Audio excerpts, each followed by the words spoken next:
All right, guys, good morning and welcome to sunny BaTCC racetrack here in Riga. It's beautiful out here.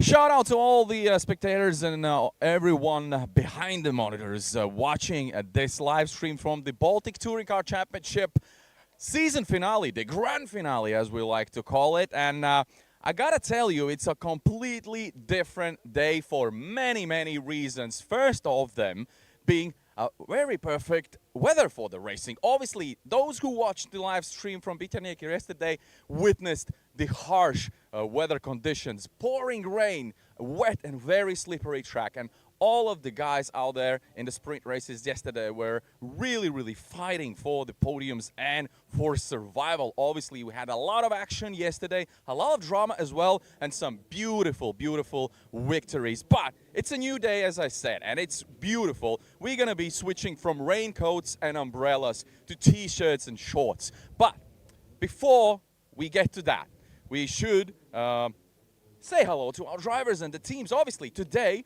is a different day because of the reason we will have endurance races, 2 to be precise. So first one off, the Nankang Endurance Academy race, the 2-hour endurance race here in BaTCC, and it's going to be followed by the Baltic Endurance Championship 4-hour race. So we have the first car on the grid, actually, and we are going to start approximately in 3 minutes. So we have a chance to have a little grid walk and talk to the guys and see what they're up to. And not to my big surprise, but obviously a fantastic start of the day for the Capkauskas Autocentras racing team.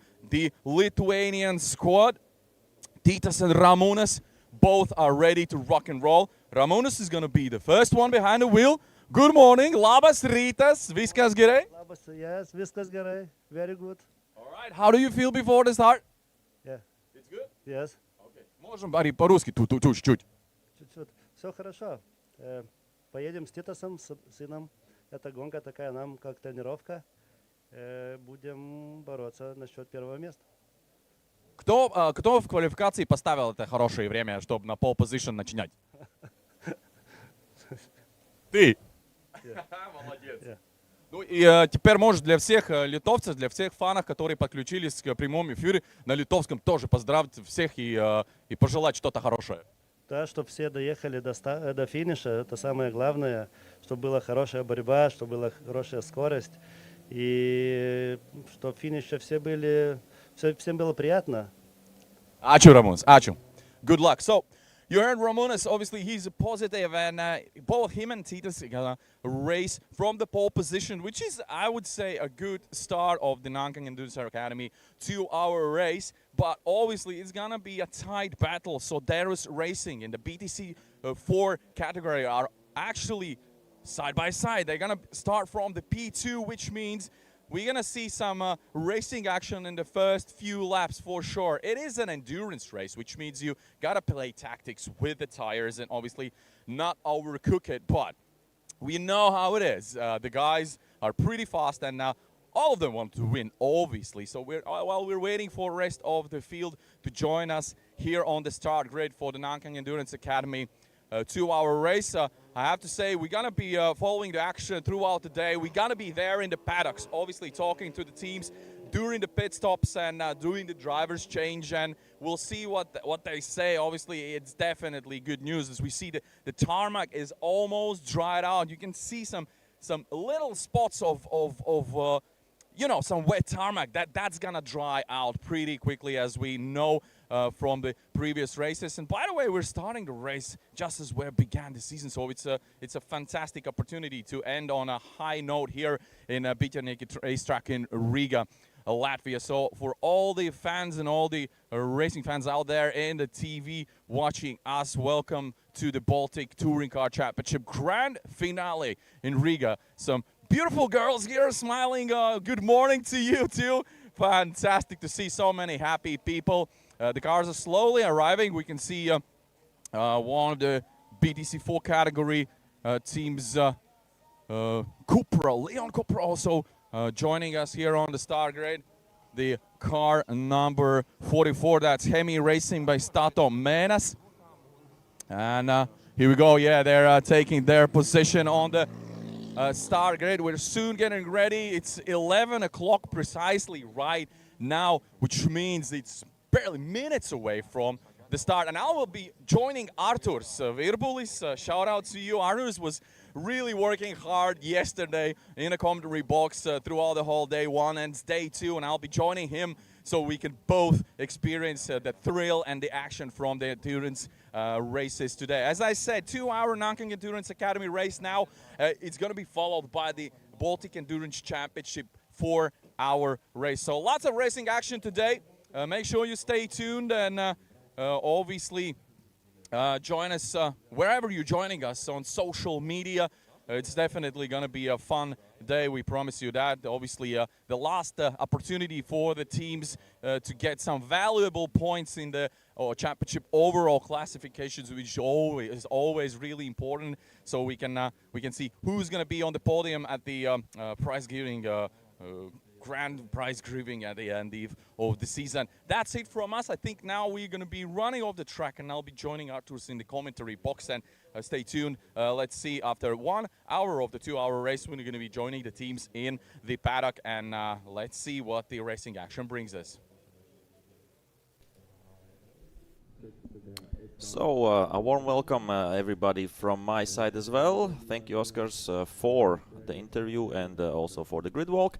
As we are getting ready, slowly, but we are getting ready to race. We see, I think, almost all the cars are right now on the grid. And here we see also Walter Sviedrs. He will be, I think, driving maybe a little bit later in the 4-hour race. But that's, of course, to confirm.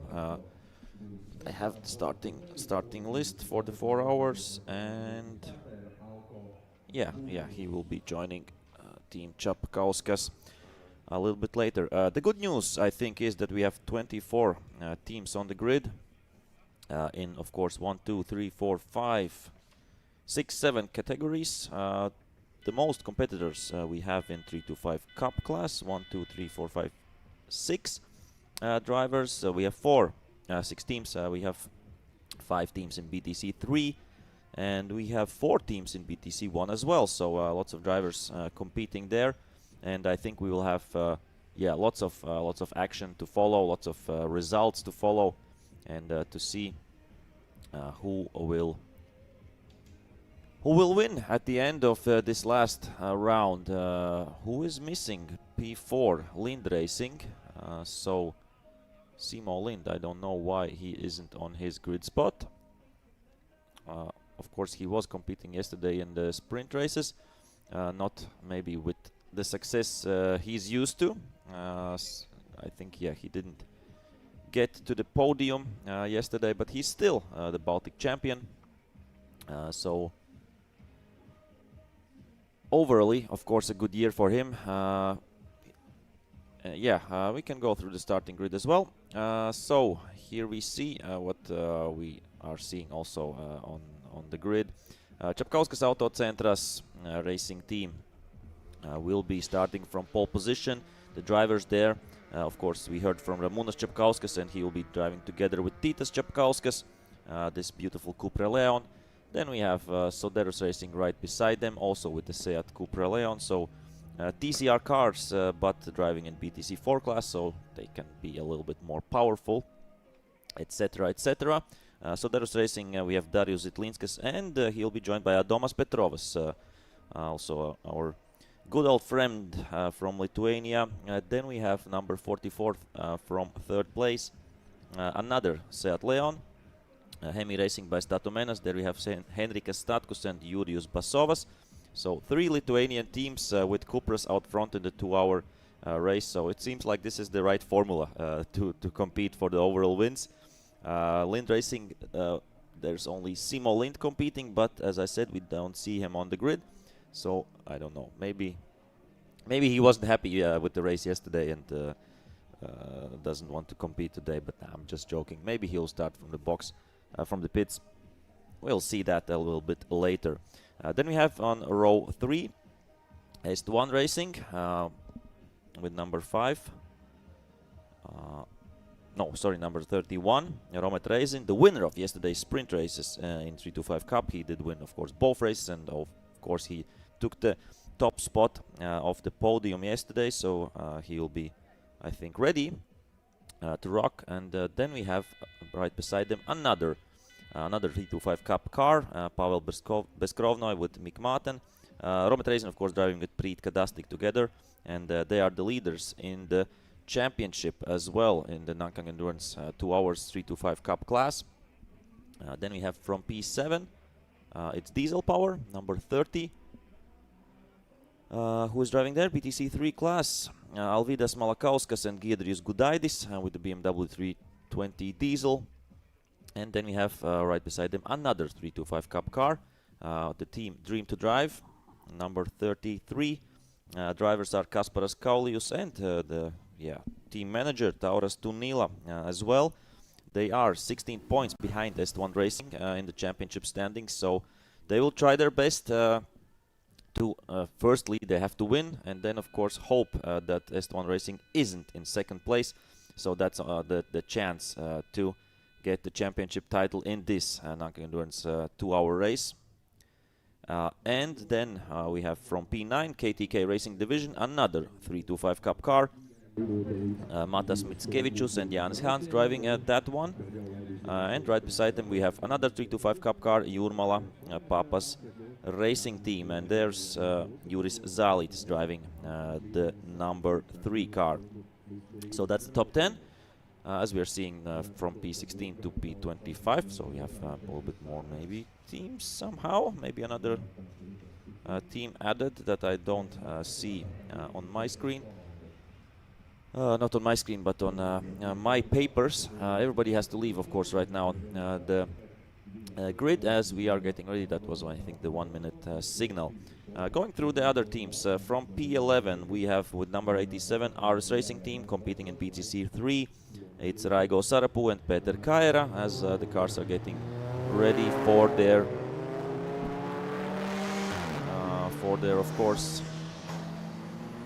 warm-up lap, and afterwards the formation lap, as we should have a rolling start. That's, I think, normal and normal procedure for this endurance racing. Yeah, I want to go through all the teams while they are warming up their tires. So RS Racing team with the BMW 325 E36, so that's, I think, the old from the extreme class. Yeah, we see it here. I'm number 87. So still going strong, still going fast. This class was popular in Estonia and Finland as well. I think around 5 to 10 years ago was the peak of that class. I remember funny stories from that class that yeah, it was meant to be a budget class, like for example 325 Cup car, 325 Cup class as well, or previously other classes. But in the end, I think the largest teams in this extreme BMW class or BMW E36 class were buying new engines from BMW factory at the end to gain the last, I don't know, 2, 3, 4, 5 horsepower. So yeah, that's of course a lot of years ago, and in 325 Cup nobody is doing that. So yeah, don't be afraid to join 325 Cup. The costs are not so not so high. As we are moving on from P12, we have number 69, the Soderus Racing, with I think another diesel car, BMW E92. We saw it just right here. Renaldas Mackevičius and Ingrida Kulikauskiene, so a lady on the grid. That's nice to see. Competing in BaTCC 3 class as well. Then we have from P13 Autokas number 96. Competing in BaTCC 2 class with a beautiful blue Honda S2000. Kastytis Volbekas and Valdas Laurinkevičius driving that car. Then from P14, the MK Racing team by Eero Lind, number 121. Competing in one of the 4 teams competing in BaTCC 1, so the fastest team out there in that class. Driven by Tomas Baranauskas and Marius Kemesis. And yeah, that's a Honda Civic. Then we have from really fast. They have flown by the warm-up lap and are going right now into the formation lap. Okay, quite quickly. Then we have MKM Racing, Estonians Marek Kau and Margus Kau with BMW 116 in BTC1 class as well. Then we have SK Volvo, one of two ABC race teams, Daniel Sungus and Kaspar Zuditskis competing there. Then Lenktyniu Inzinerija, number 8, another BTC1 team with Mantas Pociūnas with Mazda MX-5, Zabaki Racing from P18, and then that's ABC Racing, Erik Svoits and Mars Bulans. From P19, number 56, special stage. 325 Cup car, Daniel Maldonado and Eero Ehrnroth from Finland. From P20, ACAP Racing from Estonia, Toyota Corolla, Erik Kaju and Henri Kopas. And then we have LDV Racing team, that's Emil Siakrins and Lel Dambovska, the only car in V1600 class. Then Reinup Motorsport, number 79, something went wrong there in qualifying. Sven Karuse driving that. We'll be trying to come back from the back to the front. Number 14, Born to Race. I don't see that team somehow. Okay, but they will compete nevertheless. And then Alko Budis, number 10, should be in BTC 2 class, but I don't see them on the list here as well. So we have some additions to the starting grid. Okay, we are ready. Something isn't. Yeah, right now it's all right, and my live timing is up to speed, up to date as well, as we are getting ready for the start. And I've been joined by Oscar, so I will put him on the mic too. Thank you very much, Arturs, and yes, greetings to all the racing fans out there watching the live stream, the Baltic Touring Car Championship Grand Finale Day 2. And it's a beautiful day, Arturs. I cannot, how is this the saying, stress enough how beautiful it is out there comparing to yesterday, which was, it was a tough one. It was really a tough one, but we are ready for the start. Nankang Endurance Academy 2-hour race is go, and here we see the beautiful Copras out front. It's Capkauskas Autocentras and Soderus Racing and Hemi Racing Prestato Menes, and Lind Racing was there on the grid at the end, a little bit later than everybody else, but here we see Simo Lind competing as well. Oh, and some contact already in the first corner. That's Pavel Bezkrovnoy, I think, touched there with the RS Racing team. Or no, with Diesel Power, unfortunately, so he will have to come from the back. And yeah, Diesel Power also with some damage on the car, driving slowly. Everybody is passing it, and yeah, wow, that really unnecessary to do that on the first corner of 2-hour race. So a little bit, yeah, too eager to get some positions there, and lost everything. We see that. What's the team? Krauman Motors, yeah, Krauman Motors coming from the back, and I don't think that there's much damage to that car, but yeah, unnecessary, and that's what we don't want to see in endurance racing, a crash on the first corner. Yeah, I would understand this in a sprint race, but obviously misjudged. Obviously on the braking, I would assume the contact there, and we know how it is in circuit racing. That never ends well. That's not rallycross where you can bump each other throughout the race. Yeah, these cars, as fast as they seem, they're sometimes really fragile, especially with the wheels and all these contacts. You gotta be lucky to escape some serious damage. So, yeah, a lot of drama already on the first corner, but we continue the race, and the first lap is completed. We have the Capkauskas Racing team in front. That's Ramonas Capkauskas behind the wheel, followed by Soderus Racing. Just as they started from P1 and P2. Yeah, I think right now they are looking like the favorites. We have some on board here, but yeah, not the greatest quality. But I think that's from the leaders. That's from Capkauskas Autocentras. We have the on board here, and we are seeing the forest on the track. What I wanted to say, yeah, that was, I think, a little bit of misjudgment from Diesel Power. They thought that they are on the inside and they have the line. Krauman Motors driver I assume it was Beskrovnoy, thought that he is on the ideal racing line and he was turning in, so that's why they made contact, unfortunately. But yeah, what's done, it's done, and here we see the 325 Cup top 3 cars.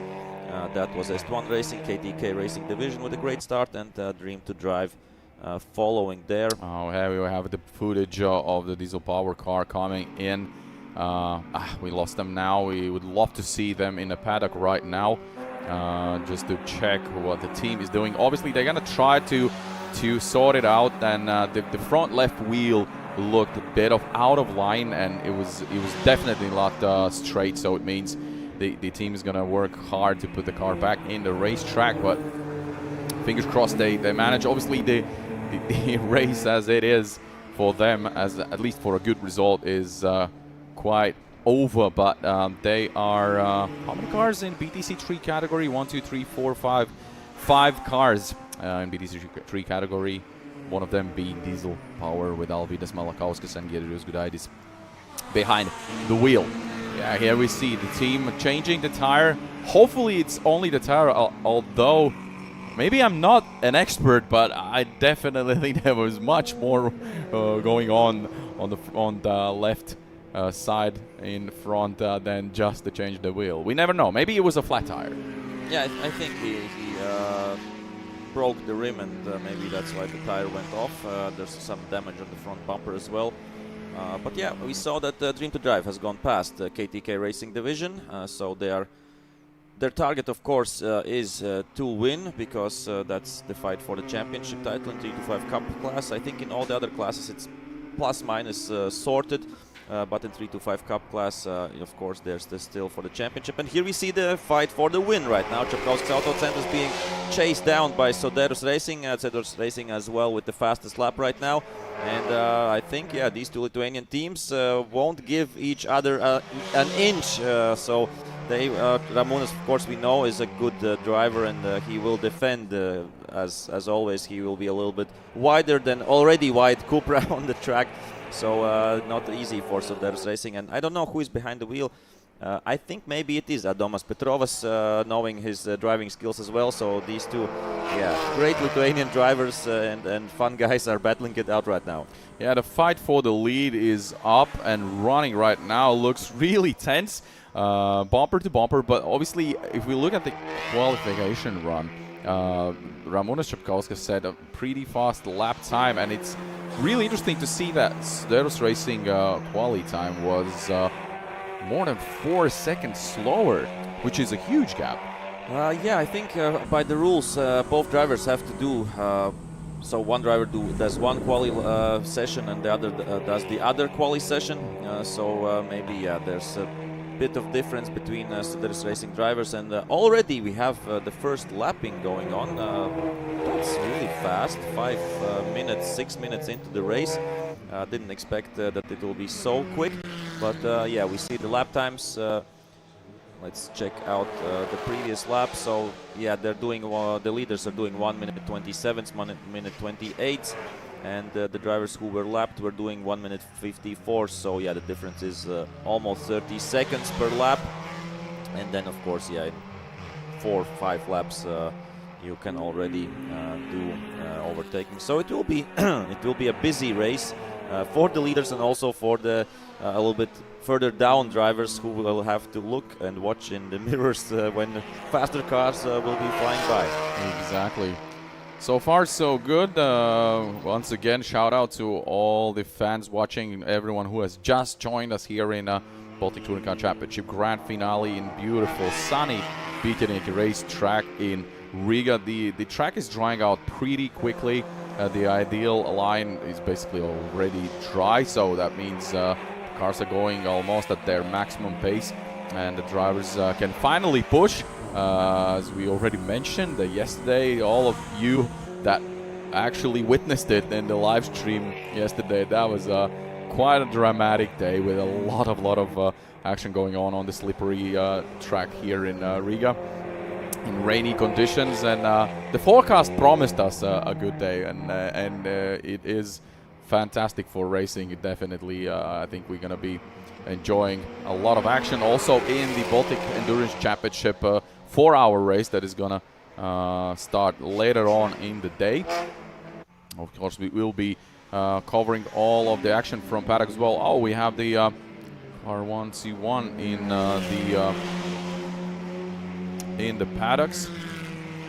Yeah, that's DMK Racing team by Eurolint.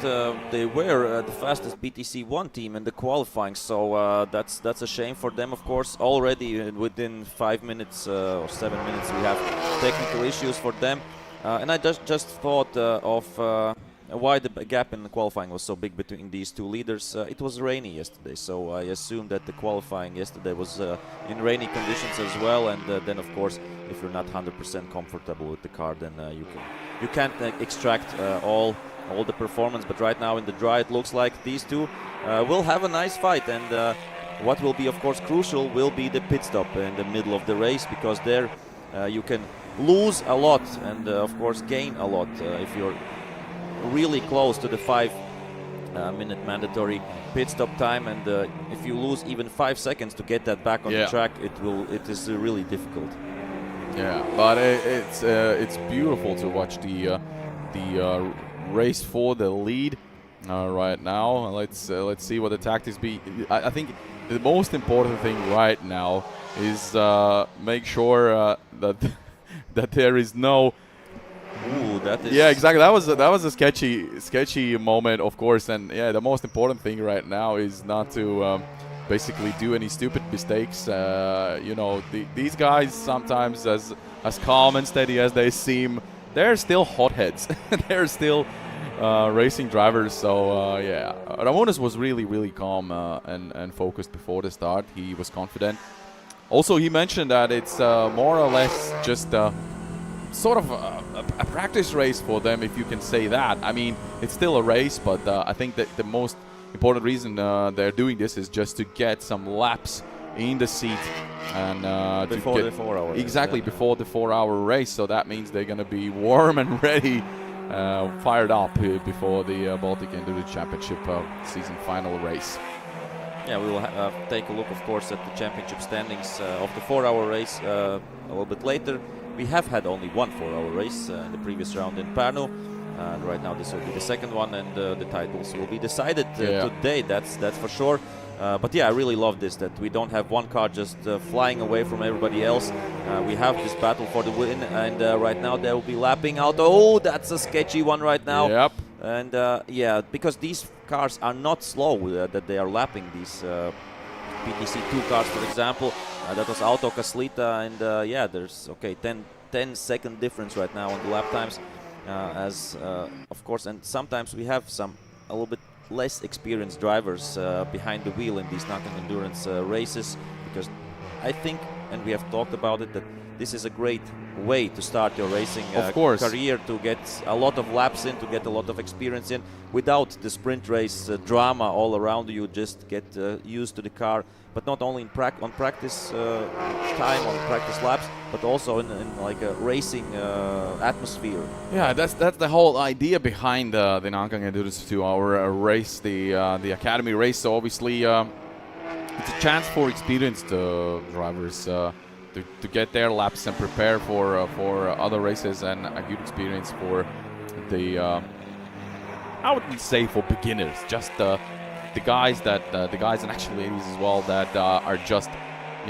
checking out the endurance racing action and just getting the first grips with it and to see how it goes. So wow, a lot of smoke coming out from the car in front of the leaders. Obviously, so far so good. We can see the gap, and I think it's because of the lapping. The gap has increased to, let's say, almost a second, 0.8. And we see that Diesel Power is back on track. They will be trying. Oh, that's a lot of cars in one corner. That is, of course, one ABC race car. That is Diesel Power. Soderus in a sandwich there. Oh, but they managed it really well. Quite brave. Racing. Quite brave. Wow. And Diesel Power will try, of course, here to overtake other cars. BaTCC Racing, for example, they will try to come back, of course. They have lost 3 laps to the leaders if we're looking at that. Ooh, and there's an overtaking maneuver here by Soderus Racing, and that's a good one. They made it stick. They made it stick while they were lapping ACAP Racing's Toyota Corolla. Soderus Racing are flying by, and that was a good one. Wow. That was a good one. Wow, Ramonas Capkauskas probably is a little bit frustrated right now. He didn't see that coming. He did not see that coming, obviously lapping the cars and focusing actually on the car in front. So he was, I think he just for a moment hoped that, you know, it will all just go smoothly and well, but not this time. So Soderus Racing had other plans in this case. And there is KTK Racing. Okay, KTK Racing fighting with Krauman Motors. And Krauman Motors, you know, they were in the spin round in the first corner, and they are right now back to KTK Racing team, and they have passed KTK Racing team. So Krauman Motors up to 2nd place in 3-5 Cup class. So wow, that's good recovery. It's really good recovery. Oi. Soderus Racing makes a mistake there, goes really wide in the track and losing out to Ramonas Capkauskas now. Wow, a lot of drama going on in the 2-hour race in the lead of the race. What is going on there? Maybe we can try to see a replay why that happened. Maybe it was because of some lapping, going off. I think he just misjudged the braking point for some reason. Now he didn't have Ramonas in front, and he could go really fast there. You see, he started braking really late because of the reason he had no one in front of him, and just misjudged this. Yeah. That's just a driver error. Well, he was lucky he did not end up in the barriers. That would be a really big disappointment. So he got lucky there. Yeah, that's why we have these gravel traps to slow the cars down, of course. And yeah, right now Ramonas is happy. I think he's smiling now. I think he's smiling. All right, okay, here we go. So Ramonas Capkauskas, the Capkauskas Autocentras racing team driver, the father, is in the front again. It's interesting that in the BaTCC 4 category, Hemi Racing by Statomanis, they're still in the 3rd position, but they can't quite catch up with the leader's pace, it looks like. Yeah, they're doing a little bit, around 3 seconds slower lap times. But as we see, Soderus Racing just 3.8 seconds behind the Capkauskas Autocentras, so they're still in the mix, that's for sure. Hemi Racing by Statomanis, around 3 seconds slower than the 2 leaders. And here we see some lapping while lapping. That's the beauty of 2-hour race, that we have, I would say, 3 categories of cars, so 3 speeds, exactly. Speeds of cars. Here we see is Volvo Zari, that's Ungurs, and Zoditskis. Ungurs did get the win yesterday in ABC Racing. All right. Did win both races, so he felt really well in the wet. Unfortunately, we couldn't celebrate it on the podium. There's some protest and stuff going on. No, he's not involved. Other drivers are involved. Okay. And that was quite a talking point yesterday. But what was yesterday? Was yesterday. Today is a new day, and we are of course focused right now for the Nankang Endurance Academy 2-hour race. And it feels a little bit like a sprint race with some more lapping than usual. That's for sure.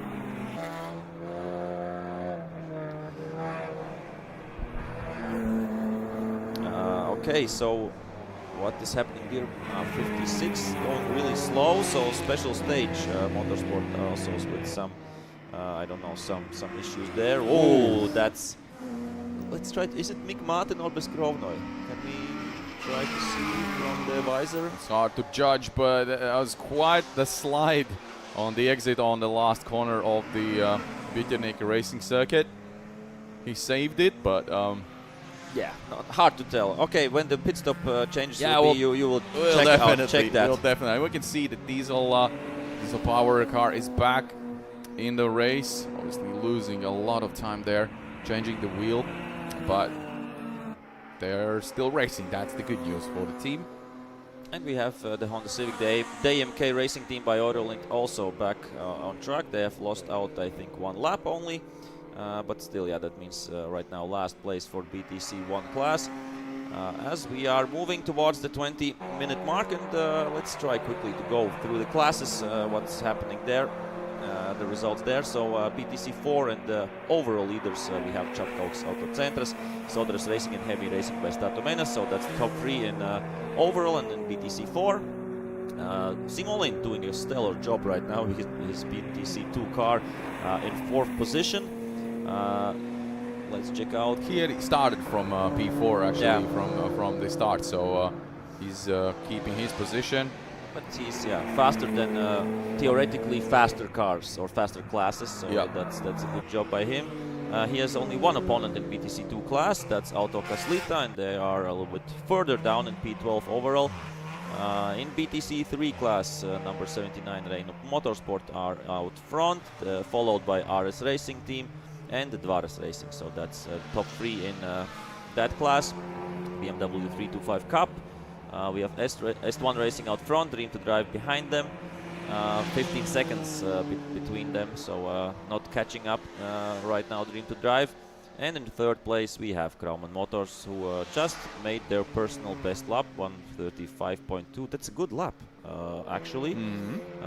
If we look at the results of qualifying, for example, 2 days ago, would have put him in a good spot.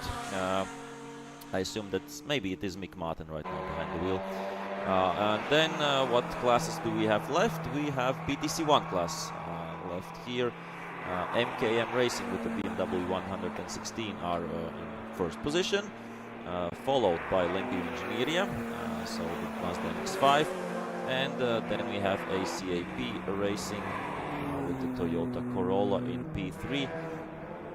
One team in V1600, the LDV Racing team, right now in P18 overall, and in ABC race, SK Volvozari out front and Zavak Racing in 2nd place. So that's right now the standings after 20 minutes of racing. And you see Soderus Racing doing some catch up with Ramonas Capkauskas, who's still in the lead, but now we can see them both in the same screen, which means that Soderus Racing have done quite a few good laps right now on trying to get back in the fight, at least for the leading position of the Nankang Endurance Academy 2-hour race. They were doing pretty good job up until the point where a mistake was made in a very tricky corner, a lot of speed, carrying a lot of speed, just braking slightly a little bit too late, and you're out of the track. That's how easy it goes here, especially in BaTCC racetrack. We don't have that much of a space or time for errors like you might have seen in other racetracks. The BaTCC racetrack does not forgive any errors, and we've seen that in the past. But obviously a lot of good feedback from the racing drivers about the racing circuit here in Riga. Obviously, first of all, being located in the town in Riga. From here, everything is pretty much close by, and also the thrills and the feeling to be out there in the track. We've seen and heard a lot of positive notes yesterday from the legend car drivers, from the Swedes and from the Finnish drivers, especially the ones that were here for the first time. I think they were just absolutely enjoying and having a really good time out there in the racetrack. Despite the fact it was slippery as hell, they were still enjoying themselves and obviously putting up some good show, some good battles and some good racing action here. So we are now 22 minutes into the race. It sounds like you have watched the live stream yesterday.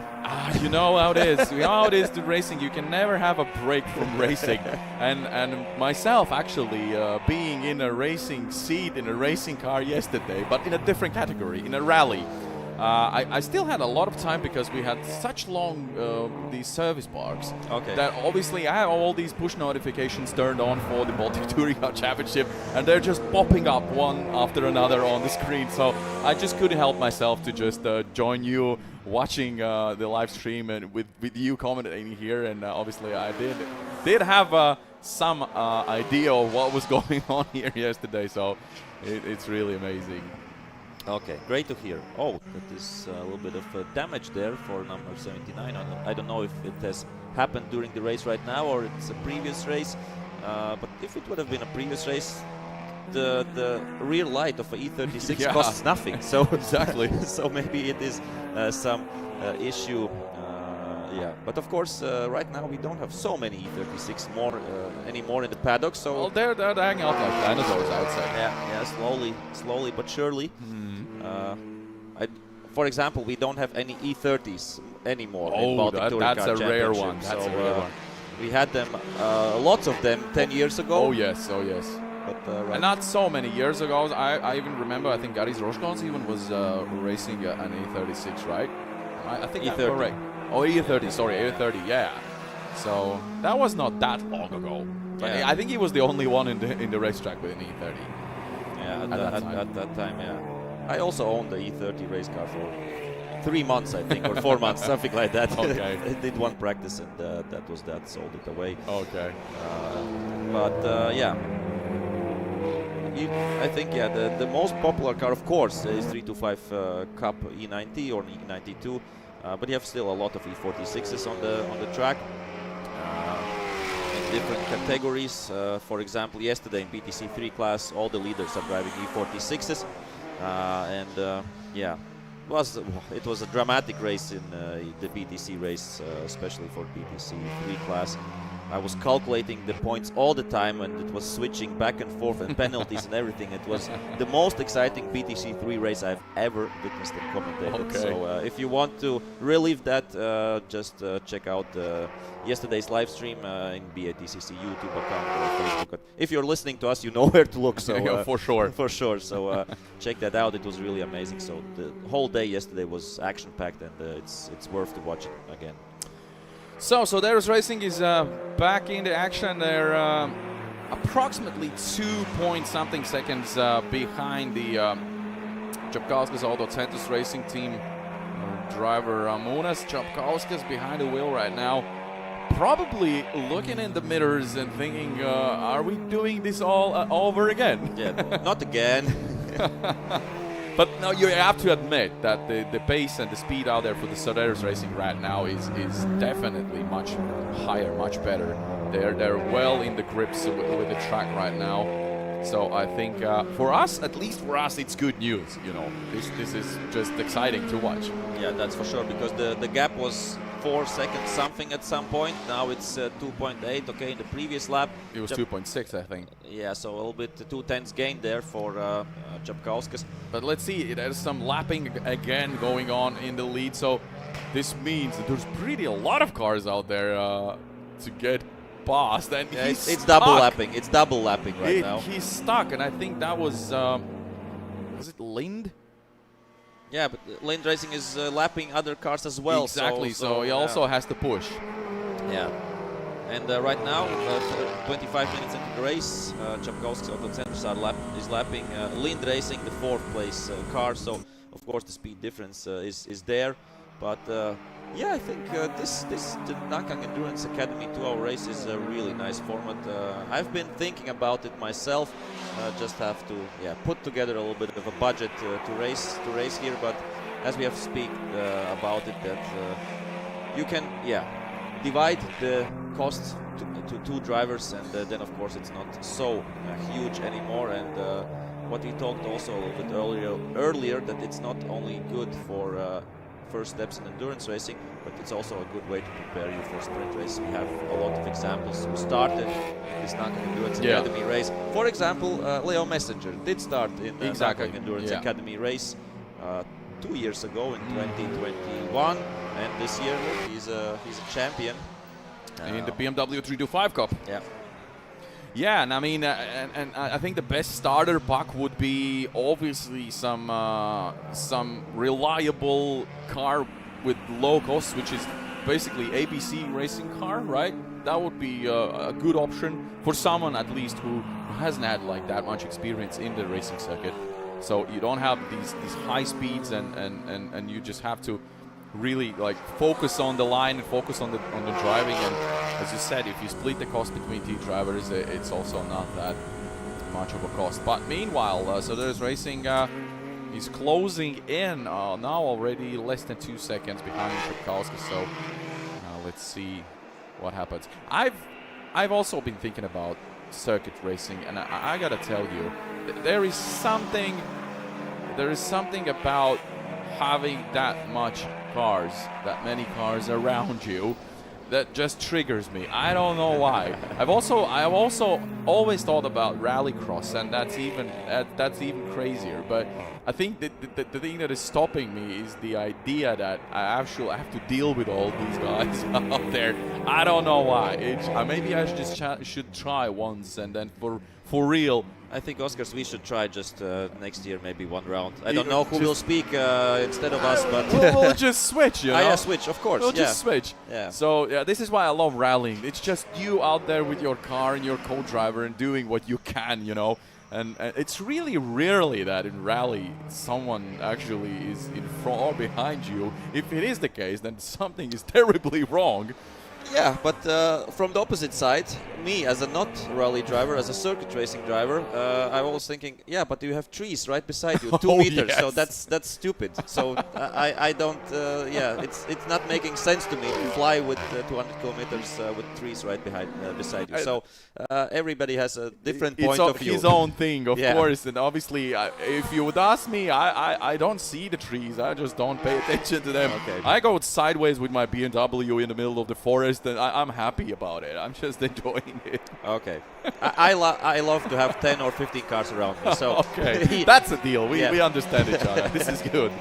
All right. I mean, the racing drivers are a different sort of people. Like definitely an interesting bunch of guys and ladies as well, of course, out there. In a rush for the adrenaline and excitement that the motorsports in general bring you, which you can't really compare to any other sports, that is for sure. And yeah, I just looked at the 4-hour endurance race teams, and this fight between Capkauskas Autocentras and Soderus Racing we will see again. Of course. We will see again in the 4-hour race. Then Capkauskas Autocentras team will be called Jūrmala Optibet Racing, and father and son Capkauskas will be joined by Valters Viedris there. Soderus Racing it will stay Soderus Racing, and they will have the same two drivers, Darius Zitlinskis and Tomas Petrovas. So right now the gap around 2 seconds. So yeah, they're right now trading lap times. We can say it like this. The previous lap was 0.6 seconds Capkauskas faster than Soderus Racing. But yeah, there are laps then when it's the other way around, and we have a few cars coming up next to be lapped, and then a lot of can change, of course.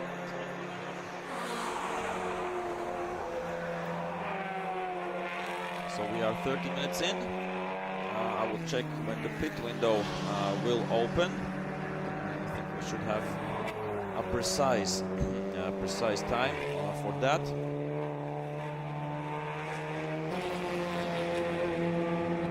So it will open in 20 minutes. So the pit window will open in 20 minutes. And then, of course, there will be driver changes. And of course, Oscars, you will try to get some emotions from drivers during or after the first stint. Yeah, that's of course for sure. We're gonna try to catch up with the drivers and the teams to see what's going on. I definitely want to talk to Soderus Racing, talk about that mistake there early on, as well as with Diesel Power. And with their adventures, if you could call them that, in the beginning of the race on the first lap, and the contact there and a broken wheel. So obviously it ended in the most positive way. Obviously, they're back in the track. That's the most important thing.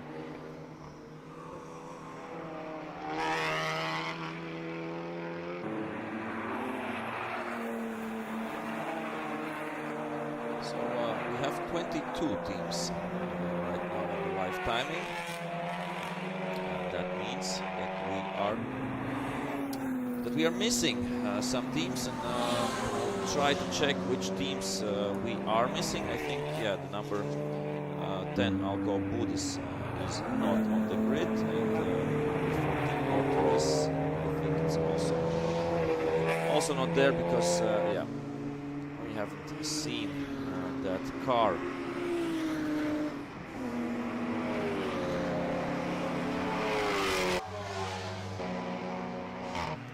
So the gap still around 2 seconds. Previous lap, so Soderus Racing was 0.34 seconds faster than Capkauskas Autocentras, but of course that's because of some lapping, and there's some smoke coming from which car is it? It looked like number 24, or maybe it was just water coming from the back of the car.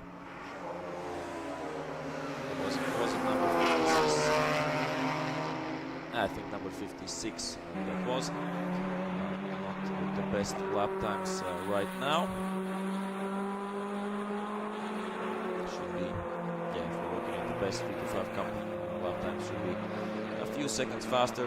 Simolind from Lind Racing with fastest personal best lap in the previous lap, and yeah, but we still see the leaders. Do we have some fighting somewhere going on the track? I don't think so. Maybe we have LDV Racing team against SK Ozar, so Mini against ABC Race. Red Honda, so the Mini and the Red Honda, I think, are the 2 closest cars right now on the track.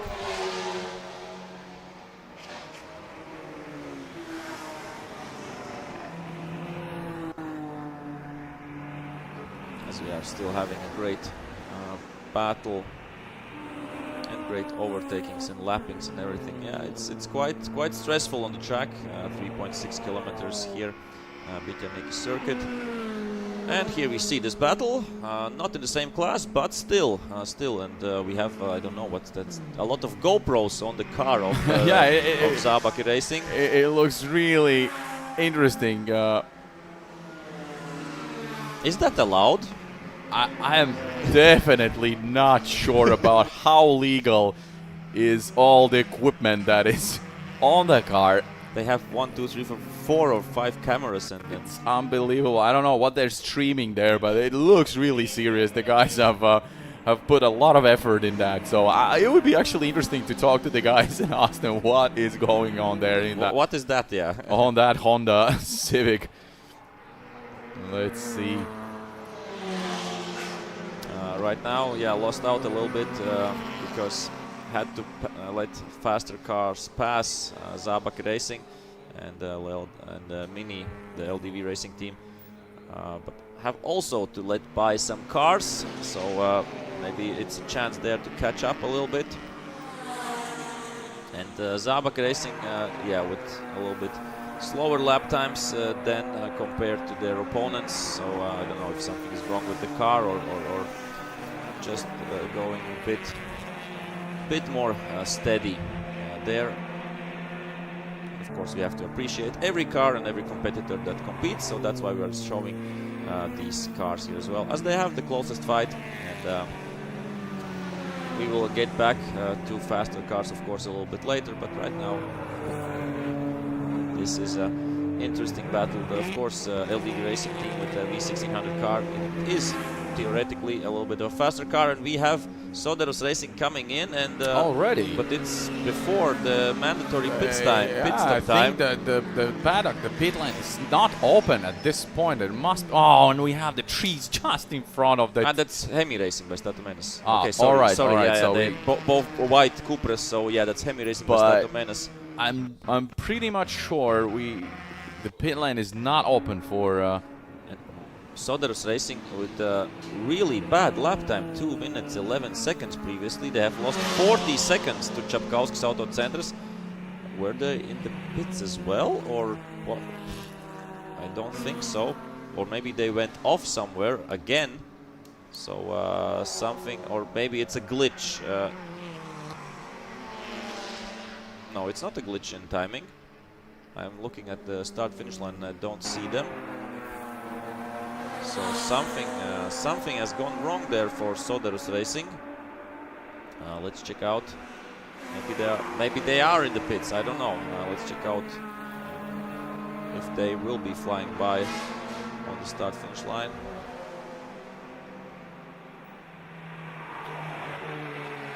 I think I should go and check out what's going on there. Okay. I think that's a good idea. Yeah, I think it will get busy in 10 minutes, so Exactly. maybe you can speak with somebody who will jump into the car. I'll go and prepare myself for And that. then check, yeah. All right.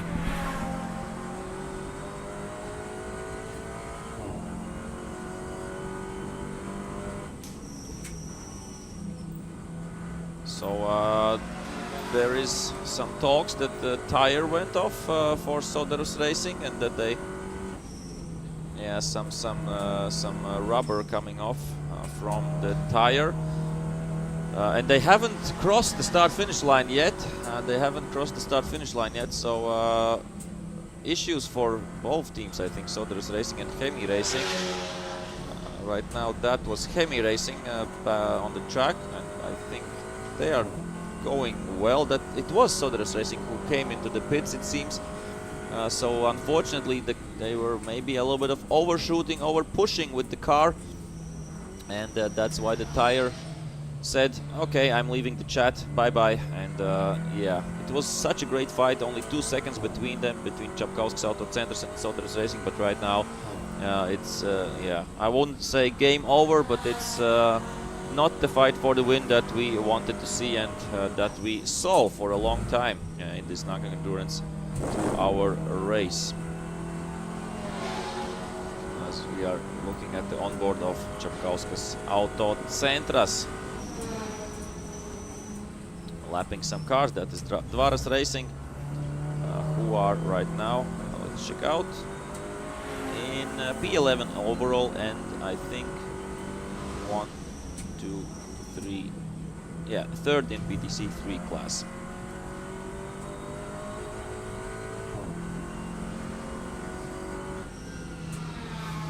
So we're still in the onboard of Capkauskas Autocentras, and here we have number 44. I assume that is Chemi Racing Best Automenas. They will have to lap a few cars right now.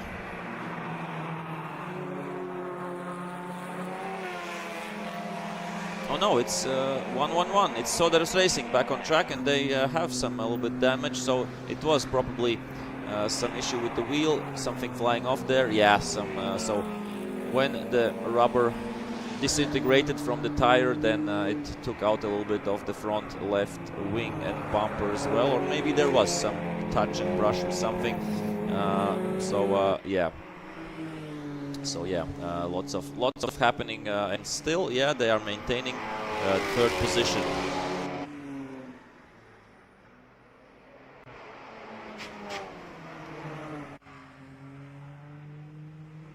So we have once again the confirmation that some parts of the rubber disintegrated, and that's why, of course, they had to pit a little bit earlier than expected. Unfortunate for them, of course. If it would have happened 15 minutes later, then they could have done it together with the mandatory stop, and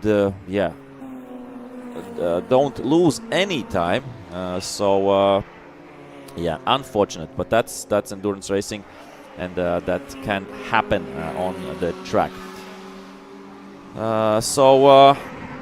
What's happening? Soderus Racing right now with the fastest lap time overall, and we are just 7-8 minutes away from the mandatory pit stop window. So it will be open for 20 minutes.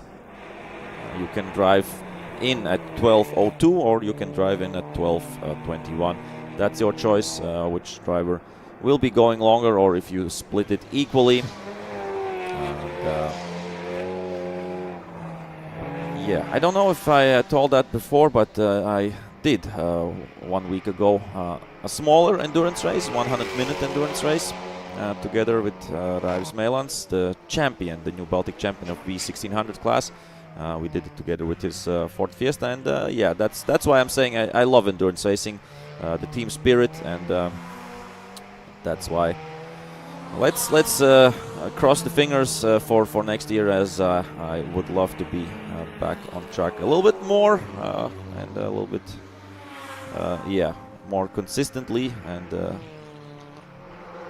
not only for one race per year, what I've done the previous past 2 years, I think.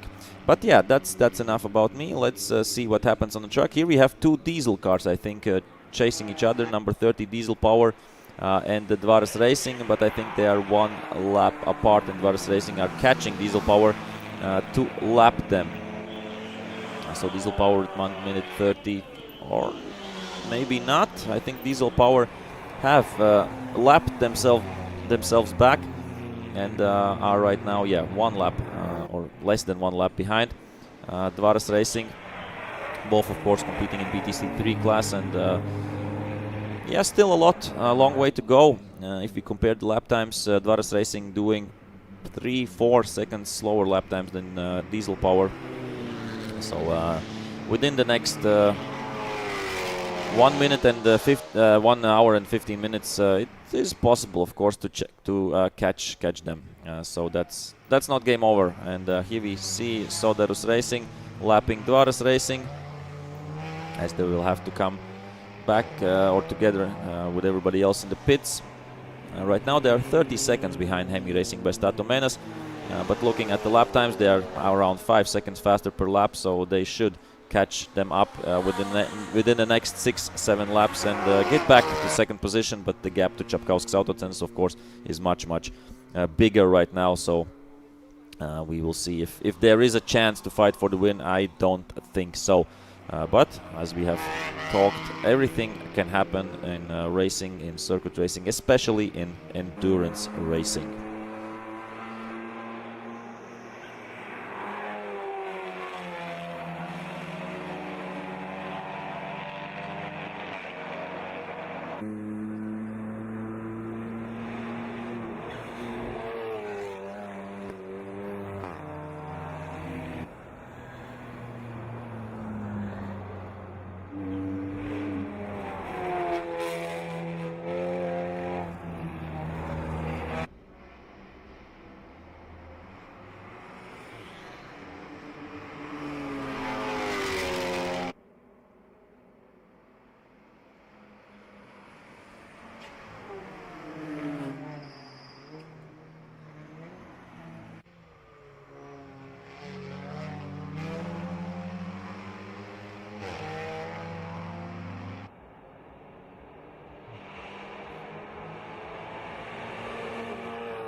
So let's check out what has happened on the battle between.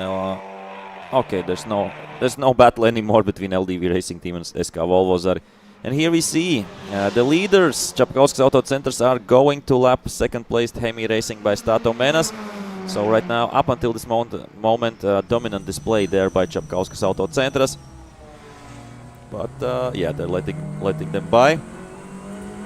So Capkauskas Autocentras, of course, in the Baltic Endurance Championship 4-hour race. It won't be so easy for Capkauskas, as there will be a little bit faster cars on the track as well. Of course, the fastest car in a 4-hour race will be Statetta Pro by Heidelberg Mobile GT Pro Mercedes-Benz AMG GT3 Evo.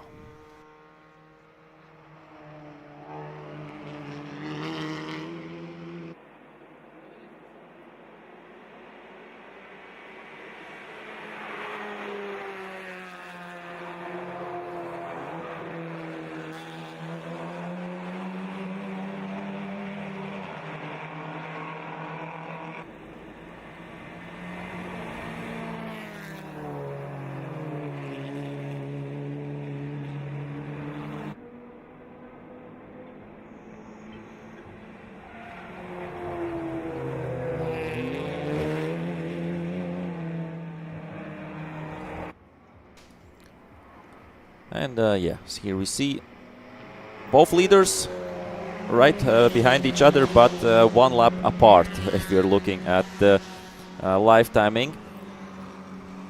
And I think we don't have had big changes right now in the positions. I'm just quickly browsing through the classes, and I think, yeah, still everything is going as previously. In 3-5 Cup, we have EST1 Racing out front, 15 seconds behind them is Dream to Drive, and 5 seconds behind Dream to Drive is Kraumann Motors. So this is still a hot fight there, and everything is open. Everything is open here still. Yeah, 1 minute 34.6, the fastest lap of 3-5 Cup. That's wow, that's faster, I think, than a lot of other drivers 2 days ago in sprint qualifying. I'm pretty sure that Mick Martin is behind the wheel there, really fast Estonian driver, the manager there of Kraumann Motors as well, and having some fun on the track here at BaTCC circuit. Of course, the question is how much weight do they have? Have they the same rules for Nankang Endurance Academy 2-hour race as they have for the sprint race? I don't know that, but just for fun, let's check out the qualifying of 3-5 Cup sprint race on Friday, and where would this 1:34.6 lap time be on the starting grid. So let's check out 3-5 Cup preliminary results. So the starting grid for race 1. Oh, some leaves falling down, so we have some a little bit of wind still. Yesterday we had lots of wind, and 2 days ago we had even more wind, but now, yeah. So 1 minute 34.6, 6:47 in one group. So the mandatory pit stop window is open, but quickly in one group he would have been first. Wow. He would have been first and on the first row.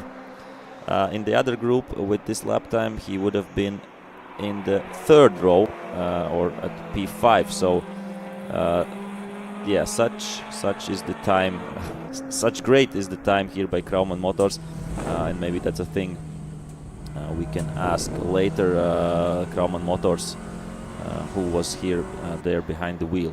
Maybe we need Mick Martin next year for the sprint races.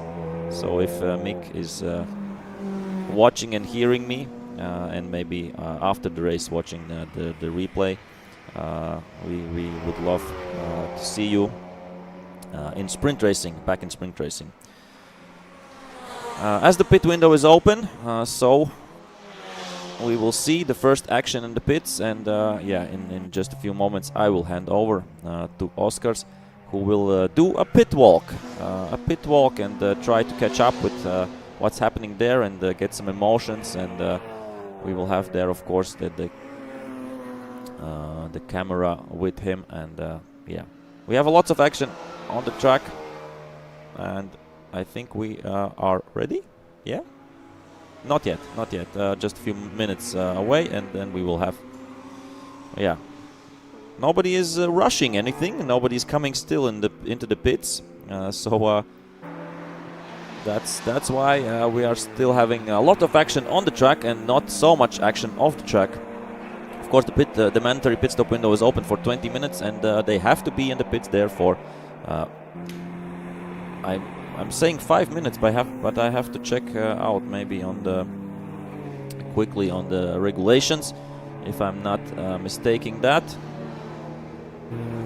So I'm on the BaTCC.eu website about regulations and NAA. So Nankang Endurance Academy, Sporting Regulations. We have the first cars coming in. That's number 87, RS Racing team. And let's just quickly find the point of the mandatory pit stop. Scrolling down. Yeah, 5 minutes. 5 minute pit stop. That's so minimum time you have to be in the pits, starting from the pit entry till the pit exit, And right now we have number 56 there. That's special stage, Finnish team. Daniel Maldonado and Eero Ehrnroth. That's them right now. And the first driver changes are happening. Of course, we have teams where only one driver is driving. I can check and quickly go through them. So Lenktyniu Inzinerija is only Vidmantas Pociūnas is driving there. Lind Racing only Simo Lind. That's what we are used to there. Who else? Jurmala Papa's racing team is Juri Zalītis racing alone. And that's that. Usually we have a little bit more lone drivers, but this time we have lots of duos competing here at the Riga Grand Finals 2023, the last round, round 5 of Nankang Endurance Academy. And of course, we'll be back with this Nankang Endurance Academy format next year, that's for sure. As I said, the costs are pretty democratic if we compare to other racing categories, racing disciplines. And of course, compared also to sprint racing, as I said, you can split the costs for the car and for the expenses as well. So we are getting ready for the interview as more and more cars coming into the pits. And I think, yeah, some cars are staying out, but some cars are still going. So we are going. All right, guys, here we are in the paddock for the Nankang Endurance Academy 2-hour race. We see the driver changes now. And a lot of action going on.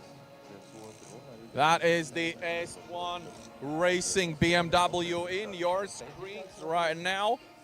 And actually they have quite the challenge because they are fighting with Dream to Drive for the overall lead and overall win in the season right now. That's Romet Resin and Priit Kadastik in this team. We'll have a chat with them. They were leading the category and doing a fantastic job. And obviously the stakes are high. They would definitely enjoy the end of season on a high note and on the win. And doing everything they can. The mechanics are working really hard to get the tires changed and they get the car ready for the second stint. Another less than an hour to cover in the 2-hour race. So you can see how busy it gets here during the driver's change, during the pit stops. Checking on the car if everything is okay. Obviously, the speed out there was good. They were actually quite in a good pace. They were in front of the Dream to Drive. Obviously, let's see. I think it was Romet Racing who was driving this first stint, and Priit Kadastik jumping in the car right now. Let's see if we can catch up with the driver and have a chat while he's having still some discussion about the tires. Oh, he's just checking on the tires how wear out they are, analyzing the tire wear, which is fantastic. Still focused after his stint, still doing his job, and we'll have a chat with him right now to hear how it was out there. So first of all, a good start of the 2-hour race, but you're still busy after. You're checking on the tire wear and still keeping it focused. How is it going now? At the moment, I don't know, because the tires went really bad. I had to come to the pit because my tire pressure was so huge. And I think Brits are ready for the action, and yeah, let's keep going. You have quite an interesting situation in the class right now with the Dream to Drive in the overall classification. You're fighting for the victory in the season. It must be really nerve-thrilling to go out there and push really hard. I would like to say at the moment it's quite easy. A little bit nervous about that, but I think we can make it and take the victory here.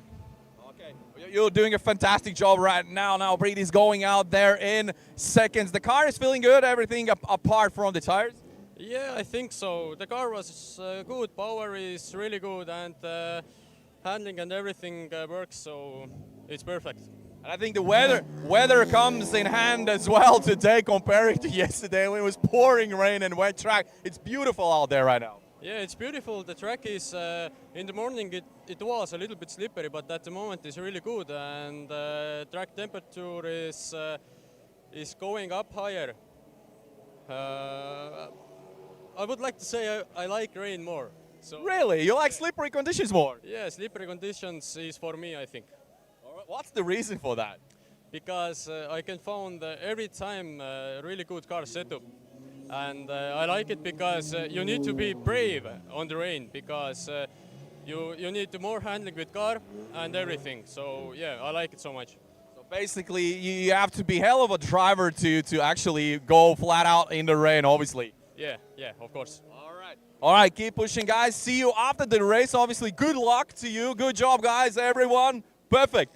All right, the Estonian squad are doing it good. Oh, we have the 24 number car in. The brakes are smoking, and it seems like they've been really pushing it this first stint.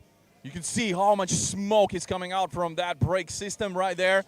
It's the car number 24. That's Krauman Motors. They got in a bit of a bumpy ride in the beginning of the race, Pavel Beskromnoy. And obviously, Mick Martin, both of the drivers for this car, will talk with them as well to get some comments of the start of the race, which we saw was quite crazy. But so far, so good. They're still in the race. And we'll see if they can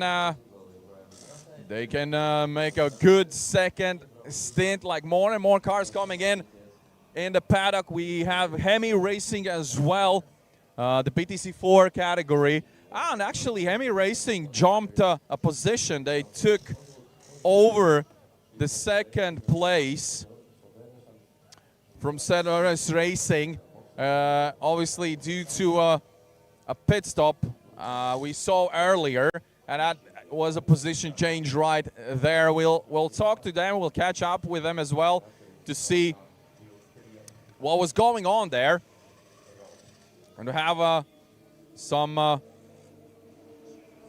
some information going on there. Yeah, but in the BMW 325 Cup, Crown Motors were in the second position, coming in the pits. We'll see how the positions change after the pits. We'll obviously see if we can have a chat with Mick Martin. He's right here, the man himself. So obviously, Pavel is now taking over the steering wheel. Talk us through the start of the race. That was quite a bumpy ride in the beginning, am I right? Yeah, it was bumpy. I had a very good start. And the diesel car was already slowing and went for the outside, but I don't know what happened to him. I think I left him enough room because there was room. And I got hit from the behind, spun out, dropped to last place. But the car is a little bit crooked and the brakes are worse, but the speed was okay. It wasn't simple, but it was fun. Well, we saw you pushing out there quite a lot. How does the track feel today? Yeah, it feels fast actually, for me at least, because I was doing qualification times compared to others from yesterday. So I think it was good because I was running old tires as well, so seems legit. Yeah, I mean, and you got lucky with that contact in the first corner, obviously, because diesel power actually broke a wheel on that contact, so you could say you got lucky. Yeah, it was a pretty hard bump, but I can see even the damage on the car. It looks funny. But yeah, the wheel is crooked, so everything else, okay, had some brake issues as well after that, but... Yeah, we saw the brakes smoking really heavily after your stint. Yeah, I was running quite hard on them to get the car turning because you can help yourself with brakes. All right, what's the strategy for Pavel right now to try to maintain the pace, or? Yeah, maintain the pace because I don't know if I can get catch EST1, but Dream to Drive should be possible. That's the main goal. All right, that's a good target, man. Mick, thank you very much. Good luck. See you out there. Now, Pavel is going out now in his stint to finish the Nankang Endurance Academy 2-hour race. And we'll see if there is going to be any position changes. But obviously, the car is tip-top conditioned right now. The brakes are not smoking, at least, anymore. They've changed the tires as well. So we are all ready to rock and roll. Here we go. Pavel is out in the track in a fight for the BMW 325 Cup race. Let's have a chat with the MKM Racing and the Cupra, the BaTCC category car. They are still standing in the pits. We can see the team are now counting seconds. You can see the team manager is counting seconds to let them out in their second stint. So far, so good. You see a lot of debris right here, and it's quite a hectic view. We're gonna talk to the manager. So, how is it going, guys? We see a lot of drama in this 2-hour race right now. I don't know. For us, we're just going, and I think that's the main point. Just going, keeping the stable pace, doing everything in the pits, and. Was that your car earlier in the pits, or we just misjudged that? It was different car. We have two very similar cars. Okay. Yeah, so we're just drying. For us, everything's fine. What was that situation before the pit stops? It was a problem with the front tires. So you had to change it? Yeah, That's bad luck. yeah. That's part of the scheme. Yeah, well, that makes just all of the racing action more interesting for us to watch and to witness, right? Of course. Yeah. All right. What's the strategy for the second stint to try to maintain the pace or get faster? I think at least half a stint we will maintain the pace, and then we will see. Maybe if we need to push, we try to push. As it is always in the endurance races, towards the finish line, it gets more and more similar to the sprint races, right? Yeah, yeah. That's always. And if you have the pace and if you have the tires, you will push to the end. All right, guys. Best of luck. Nice chatting to you. So we heard the reason for the car actually stopping before the pit lane was open. Well, the reason was quite simple. We have Simolin coming in. Yeah, he's and he's actually not going to be jumping out of the car. He's the only driver in that Lind Motorsport car in that Honda Civic. So obviously he's definitely going to still stay in the car and not going to talk to us. Obviously he has no time for that. He has a few minutes to relax a little bit, to calm down, and to get back on his second stint in a row. And obviously, I think we pretty much have summed up the pit stops in here in Nankang Endurance Academy 2-hour race.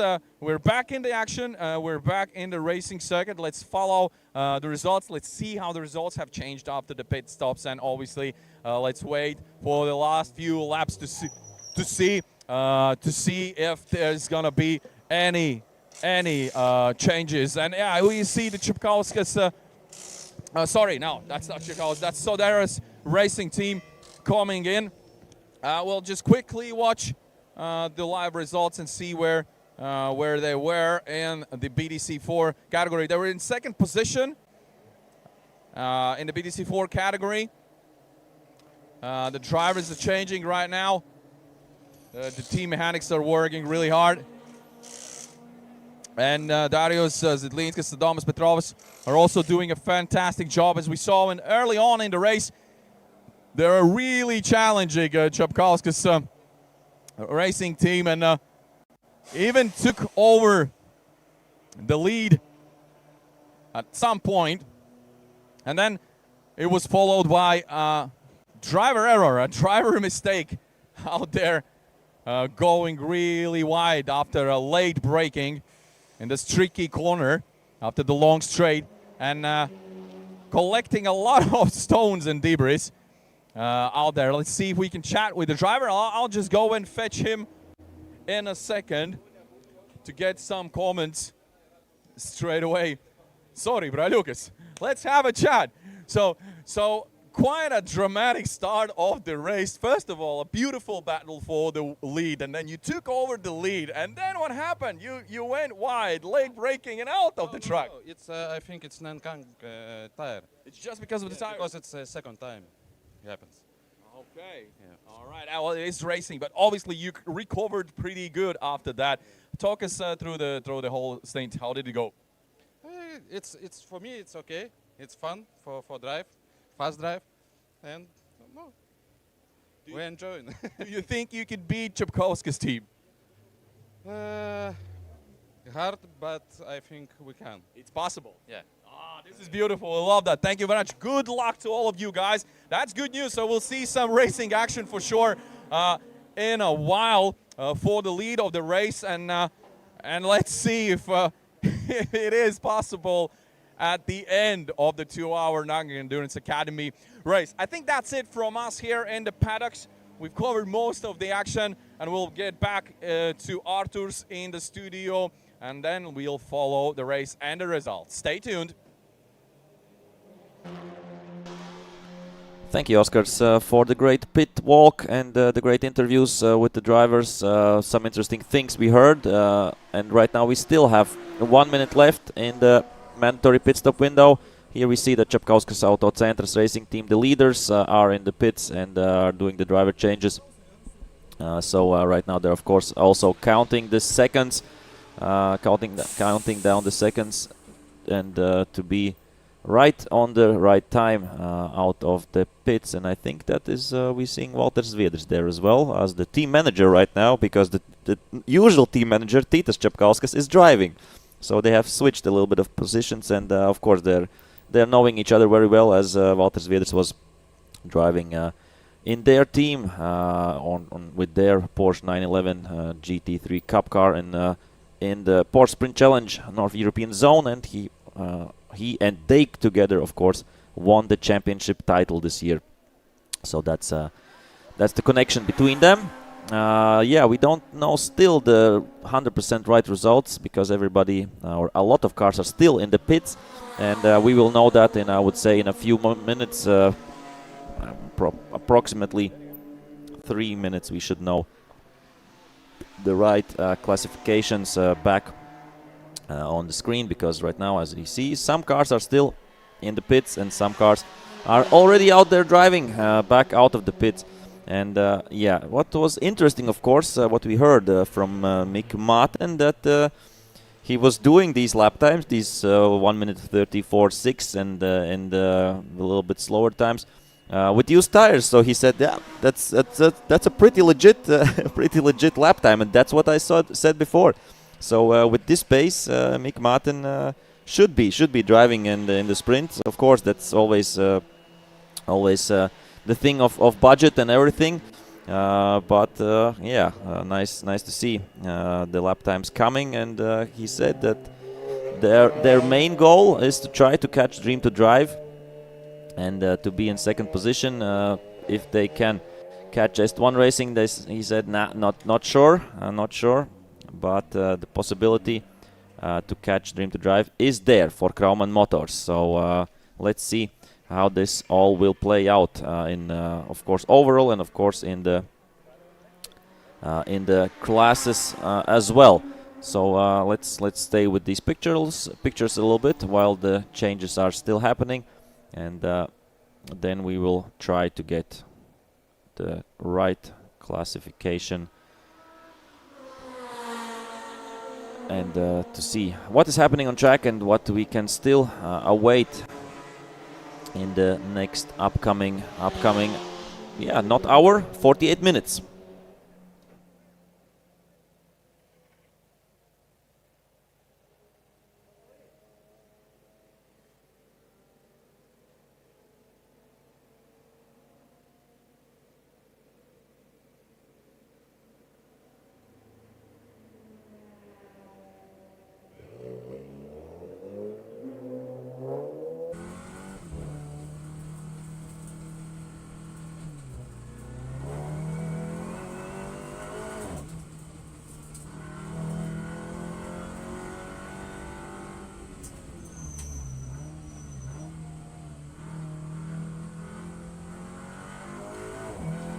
And the leaders are back out on track, Capkauskas Autocentras racing team, and we will have some interviews.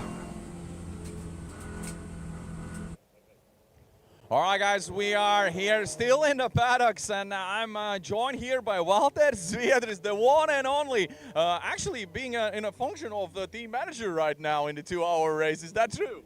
So yeah, we are three drivers. We drive also the 4 hours, so I'm helping a little bit because Titas can't put the earphones on and drive at the same time. So yeah, I did this pit stop, and it's fun also to help like this, not only drive. And yeah, I'm getting ready for the 4-hour race as well. All right. Now, Ramūnas Capkauskas has finished his stint. Obviously, quite an interesting and dramatic start of the race in the first few laps.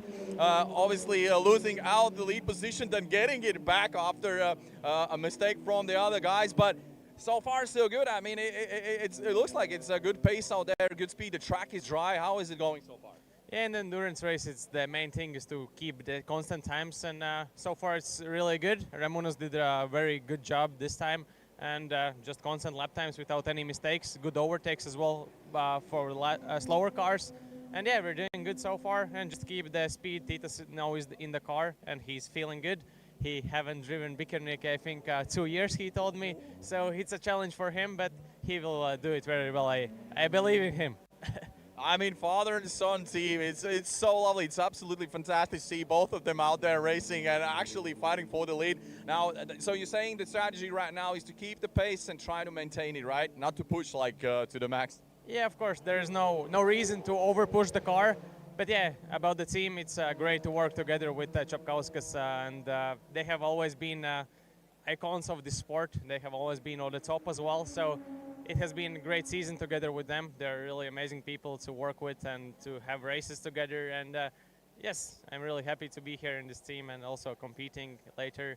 And yeah, we will just keep the speed and hopefully keep the P1 as well. And the 4-hour race is definitely going to be one to watch because it's going to definitely be a lot of action out there in a very nice and sunny BaTCC racetrack. Comparing to yesterday, it was absolute madness, pouring rain and wet conditions. So some of the drivers actually told me that they feel more comfortable in wet and slippery conditions, which is for me, I think, really weird. What's your take on this? I think they are lying because it was really dangerous yesterday. It was really a lot of rain. A lot of standing water on the track as well, so that's quite dangerous. I was driving with legend cars, and it's even more dangerous because it's so small wheels, and also the car is not really stable. But yeah, it was good fun. Also driving in the rain yesterday, and today more stable car, TCR, and it will be a good speed, good fun today as well. All right, see you out there in the track, Valders. Thank you very much. So that was Valders Zviedris, now being team manager for 2 hours and then a racing driver for 4 hours. So quite a busy day, if you ask me, for the young and really talented Valders Zviedris. But now we're definitely going back in the studio in the commentary box. I'll be joining Arturs in a minute, and let's see what the racing action will bring us. Stay tuned. Yeah, nice to catch up with the team manager Valter Zviedris, not the racing driver. But yeah, I'm joking. He will be, as Oscar said, the racing driver just in a few hours back on track. And yeah, yesterday with the legend cars in wet wasn't the greatest result, but still he said it was fun to be there. And of course the new tarmac piece between the elbow and the bridge corner, of course it's slippery, really slippery when wet.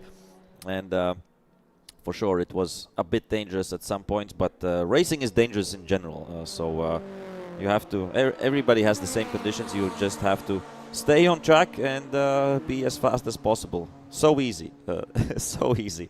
One of my friends yesterday told me that yeah, you just have to drive fast, and yeah, that's it. No big secret there. Just drive like racing. Yesterday, for example, he said. So yeah. I think it's not so easy, but yeah, to be fast, that's a big challenge. For some it comes faster, for some it takes a little bit more time, but with hard work you can achieve a lot. I wouldn't say anything, but or not everything, but a lot. Still the leaders, yeah, 1 lap ahead, a little bit more than 1 lap, 1.5 laps around ahead. Capkauskas Autocentras to Soderus Racing. Hemi Racing 1 lap behind them, and then we have Reino Motorsport in P4. It seems like Lind Racing isn't competing anymore. Unfortunately, it seems like a technical issue for Lind Racing, and they are out of the race. So Reinup Motorsport up to P4 overall, and EST1 Racing up to P5 overall. 20 seconds behind them is Krauman Motors. So what Mick Martin said, they have gotten by Dream to Drive now in 3rd place in 325 Cup, and Krauman Motors up to 2nd place. They have, let's check it out, let's check quickly out the gap, because in EST1 Racing, of course, Romet Racing was the lead driver. He did put in some great lap times. Prit Kadastik not with so much experience yet in this 325 Cup car, but yeah, Krauman Motors 18.8 seconds behind EST1 Racing, and the previous lap almost a second faster, so the game is on there for the win in 325 Cup class in this race. But yeah, anyways, if it stays like this, then EST1 Racing will be the champions of Nankang Endurance Academy 2-hour race this season. Then where do we have a little bit more drama maybe in some classes, but yeah, let's quickly go through all of the classes while we see some lapping going on. So BTC 4 class, still nothing has changed. Capkauskas Autocentras out front, Soderus Racing 2nd, Hemi Racing by Stato Menos 3rd, so they're overall at the top 3, and in BTC 4 class as well. Then we have Reinup Motorsport. Leaders of BTC 3 class, RS Racing team are in 2nd place, and Diesel Power up to 3rd place. So we remember they have recovered from the bad first corners and are back to P3 in BTC 3 class. Then we have 325 Cup, I talked about it earlier. EST1 Racing, Krauman Motors and Dream to Drive, that's how they are lining up right now. As we are moving on BTC 2 class, only one car remaining, Autokaslita. And in BTC 1, the MK Racing team by Eurolind. They were in the pits previously, but right now they're doing great lap times and are back to P1, as Lenktyniu Inzinerija is in 2nd place and have gone by MKM Racing, who were previously, I think, out front. So yeah, interesting stuff happening there as well. V1600 LDV Racing team, the only team here, but yeah, still enjoying the fun of these Nankang Endurance 2-hour race.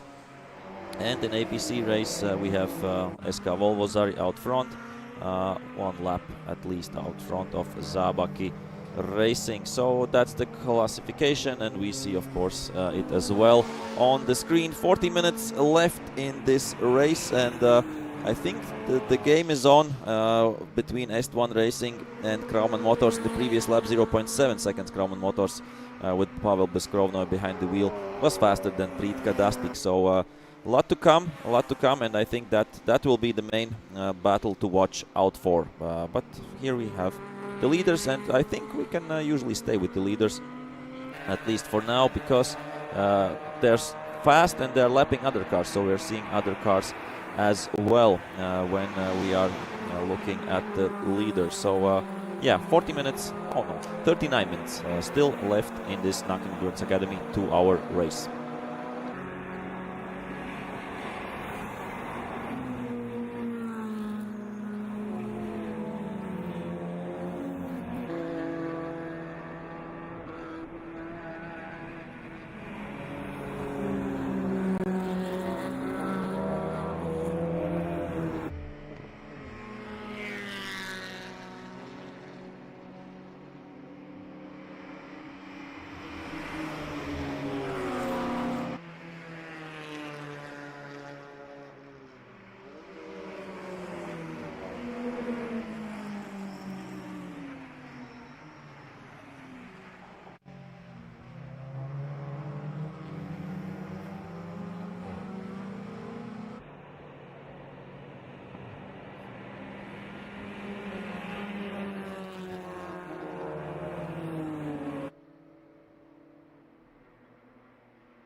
And we are seeing Soderus Racing, one of the diesel cars, sitting in 4th place in BTC 3 class.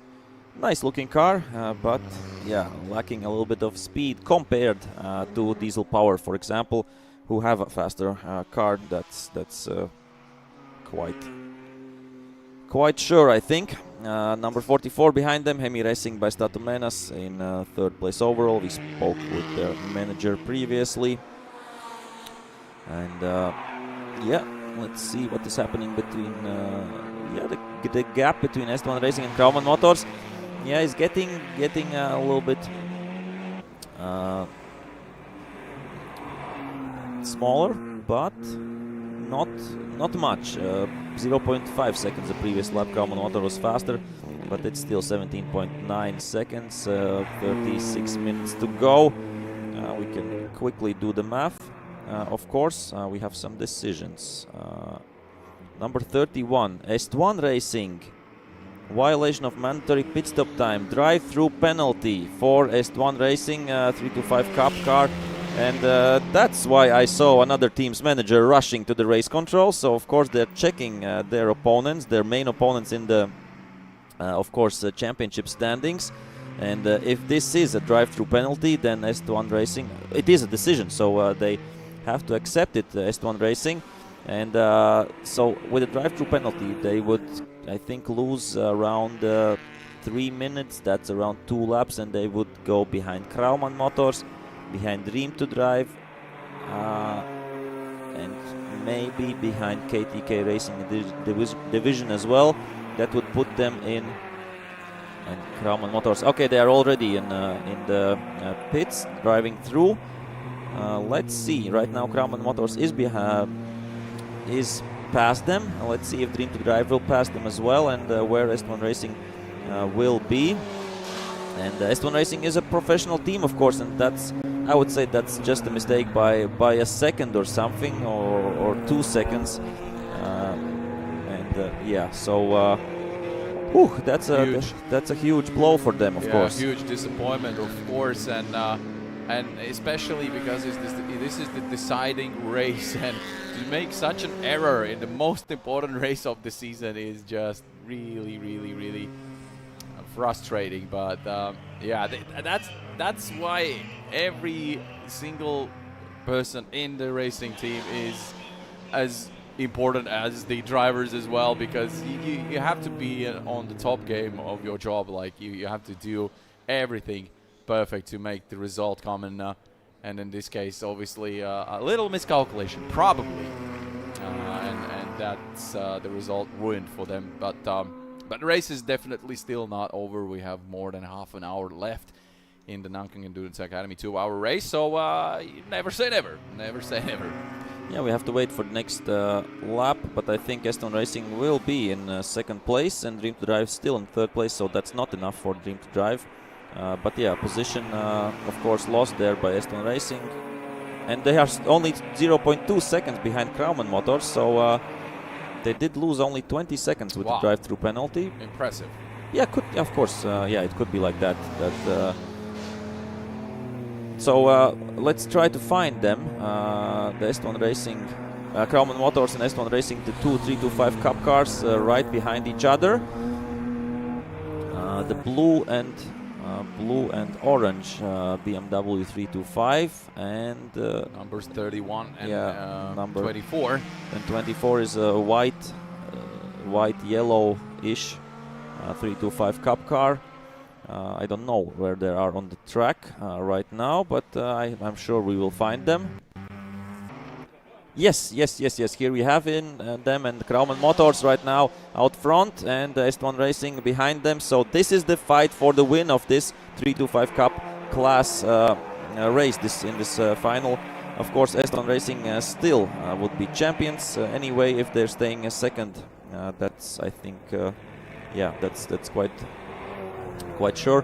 But right now they have to fight for the win, and I'm sure Plitka Dastik wants to win, and I'm sure Pavel Beskrona wants to win as well. And for sure, and we can see he's trying on the inside, and he's already side by side, but letting it go for a second, because obviously high speed turn there, and smallest mistake in this place could ruin the whole race. So obviously, it is a challenging one. It's really fantastic. This from now on for half an hour, this is gonna be like a straight race for sure.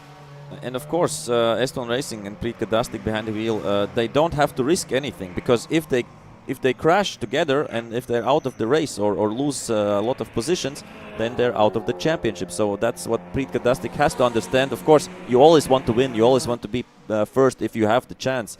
But yeah, he has to be careful a little bit, I think, as well, not to overshoot it. And of course, I said that, yeah, BaTCC and Pavel Beskrovnoy want to win. Of course, their teammates Mick Maten and Romet Racing want to win as well, as Romet Racing did get the win yesterday in 325 Cup sprint races, and moved up to third place overall as well. So a great day yesterday for him, and he wants the cherry on the cake right now with the first place into our race as well. Let's see what the action brings us. They're going really fast right now, and we have precisely half an hour left in the Nankang Inzinerija to our race. Yeah, and we see that BaTCC has thought of this and has let go a little bit of Pavel Beskrovnoy, but not much. They're, I think, separated by around half a second or second. And if Pavel makes a mistake, Prit will be there to benefit of that. And we see that 1 second the gap right now. And as you said, 30 minutes still to go. And they are pushing. Previous lap times 1 minute 36.1, 1 minute 36.9. So, of course, the tires are not maybe in the best state, but we saw some tire change happening, at least on the Kauman Motors car, as I'm sure on the EST1 Racing car as well. As Romet Racing said, that too much tire pressure, the car was sliding around, he couldn't do anything, so that's why he went a little bit faster into the pits.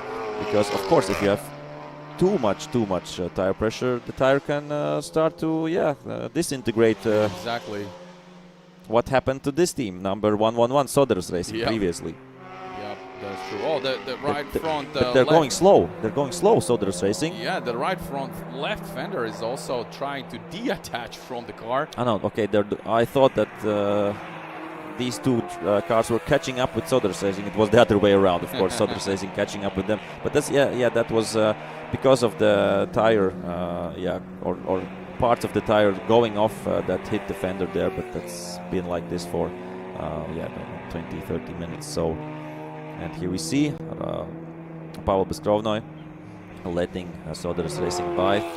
That's of course Darius Zitlinskis and Adomas Petrovas behind the wheel, sharing these duties. And it was a bit of a lock-up, no, for Beskrovnoy, it looked like that. Or was it from Soderus Racing? But anyway, still a good fight there for first place in 325 Cup class.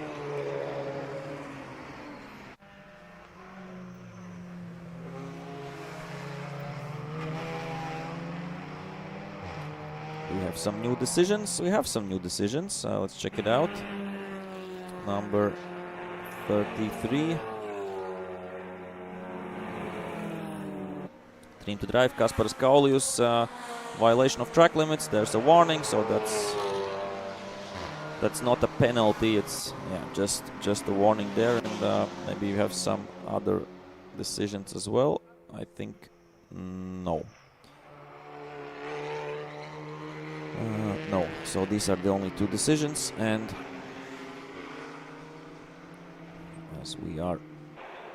as these two fight brothers are preparing to lap some cars. This is SK Volvo Zarya APC race car. But yeah, I think it's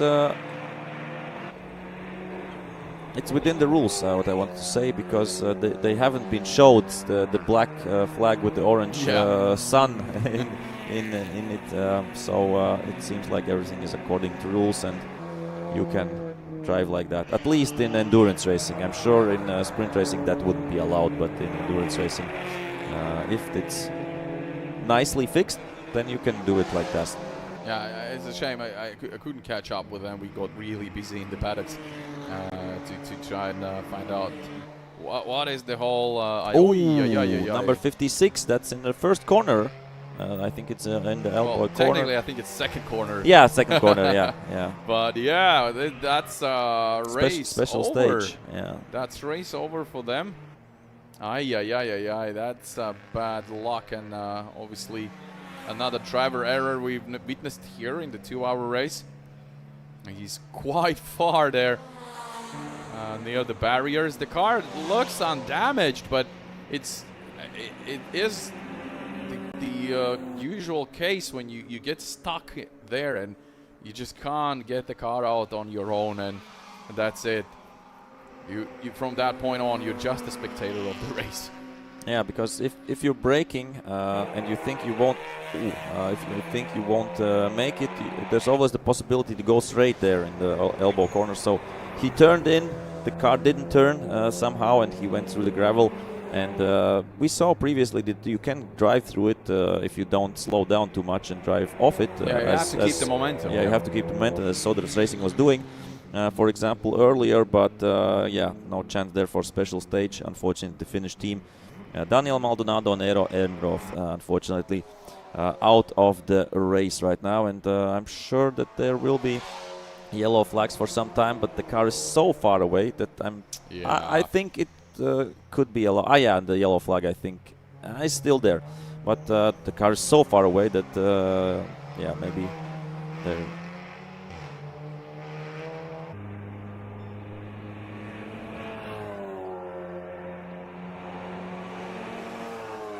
So Soderus Racing was off once again. That's what we are being told. Let's check the lap time.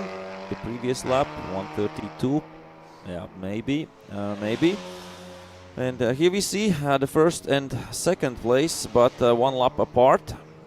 And Capkauskas Autocentras, the previous lap, 1:39 from Titas Capkauskas, so pretty slow, 12 seconds slower than the fastest time of Ramūnas. So maybe because of some lapping, because I don't think Titas isn't 12 seconds slower than Ramūnas.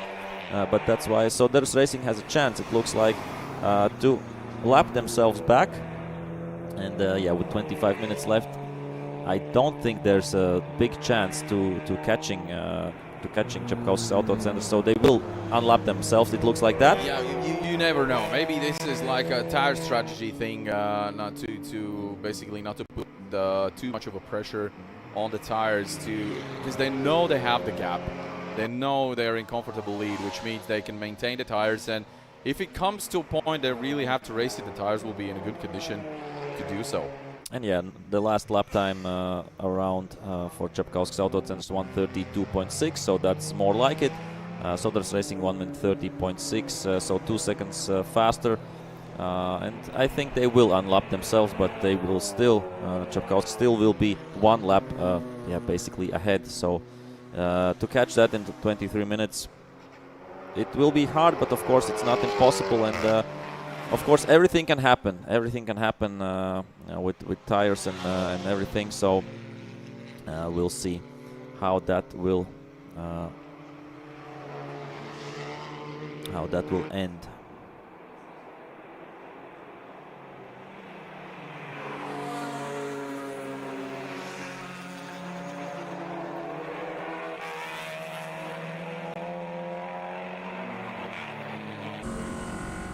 As we are seeing the onboard here from Capkauskas Autocentras, Titas will try to lap. It looks like LDV Racing team. Yep, and then KTK. And here we see trying to unlap themselves. Soderus Racing.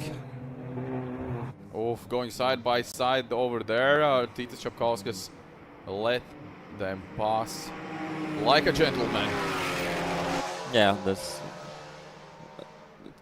I think there's no sense in trying to fight it, as we see here. One more lapping done there by Soderus Racing. Let's see how the pace will be. And Titas previous lap 1:34.9, and losing a bit of time with all these lapping cars. And Soderus Racing doing a little bit of a faster job right now. But of course, as Walter said, it's first time in 2 or 3 years for Titas at the Lenktyniu circuit as a driver. So, of course, they didn't get much of practice time to get to grips with the track and with the car. So, of course, that's, I would say, forgivable if has something changed. So Krauman Motors, EST1 Racing, 2.6 seconds between them. So yeah, no rush there for Pritka Dastik. As you can check out if there's some changes in other classes. I think everything has stayed the same. Yeah, in all the classes. So no changes, no big changes there. And yeah, a little bit more than 20 minutes still left in this race.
So Capkauskas Autocentras with Titas Capkauskas behind the wheel still out front. Soderus Racing here in the second place team with Darius Zitlinskas and Adomas Petrovas. And let's see how the gap, how big the gap right now is in the previous lap times. Here we see won't be much, or it will be much. That's what I wanted to say. And we will see it how many seconds. So 1 minute and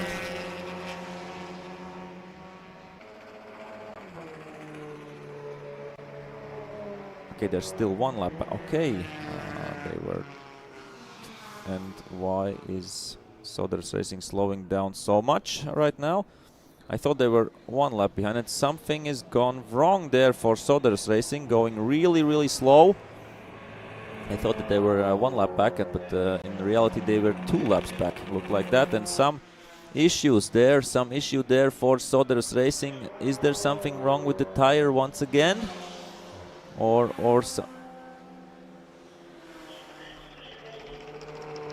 Yeah, something is sounding wrong there for Soderus Racing. They are going also really slow, so heartbreak once again for the team. They have had their issues. I think it's the 3rd time they have some, and also I think the tire is gone once again. Once again, the front left tire is gone, and they will come into the pits. That's 100%. That's 100% sure that they will come to the pits. Oh, some bit of lockup there by Dvaras Racing in the picture behind.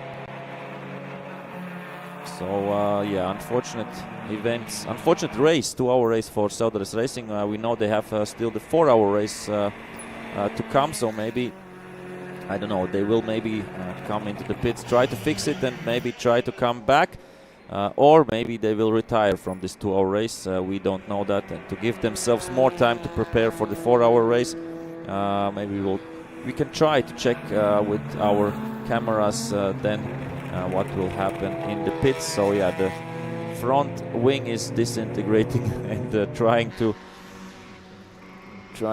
leave the car, and of course they're coming into the pits. Let's try to see what they will do. The tire looks actually, I think, plus minus or not. Are there some rubber coming from the car? Okay, they're coming into the pits. Unfortunately, we have we have the trees right there, but yeah, we will have a cameraman there in just a few moments. So some action happening there of Soderus Racing, and of course Hemi Racing by Statomenas will, and the tire, yeah, there's a tire change there, so somehow they're stressing the tire too much, the front left tire, and of course that's the tire that gets the most beating at this BaTCC clockwise circuit. And yeah, somehow, and what the question is what they will do with the fender. Will they try to, yeah, they will have to try to fix it a little bit. Zip ties coming up, that's of course the easiest way to fix cars, and of course duct tape is a possibility as well, because you can't drive around like that with the wing flapping around. And yeah, they will have only 1.5 hours between the 2-hour race and the 4-hour race to fix it a little bit more permanently, as of course they will lose a position, that's for sure. Hemi Racing by Statomenas will fly, or have already flown by, and yeah, that will be a position change for sure, and that's it for some hopes for winning for Soderus Racing, unfortunately. And Hemi Racing are by Statomenas are up to second place, and yeah, the car which is second place right now is driven by Henrikas Statkus and Jurijus Basovas, as we have still around 15 minutes left in this race. Yeah, quite some action in the Nankang Endurance Academy 2-hour race here. Wonder what's it gonna be in the 4-hour race for the Baltic Endurance Championship grand finale. Probably it's hard to tell, and there's some championship points for grabs as well, so that's definitely gonna play the game, so we'll see how it goes on. Actually, yes, Hemi Racing by Statomenas are now ahead of Soderus Racing because of that pit stop. So that's a position change there officially now in the leaderboards. And yeah, on the last part of the race, everybody is doing a little bit slower lap times than the best they did previously. Is somebody driving their best lap times right now, or somewhere close to that? RS Racing team driving around 1.4 seconds slower than their fastest lap. That's quite close. Diesel Power also within 1 second of their fastest lap in the previous lap there, so putting up the pace, or maintaining the pace there. Who else? Autocentras within 1.2 seconds with their best lap. And other teams are not so fast. Baltic Racing went into the pits the previous lap. The lap was 3 minutes, so some issues there for the ABC race team. Special stage, and we see, I didn't see it previously, special stage who are out of the race. They did their fastest lap just right before they went out, so they were pushing, and it seems like they over-pushed it just a little bit, the Finnish team. We see, still showing green, that is their personal best the previous lap, and then just a few meters later off the track. So was in a good rhythm, the driver, but unfortunately that's it. And yeah, we have 2 retirements in this Nankang Endurance Academy race. Lind Racing, I think during the pit stop, they just gave up and said no, it's no chance. Some technical issues there for the Estonian team, for Simo Lind. And let's quickly check the standings, because I think he was in second or third place, but if there is a chance that somebody has or will overtake Simo Lind. Sorry, no, not Endurance Academy. He is the BTC2 champion in sprint racing. That's of course the main goal for him.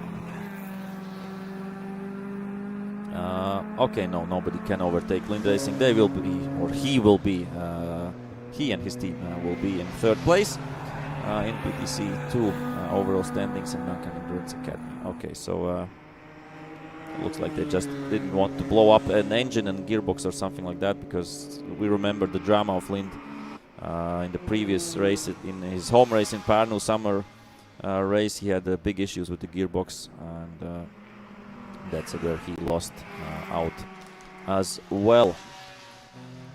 We are nearing the last 10 minutes in this Nankang Endurance Academy 2-hour race. Let's check out if we have some battles on track, but I don't think we have.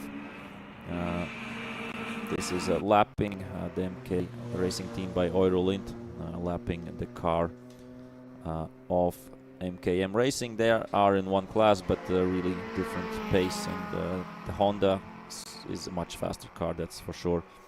If we compare, the Honda is a BaTCC 1 class car. The MKM Racing BMW is a BMW 116 or V1600 car, and they're still battling a little bit there. So that's interesting to see. Having some fun on track. That's not a battle for position, but it's still a battle on track. Speaking of duct tape, you mentioned it before. Also, the front of the Honda is also holding up to quite a lot of duct tape on the front left corner. Yeah, maybe they have some contact somewhere, because they were in the pits too early before the pit window opened. So maybe that was the fixing of the car. But here we see trying to. Yeah, nice to see. That's, as I said, that's not for a position on track, but it's still a fight going on. MKM Racing, the BMW, can lap themselves back against this team, so that's a chance for them. But yeah, they have one lap and a little bit more between them. As Capkauskas Autocentras still putting in good enough lap times right now to maintain in first position. Soderus Racing still with 2 extra pit stops. They are still in 3rd place overall. So the speed is there, but unfortunately not the consistency. And endurance racing obviously is all about consistency. We've heard this before a lot of times. And from your experience, I mean, in the sprint races is obviously completely different, but how hard it is actually to be consistent out there in the track? What's the most hardest part of that? At the times when you're alone on the track, you're getting a little bit bored. For example, in sprint racing, it's you're never bored. Almost never bored. Of course, you have some times when there is a car, I don't know, 5-7 seconds ahead of you, and a car 5-7 seconds behind you. Then you can get bored as well. But in endurance racing, I did one in the last week in 100-minute races, as I said before. And when you don't have anybody to fight with, the cars in front of you you don't see them, and the cars behind you also don't see them. Then you get a little bit bored. And for example, in this corner, which is second to last corner, and there's a little bit of a new tarmac piece right before you turn in. And I was just trying to get the car a little bit sideways, just to have fun there, because I didn't have anybody to fight against. So I enjoyed a little bit myself. And the Ford Fiesta, it's a front-wheel drive car, but I did just a little bit of small drifting there, just to keep my fun alive. But yeah, it is the concentration, to keep up the consistent concentration and driving. And I didn't have any communication with the pits. So in these, of course, 2-hour races and 4-hour race, you have the communication with your team manager or engineer, and then you talk with him, and he says the lap times to you, and he says to you drive faster, drive slower, and you adapt to that. And then you have, of course, somebody to keep you focused. But if you're driving alone there, then it can get a little bit difficult. Nice Spider-Man there, watching in the second to last corner as the Soderus Racing are moving by Zabaki Racing. And here we have some overtakings as well. RS Racing team, Raigo Sarapuu and Peter Kaera lapping ACAP Racing, Erik Kaju and Henri Koppas. So 2 Estonian teams meeting each other on track, but of course with really big speed difference there. So here we have EST1 Racing and they're quite a bit, 14 seconds behind Kraumann Motors. So we had them 1 second behind each other, but it looks like they thought EST1 Racing just nurse the car home, don't do anything stupid, and we will have the title in our hands. So that's the main goal for them, so they can drive a little bit slower, take it easy. But let's see how far Dream to Drive is. Maybe they don't have to take it too easy, as Dream to Drive is 41 seconds behind and doing slower lap times. Then okay, that's a lot. Then EST1 Racing can do the good old saying that Alan Prost said: the goal is to win the race driving as slow as possible. So to not stress the car. Yes, exactly. And that's what EST1 Racing. Of course, they won't win. They will be second, but they will win the championship title.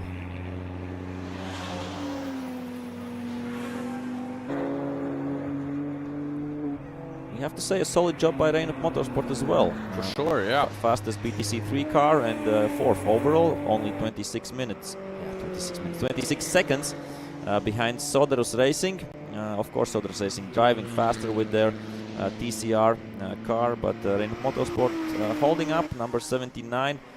Sven Karus, of course, experienced driver, was driving yesterday TCR sprint race. And let's see, will we see him again in the 4-hour race? I don't think so. Yeah, I think Sven Karus won't be driving the 6-hour race. But we have, I will try to find out. Do we have a driver who is driving sprint 2 hours and 6 hours? That's a challenge right now for me to find out. I think Ramones. Ramones. Ramones was driving yesterday the sprint race in BTC4 class. He's driving the 2-hour race. He's driving the 4-hour. Yeah. So we have a busy weekend. A busy weekend for Ramones, and of course managing the team together with his son as well. But I will quickly try to check if we have another driver who is doing that. We have drivers who are doing, for example, the sprint and 4-hour race, but they're skipping the 2-hour race. So that's. We have less than 5 minutes left in the Nankang Endurance Academy 2-hour race. So I'll probably head on to the park for me, so I can chat with the guys after the finish of the race. For sure, we will speak to Titas Capkauskas, who is now in our screens, and he's in the lead of the race. He and his team. And Tita speaks good English. Yeah, exactly. So it's going to be a nice chat, obviously, with him, and let's hear what he has to say after the sustained, obviously, a good preparation for the 4-hour race, the Baltic Endurance Championship season finale. So he'll be, I think, quite ready for some action. Quite a lot of warm-up laps, if you can call them that way. So that's definitely good news for the team. Yeah, and of course, will be interesting to hear from the other Cupras about their second stint. And of course, 325 Cup leaders as well. Will be interesting to hear from. I'm sure that Peskrono and Martin will be happy about this. And Mick Martin said that, it will be difficult to catch EST1 Racing, but they got a penalty, so that's how they did get them. And I'm happy for Mick, as he is managing the team, Kraumann Motors, not driving so much as he used to previously, and enjoying himself in the 2-hour race. But as I don't know if you heard, but I said that we want to see Mick in sprint racing next year in 325 Cup. We see the lap times, and I said that the 1 minute 34.6 he would be in the top 5 in qualifying in 325 Cup. So let's keep our fingers crossed for that, to have a good competitor next year in 325 Cup. But I'm sure we will have great competition in 325 Cup next year. Don't know which drivers will stay, which drivers will leave, and which drivers will come. But that's, of course, everything for next year. But we have 2.5 minutes left here in this race. I think 2.5 minutes plus 1 lap, or maybe just 2.5 minutes. I'm always confused about that, but we will see by fact when the finish flag will be shown on the start-finish line. Exactly. All right, Artur Saal will be now running to the bar ferme, and let's see you back in the studio in a bit. Yeah.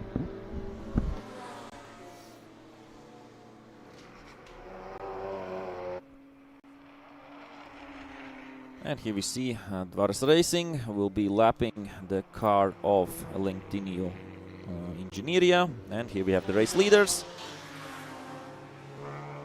And we have... Oh, we have a decision. Let's check that out. Kasparas Kaulius, number 33, Dream to Drive team, 325 Cup team, have multiple violations of track limits, so they had a warning already, but now 20 seconds added to their race time. Will that change anything?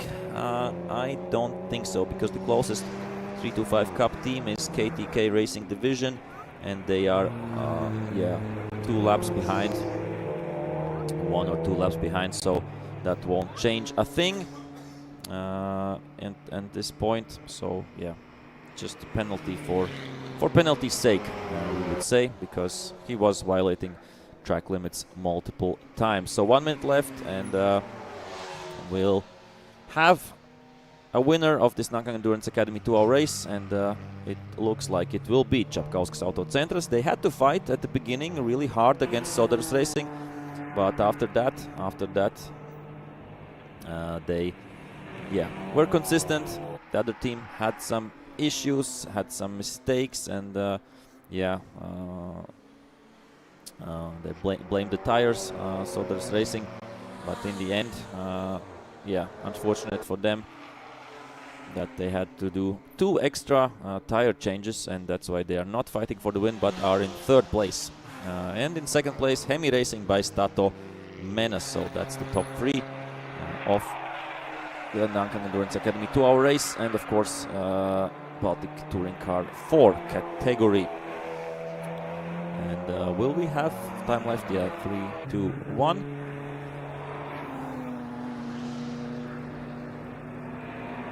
And Capkauskas Autocentras are coming closer to the start-finish line. The leaders of this Nankang Endurance Academy 2-hour race. Let's check if we will have the start-finish line, or if it will be another lap. And it is the finish line, so congratulations to Capkauskas Autocentras Racing Team. Congrats to Ramūnas Capkauskas and Titas Capkauskas for the win. So yeah, this was a good practice for the 4-hour race. Sorry, I'm trying to say 6 hours because we had for a few years 6-hour race format, but right now we are back to 4 hours. And I think it's a good change, and as we have more competitors than previously for the 6 hours. So congrats. In 2nd place we have Hemi Racing by Stato Menas. In 3rd, Soderus Racing. Here we see Soderus Racing. 4th overall, Reinup Motorsport. And 5th overall, Krauman Motors. If we go through the classes, then BaTCC 3, Reinup Motorsport, RS Racing Team and Diesel Power, that's top 3. 325 Cup, we have Krauman Motors, EST1 Racing and Dream to Drive. And then we have BaTCC 2 class, the only team there, Autokas. And BaTCC 1, winners DMK Racing Team by Eurolint, 2nd place Lenktyniu Inzinerija, and 3rd MKM Racing. The winners of P1600, LDV Racing Team, the only team there as well, Autokas. Also the winners of BaTCC 2, and in ABC race we have the winners SK Volvo Zari, and in 2nd place Zabaki Racing. So that's that right now. Check out the full results here on the screen, and we'll be heading over to the Park Ferme to get some interviews with the winners. After that we will have a break up until, let's check quickly out, up until I think 2:30. Around 1 hour, 1 hour break, as we'll be of course there on the grid at around 2:20, so 14:20. So in around 1 hour we'll be back. But right now, of course, we are heading to Park Fermé to get some interviews from the Nankang Endurance Academy to our race winners.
All right, here we are in the Park Fermé after the Nankang Endurance Academy 2-hour race, and I can congratulate you, Titus.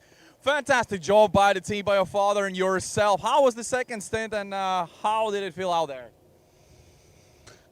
Wow, it was very good, and thank you for my dad, because in first stint he do a very big gap. For second place competitors it was some technical reason, but I'm very happy to have opportunity to participate, and I know we win BaTCC championship, yeah, so it's good, very good. It's been quite a while since we've seen you in Lenktyniu racetrack. How was it to come back here and really try to push it? I was really nervous, because in this track by the wheel I was 2 years ago, something like that. So it was fun to be again on the steering wheel. So everything is good. But this is not over yet. You still have to cover the 4-hour race together with the father and Valters Svedris. 4-hour race I will be team manager, and Ramūnas and Valters will be drivers. Yeah.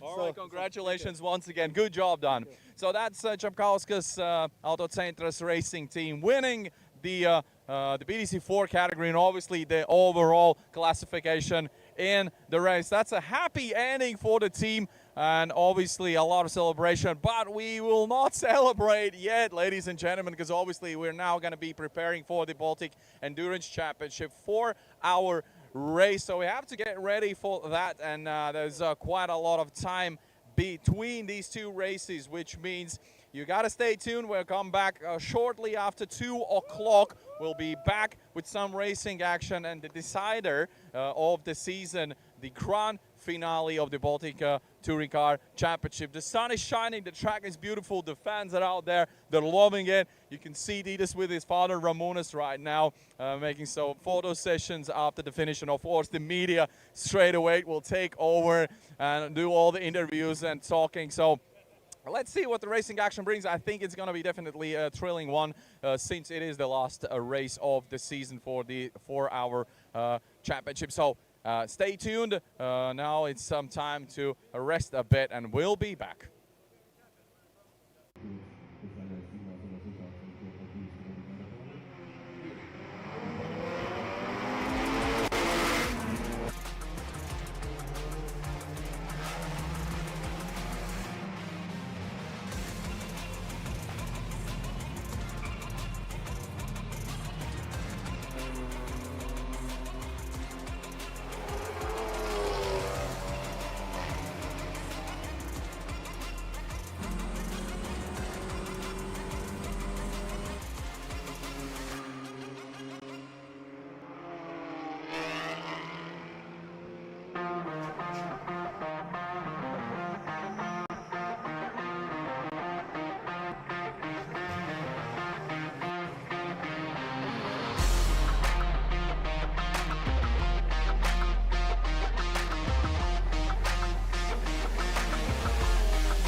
Hello and welcome back to the beautiful BaTCC racetrack in Riga. This is the Baltic Touring Car Championship grand finale of the season. Obviously, we're getting ready for the Endurance Championship for our race this weekend. Now, the teams are slowly getting ready. Of course, not all of the teams are yet here on the grid, but we'll talk to them all hopefully to most of them. And now, obviously, we know the qualification run results right now. And on the pole position, we have a beautiful Mercedes-Benz AMG G3D3 Evo. That's the Stadetta Pro by Heidelberg mobile team with Reinis Nitiš, Artūrs Batraks, and Ignas Jomantas behind the wheel. Now, it's Artūrs Batraks who's going to do the first stint, but now we see Reinis Nitiš is already chatting with Artūrs and probably talking through some of the most important points for the race. Let's see if we can catch up with Reinis. He's still doing some instructions for Artūrs Batraks. I think, if I'm not mistaken, it's first time for Artūrs Batraks behind the wheel of this powerful car. Now, he is quite experienced driver. We've seen him in Lamborghini quite a few times out in the Baltic States. Reinis Nitiš here. Reini, hi and welcome to the BaTCC racetrack. It's time for the 4-hour race. How do you feel before the start? It feels good. We just did qualifying P1, but yeah, I think we just main thing we have to finish and that's it. So now Artūrs will have new tires first 45 minutes, so he have to enjoy. Obviously, it's quite a nice day comparing to yesterday. The weather forecast finally gave us something we were hoping for: sun and dry weather. How does the track feel out there? Track is good. We didn't drive practice yesterday because it was completely wet, yeah, and today is dry. So yeah, maybe not so much rubber on the line, but still it's good and we can go fast. If I'm not mistaken, it's the first time for Artūrs in this car. No, we did practice this morning. Race-wise, it's the first race for him in the Mercedes. He did Parno race 1 this year. All right, yeah. Okay, cool. So we have experience already. That's good Yeah. news. All right, see you out there. Reinis, let's talk to Artūrs. He's getting ready. Hey, man, I haven't seen you for a while. How's it been going? Now it's nice to be back in the Baltic States for a race, so I hope that all will be okay without accidents and so on, and hope for a good race. I think it's the best spot to start the race from, the P1, the pole position. And you've been in the P1 numerous times with the Lamborghini as well, so how does it feel before the start? Of course, the start of the first position is always the best, because no pressure, no without you don't worry about the crashes or something, and I hope to finish first also. You have some beautiful car and quite powerful one as well. How have you been coping with this machinery? This car, every time I'm enjoying this car. This is excellent, my dream car. Fantastic, Artūrs. Best of luck in the race. See you out there. Thank you, bye, see you. All right, cheers. Now, obviously, let's head on to P2. That is the Jūrmala OptiBet Racing, Ramūnas Capkauskas and Valters Zviedrs. Racing in this one. Ramūnas Capkauskas is getting ready. Fingers up. Yes, thumbs up. He's ready. Let's chat to Valters once again. Now, it's like completely new race. Now, the 4-hour race, obviously, is quite exciting to watch usually, and especially in the TCR category. So, what's it going to be this time? Yeah, quite a lot TCRs in this race, so it will be a tough competition. Did a good qualifying lap, and yes, we are on the top in the TCR category. Also, we'll chase the Mercedes in the first. So yeah, our plan is just to have a nice race and try to win the TCR category. I'm having trouble going through the start list because I see Titas Capkauskas' name also in the team, but I've heard that Titas is going to actually do the team managers, replacing you as a team manager. Is that true? Yeah, he will be the team manager, but he is a big part of the team as well. You know, endurance is not just the driving part, but also the managing and the strategy. So yeah, we will drive with Ramūnas, the two drivers, and Titas will be the manager this time. Perfect. Now, Ramūnas is definitely all warmed up. He did the 2-hour race together with his son. He's definitely ready. What about you? Yes, I'm ready as well. I did the qualifying and also did a good job. Got the feel for the car. It's much easier to drive than Legends. So yeah, it's a good experience after the rain as well to feel the grip and also the good track conditions. And yeah, now just need to finish the race. 4 hours in the front. So yeah, I'm ready. All right, best of luck to you guys. See you out there in the race. Now, we have quite a few TCR cars as well. There's already mentioned before, and from P3, it's the Untitled by the MKM Racing team with Davidas Sakalauskas, Tomas Urbanavicius, and Marius Kemersi starting in his beautiful Audi right there. You can see it's just spectacular. When you see it out of the track, believe me, it's definitely going to be a spectacle. The team is getting ready. The driver is still having some talking points through. Yeah, well, they're busy as it gets. You see some other cars we've seen before actually today. That's the Soderus Racing team. They've been out there for the 2-hour race. Let's see how many duct tape is there on the front fender. That was the spot that was damaged the most with the front left wheel that was just having an issue after an issue. So let's see, there's the mechanic coming. Actually, let's have a look. He's actually asking you to turn the wheel. Let's see what's happening there. And they're probably still checking on something on the car. This is quite exciting, to be honest with you, on the start grid. It's not a usual or a common thing we've seen so far. So that's the top 4 cars out there. Nanoson Partizani Racing here, a number 55 car on the spot number 5. And we'll see if the first lap and the first turns go without any huge accidents. Oh, we have the double signal, which means we're gonna slowly start getting off the start grid. We've done all what's possible here. Now it's up to the guys to bring all the racing action and to bring us some good excitement here in beautiful BaTCC racetrack in Riga, Latvia. The final race of the season for the Baltic Touring Car Championship and obviously for the Endurance Championship for our race. So thanks for joining us. Shout out to all the fans out there watching the live stream. Me and Arturs and the whole TV production crew have been doing a splendid job today covering the races. And also yesterday in the rain, if you've been following it, was just unbelievable. But there's 4 hours of racing action to come, so make sure you stay tuned and see you here.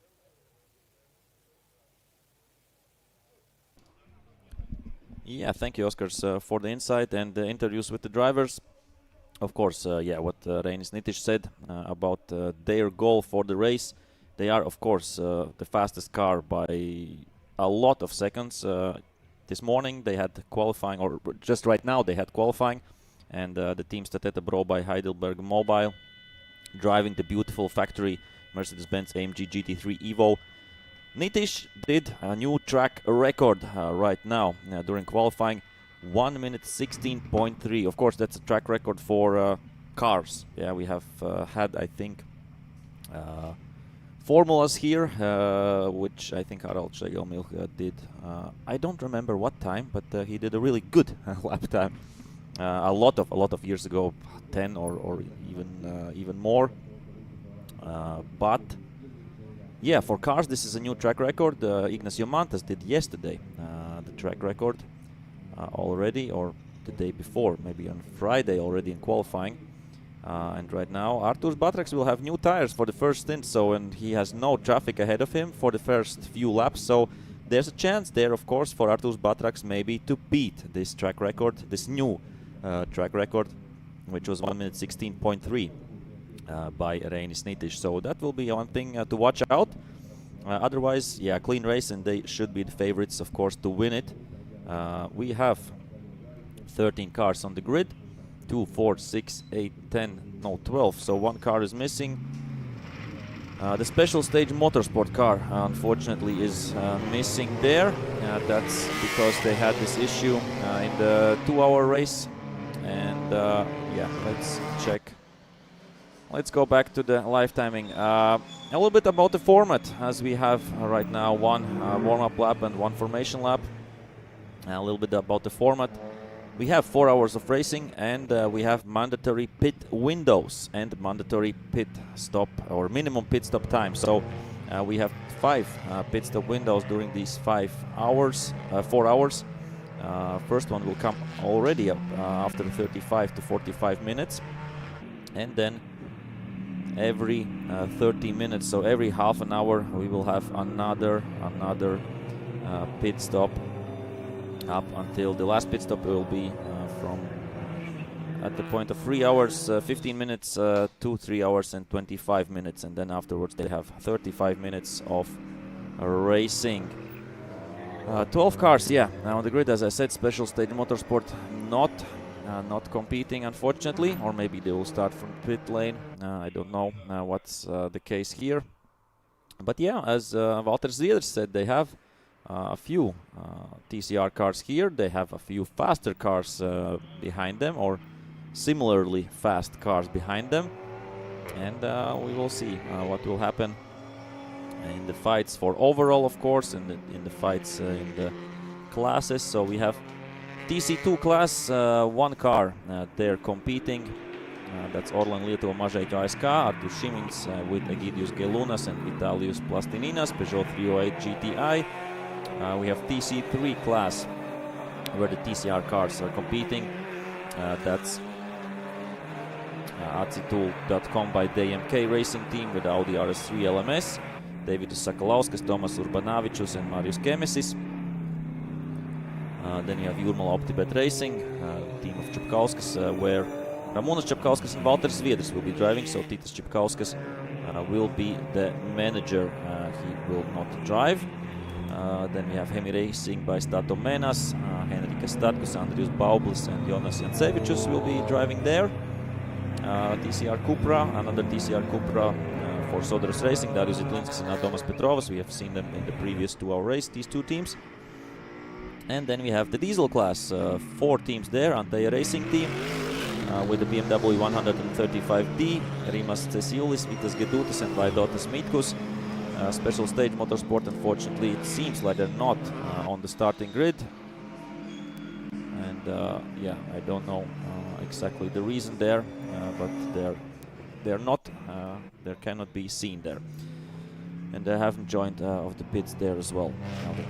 Then Dvaras Racing, we saw them in a 2-hour race, Renaldas Mackevičius and Ingrida Kulikauskiene with the BMW E92. And then we have Team R2M, BMW E46 335 diesel from Finland, Christian Ron, Jarkko Makinen and Sam Sarintela. Then we're moving on to GTAM class, 3 cars there.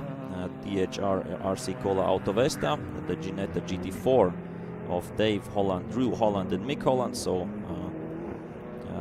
Dave the father and Drew and Mick the sons there. So a nice family event for them. Then we have Nanosan by Tarzania Racing, Audi S4, Karolis Bledis, Tomas Isjunas and Evaldas Bačiuška. And the third team in GTAM, Dream to Drive. And there we have Gabrielius Krikščiūnas, Laurinas Krikščiūnas and Edvinas Žedeikis driving the BMW M4. And the only GT Pro class car, of course, the fastest car, which is leading here everybody. Driven by Reinis Nitiš, Artūrs Patraks and Ignacio Mantas. And Ignacio Mantas, of course, drove it yesterday in the sprint races as well. So that's the competitors. And right now we are in the final moments of the formation lap, and we should get a green flag every moment when everybody will be on the start-finish straight, as the safety car has pulled out the gap a little bit. And yeah, in the front row, Strateta Bro by Heidelberg Mobile and Jūrmala OptiBet Racing, and Artūrs Patraks will be the first one, and Ramūnas Capkauskas will also be the first one driving these 2 cars. Yeah, a nice grid, of course. Would have wanted a little bit more cars. In Pärnu we had 23 or 24 teams competing.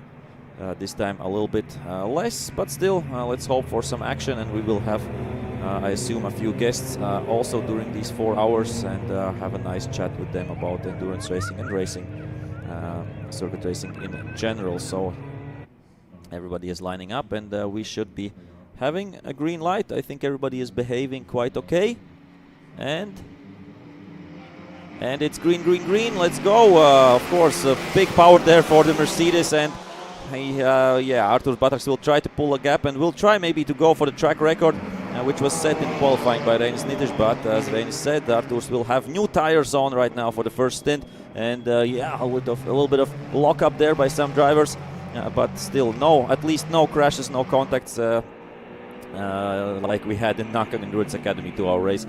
I spoke a little bit with Nick Martin afterwards, after the race, and he said, yeah, unlucky racing incident. But here we see Capkauskas has lost some positions. Some positions. Not the greatest start by him, as we are seeing. Let's look. So number 13, AC Tool, come by the MK Racing team, has gone up to second place, and here we have Tarzania fighting against Dream to Drive. So a little bit of position changes there, and some fighting going on there. The Holland family right now against one of the Cupras, I think that is Soderus. Yeah, exactly, 111, that is Soderus Racing. So it looks like the pace between the cars is quite similar here, and we should have a nice fight on our hands. And it looks like right now a GT sprint race at this moment here happening, as Dream to Drive has had a great start, moving up, I think, one place. Yeah, exactly. And they're fighting all over the place. Tarzania against Soderus Racing, and also the DHR team by Hollands. So wow, great sprint stuff right now happening in this 4-hour race here. And we see the Hollands trying to make a move on Soderus Racing, but can't quite catch the car. So the GT4 cars are quite similar on pace with the TCRs, looks like that. And we will check, of course, the lap times when they will be on free air and not fighting with each other. But we want to see the fight, so let's hope for lots of action. So this was the first lap, of course, and right now we will have in a few moments, the first lap times on free track. Of course, the tires are not maybe 100% up to temperature, but that usually takes a lap or two to bring them in, especially if you're putting on brand new shiny slick tires for this race.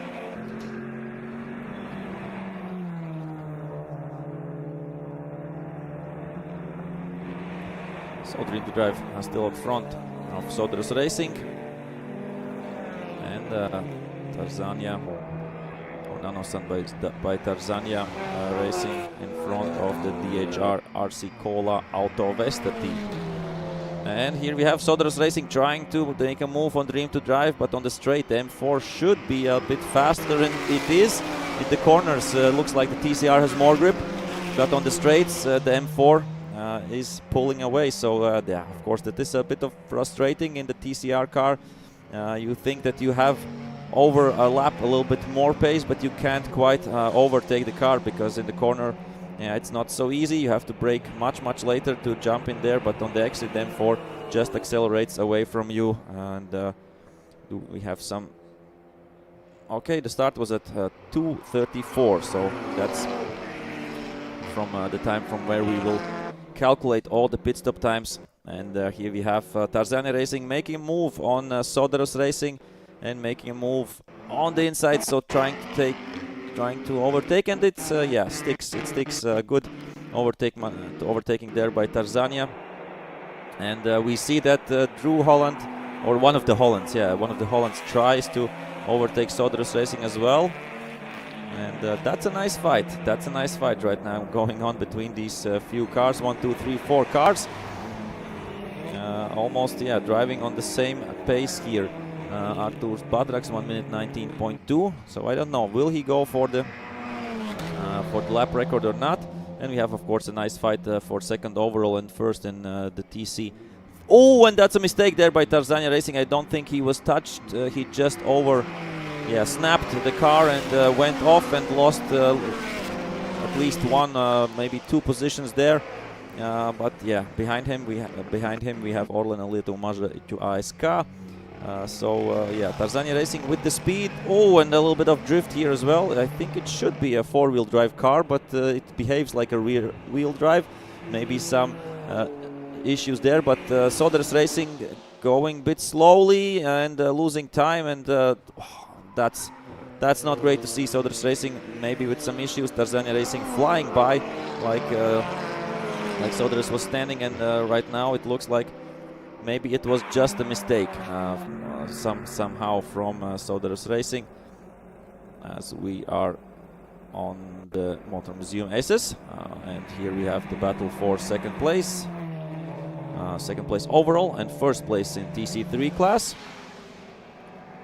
So it's interesting and nice that Capkauskas Autocentras, or in this case Jūrmala Optibet Racing, have a competition there. They're not as lonely as they were in the Nankang 2-hour race, at least the second part. And this is a nice and great fight, as the lap times are getting better and better for the Mercedes, 1 minute 18.8, but still a bit off the track record. Of course, there's much more fuel in the car, that we have to say as well. In qualifying, of course, I assume not very much fuel in the car, and right now it is fully tanked to get through the first half hour or 35 minutes. And we will be having 1, 2, 3, 4, 5, 6 stints. So yeah, if you have 3 drivers, then 2 stints each. If you have 2 drivers, then 3 stints each. And I think, yeah, the maximum of count of drivers is 3 in this case in all teams, so that you get at least everybody gets 2 stints. So approximately a little bit more than 1 hour, 1.5 hour per driver there. Yeah, if you have 3 drivers. So nice fight here. Question is what is happening behind in the fight between Dream to Drive, DHR RC Cola, Auto Vesta, and Nanosan by Tarzania. Right now, of course, this is a little bit further up. This is, of course, and here we see still fighting out these 2 GT4 cars. Of course, the M4 is not a factory GT4 car; it has a wing there, but fighting really hard. Dream to Drive against DHR RC Cola, Auto Vesta. Dream to Drive with lap times 1:27.5. So I'm not sure, but it looks like that could be Edvinas Žadeikis between the between the seat, but behind the wheel. That's what I wanted to say. Between the seat and the wheel. Yeah, something like that. Tarzania Racing has come back, overtaken, we've seen before, overtaken Soderus, but Soderus Racing back with the pace, so maybe a glitch at some point there. But yeah, really eventful first 10 minutes right now in this 4-hour race. And I don't know who is behind the wheel of the DHR RC Cola Auto Vesta. One of the Hollands. That's quite logical. And here we see one of the Hollands is trying to make the move on the inside line, going to the Cinema Studio corner. What is happening after? In the exit, and the move is done. So great move there. A lot of laps behind the M4, but right now the Ginata is unleashed, and let's see what lap times it can produce, and if it can maybe produce something towards the TCRs. Right now it doesn't look like it, but we'll see. We'll see how the race will develop. As we have still here a nice fight between Nanosan by Tarzania against the Soderus Racing. Yeah, Soderus Racing losing quite a lot after the first few laps, getting in there in the traffic and the battles for positions. Started from P4, so probably not the best start of the race, but let's not forget it's a 4-hour race, so it's still a long way to go. Yeah, of course, they would love to be in the fight where Atsetul.com by the MK Racing team and Jūrmala Optibet Racing is. But right now, the gap to Jūrmala Optibet Racing, more than 20 seconds, 20-something seconds, unfortunately. And of course, on free track, they possibly could be a bit faster, but right now they are stuck behind Tarzania, Nanosan by Tarzania Racing. We'll see the lap time by DHR RC Cola Auto Vesta in free air. They were already 2 seconds faster than Dream to Drive, as it is factory genetic GT4 car. This BMW M4. I've spoken with some people, and they say that it's just a BMW M4 with the wing on, okay. So it's not a factory M4 GT4 car. As we have here, still fighting. for second overall and first in class. And coming up to the first cars, to lap. Which number is that? I think that is Team R2M, one of the diesel cars. So we have some cars already with violations of track limits getting a warning. Number 15, Jurmala Optibet Racing has got a warning, and number 55, Nanosan by Tarzania Racing. So if they keep doing that, violating the track limits, that was a big one by the MK Racing team. Sketchy situation there. He saved it in a very last moment, but going a little bit too wide on the exit on the corner, and the perfect line is lost, but the position is not, which is good news. And yeah, we saw in the previous Nankang race, if you violate the track limits too much, then you will get a 20-second penalty. A little bit of locking up, I think, by Capkauskas that was, not from the first car, but on the second car here in the queue. And it's, of course, but I think in the endurance mode, they are allowed to drive ABS. In sprint racing mode, they are not allowed to drive ABS. So an interesting thing that there's a lockup there. Shouldn't be happening. Maybe something not working 100% correctly, and maybe the ABS is shut off. But yeah, without ABS in these TCR cars and also in Porsche's GT3 Cup cars, it's really easy to lock up the brakes and the tires, and then of course you get the flat spot. And no, that was from the Audi I think, in front driving, that there was a lockup again. And you get really heavy vibrations on the car, and it gets harder and harder to drive. You don't lose so much performance, but it's just really uncomfortable to drive, and when everything is shaking, then you are starting, of course, to make mistakes as well. So yeah, have to try not to flat spot these tires and to keep it in one piece. But of course we see that ACitool.com by the MK Racing team are pushing. They are pushing, of course, to be in front of Jurmala Optibet Racing. And once again, the driver lineup for ACitool.com. Yeah, here we go. They lock up the brakes again. Yeah, the driver lineup is Davidas Sakalauskas, Tomas Urbanavics, and Marius Kemesis in this Audi RS3. And here we see that it's, I would say, a Riga autumn race, because we see so much leaves in there the grill, yeah. And Tarzania Racing have gone by Dream to Drive as well. Just saw that on the start-finish line, flying by us. Maybe we can catch the next cars. Just stay with this camera, and we'll be seeing them. Here we have them, Tarzania Racing. Coming, yep, exactly, with Dream to Drive, and Soderus Racing behind them. Let's see if Tarzania Racing can maintain the pace, because previously they were sliding around when they had free air out front. Right now, this is a nice trio to watch out. Tarzania Racing and Dream to Drive. I think they are in the same class. Yeah, GTAM. Of course, Soderus Racing in the TC3 category, but this is the fight for second place in GTAM, because first place right now is to the HR. But Oskars, we have said it 1,000 times that it is endurance racing. It is a 4-hour race, and a lot can happen. And sometimes the slower teams get to the finish line first, because they had no issues. They were consistent and not overdriving and overcooking the car. Exactly. As we have here some lappings going on, some double lappings going on, because we have the leaders here, Stadette Bro by Heidelberg Mobile. We haven't seen the Mercedes quite a while, so... Yeah, Arturs Batrax right now. We see Soderus Racing wanted to do a move there on the Dream to Drive car, but then they saw, the leaders are coming through. And Arturs Batrax right now with the fastest time, 1:18.4. So it didn't look like he was going for the record. And we have, we have a new decision there. Number 15 for Ramūnas Capkauskas.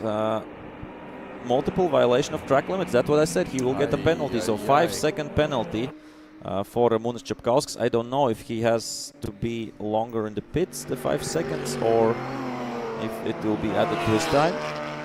Of course, I can always look up the regulations and check how the penalties are applied or should be applied. But I wonder where do they do these track limit violations? That's a good question. There are some cones on the track, and where you don't, where you're not allowed to cut the track or be too wide. So that's coming from the marshals on the track. This information. But at least these spots are not clearly visible in our screen, so it's really hard to tell.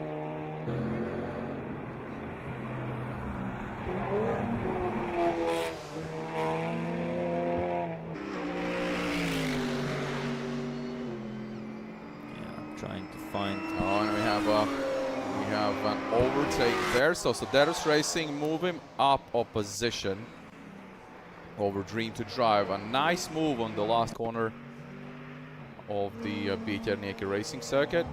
Clean and a perfect one executed. So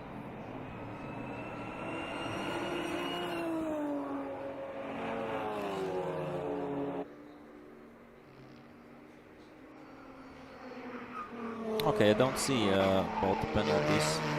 Maybe at some point I can try, or maybe even Oskars, you will try. Will go walking and talking with people. You can try to get to live timing and ask about the penalties. How are they applied, and if we will see them already on the screen, or if they will be awarded after the race, because that can be quite crucial in the end of the race, of course. Yeah.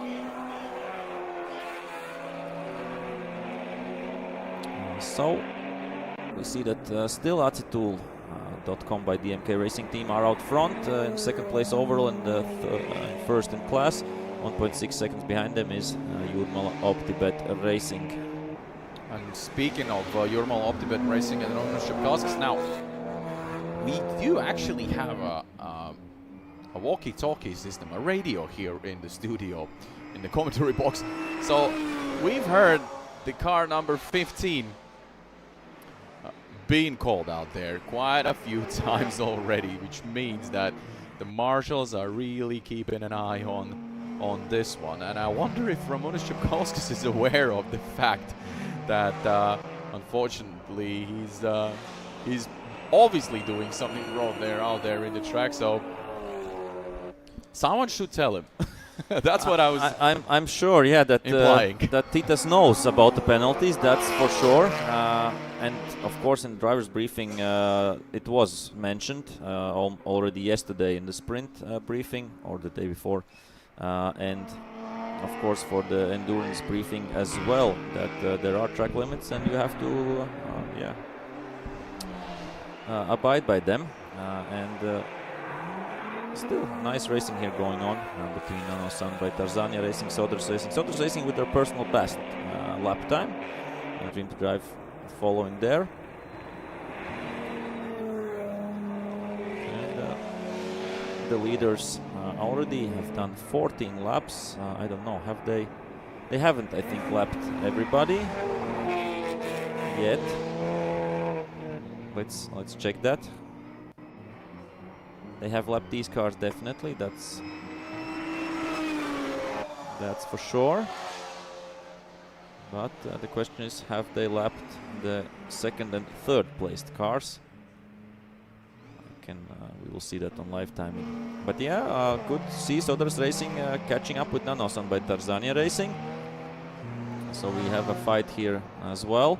And yeah, the gap between the second and third placed cars, the MK Racing team and Jurmal OptiBet Racing, a bit bigger than before now, 2.3 seconds. So Capkauskas maybe trying to understand where he is overshooting over the track limits, and that's why maybe he is driving a bit slower right now to be careful not to get another penalty. And of course 5 seconds, that's a blow. That's a really blow here in the fight for the lead. Of course it's not 20 seconds, but yeah, the gap increasing a bit more, 2.7 seconds right now between the MK Racing team and OptiBet Racing. So that's what we are seeing on the screen. That is, I think, the closest fight right now. It's for P5 overall, and yeah, they're not in the same class, so it's not for class position. Still 12 teams in the race. let's check who is the fastest diesel right now. Antti Racing team out front. But only 1 second behind them. Here we see them, Antti Racing and Soderus Racing. We can catch up with the BMWs. Yep, this is the fight for first place in diesel class. So these guys are not gifting anything to each other. They are ready to rock and ready to race with some smoke, but not so much. So they have a bit better regulations maybe than previously. Better chip tuning there. Not so much smoke coming out of the cars, but of course. The good thing about the diesel cars, they consume less fuel, and that would be, of course, handy if they wouldn't have minimum pit stop time. But within the 3 minutes, you can refuel, I think, every car here, so that levels that a little bit out. And here we have some lapping going on. Tarzania and Soderus will be lapping these two diesel fighters. Antti Racing team, of course. We could say already legends in the Baltic Touring Championship scene. Have been here racing for a lot of years. And behind the wheel, Rimas Tesiulis, Vidas Gedutis and Vaidotas Mitkus. And the car isn't slow. BMW 135 diesel, so they have at least 300 horsepower, if not even a little bit more. And let's not start to talk about Newton meters. How much? How much There's a lot of torque in that car. Yeah. But right now, of course, they're getting lapped, and the fight here will continue between the two diesels. As we see the Dream to Drive car also trying to hang on. I assume maybe that is Zdeik is a bit behind the wheel. We will maybe try to get him here in the studio as well and talk with him about his season. We remember in Pärnu, he had, of course, a great drive there with the AMG Mercedes. Don't remember if they did get the win or not, but they were in the fight, that's for sure. And yeah, he was sitting in the car that is right now out front, the Stateta Bro by Heidelberg Mobile Mercedes AMG GT3 Evo.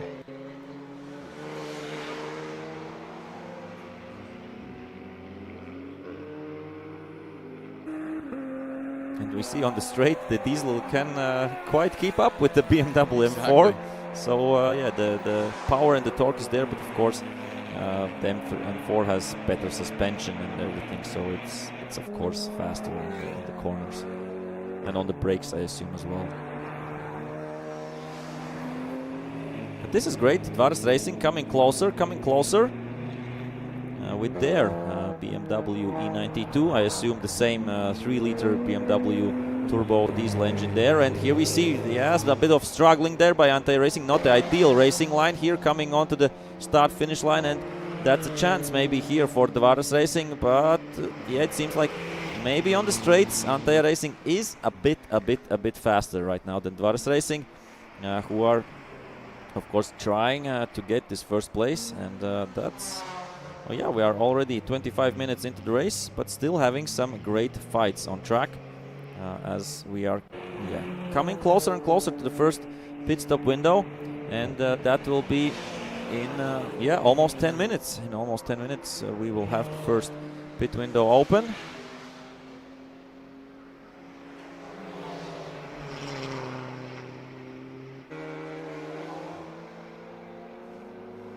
As they are still fighting it out on on track, and in class as well. Well said, Arturs. Well said. Sometimes I try. No, I try all the time, but sometimes it. You try too much. Sometimes I succeed. That's what I wanted to say. But yeah, still nice fight there between the diesels. Still around 4 seconds between the second and third place overall, and the TC3 leaders all really close. So we see that on the corners, Soderus Racing has better grip or better speed there, but not enough to try something. Is that blocking? No. Yeah, it's a defensive driving or just struggling by Antti Racing. Can't quite understand that. But still fun and a nice battle.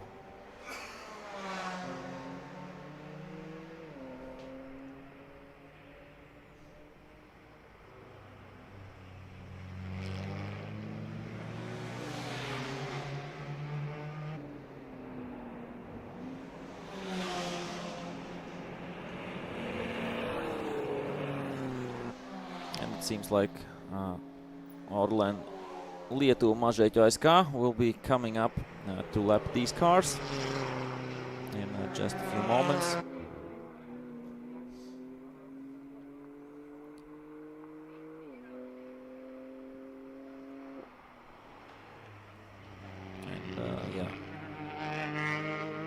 Personal best lap right now by Orlen Lietuva Mažeikių SK. It's always nice to see that somebody has their greatest lap of the race up until that moment. Of course, there will be some tire changes happening during these pit stop windows, and then maybe we'll see better lap times at the next stints. And still, yeah, this Motor Museum SS, that's really great there by the Dvaras Racing team, but right now they have to let this Peugeot by.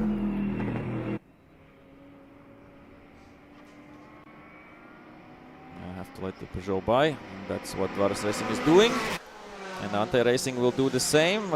Is there a chance for Dvaras Racing? No, but the Mercedes, the leaders, are coming up to this duo as well, and Ante Racing is seeing, yeah, going wide, and that's the chance maybe for Dvaras Racing, keeping the accelerator down, but no, not enough. And here you see Artur Batrax overtaking the Peugeot. If maybe Artur Šimins is driving the Peugeot, and then two good friends are meeting on the track right now, two Arturs.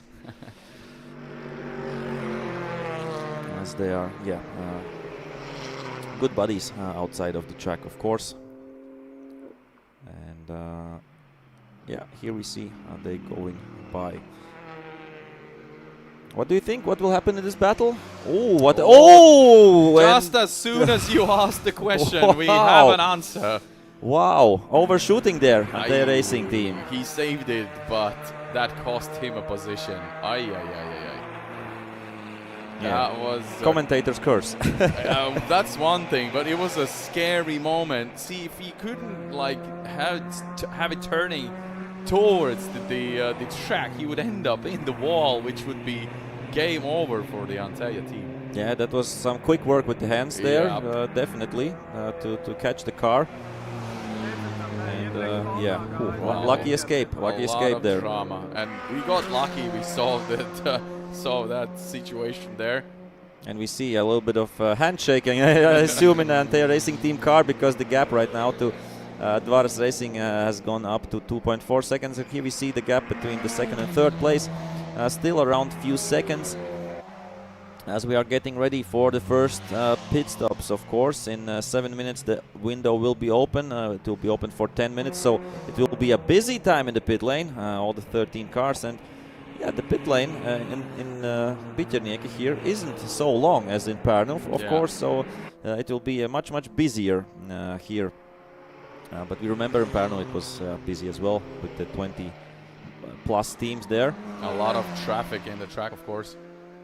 Yeah, so a little bit easier maybe this time, but in Pärnu it's easier to overtake because there are not walls around you, so it's not so scary in Pärnu. But here in Riga, if you get it wrong, then you're in the wall. But there's other elements in Pärnu track, let's say like a ditch where you can actually, for my surprise, few years in a row there's been a car in the ditch, which is really interesting. But so there's other problems there if you do not drive on the asphalt, on the tarmac of the circuit.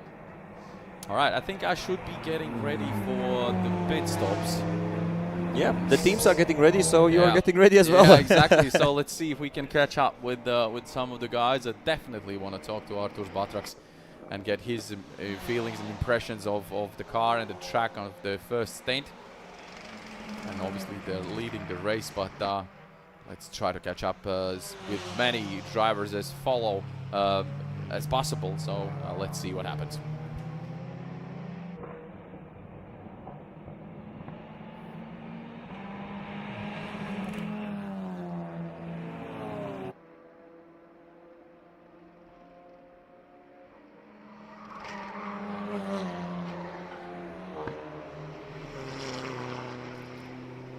Okay, a bit of smoke coming there from Dvaras Racing, and the pit window will open in 5 minutes, less than 5 minutes, 4 minutes. As we see Soderus Racing right now, the new leaders in diesel class. As Jurmal Optibat Racing is coming closer, only in 1.9 seconds right now between them.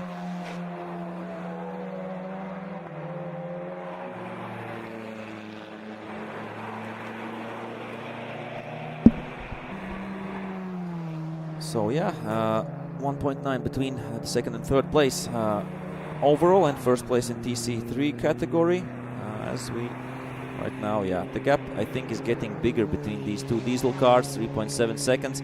So we should try to find a new fight. Where do we have a fight?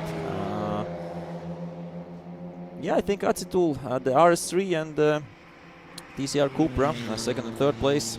That we have witnessed the first 10 minutes. That was a nice battle. Here we have some overtaking, so some lapping, of course, by the leaders. And here we have some lapping again. And this is Hemi Racing by Stato Menas, lapping Antitled Racing team. And I'm thinking, where is the second and third place? I'll try to calculate a bit. Yeah, here we have him. Thank you, thank you.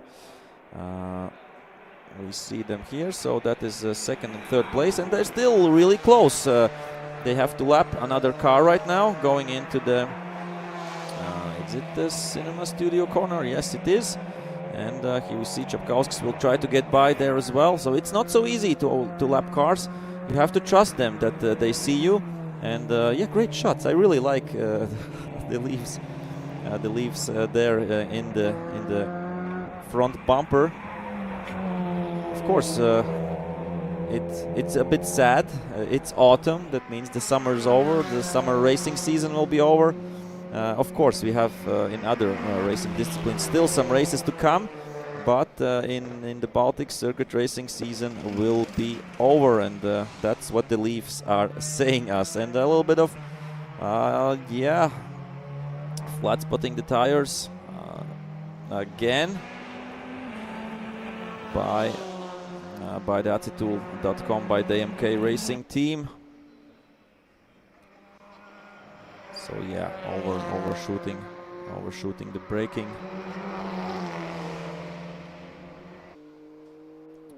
And yeah, of course, yeah, once you have a car in your mirrors that can attack you, you get a bit more nervous, and the more nervous you get, the more mistakes you can make. And here's a move there.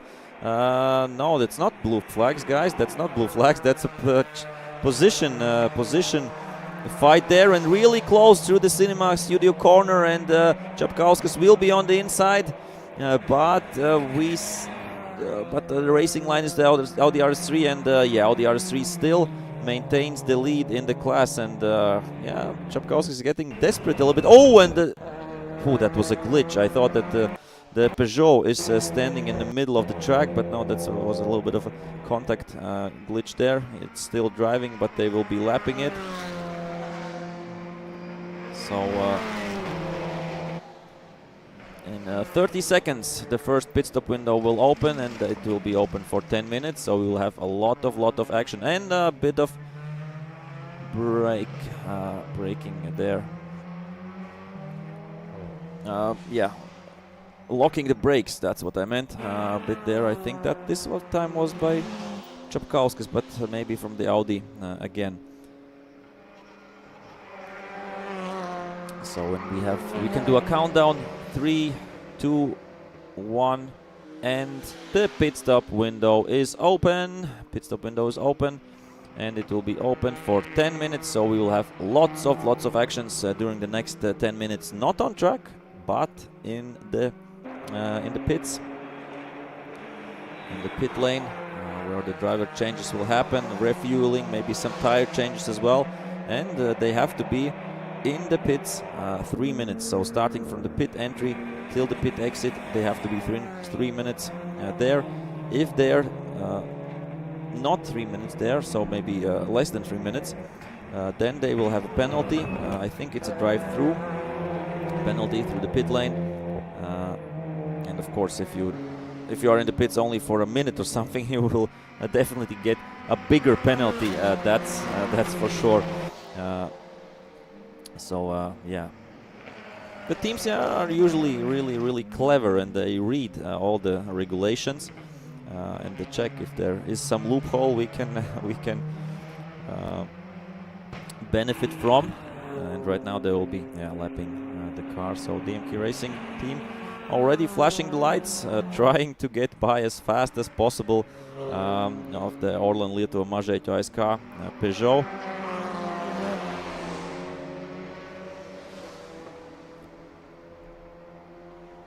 As we are seeing the first pit stop, so the first cars are coming in. That is number 44, Hemi Racing by Stato. Hemi Racing by Stato Menas. And the drivers there, we have Henrikas Statkus, Andrius Baublis and Jonas Jancevičius. So Dvaras Racing, the diesel leading car, is in the pits as well. So Renaldis Mackevičius and Ingrida Kulikauskiene. These are the first two cars in the pits, and I'm sure all the other 10 cars will follow within the next few minutes. All right, guys, here we are in the pit stops. The first stint has been done, and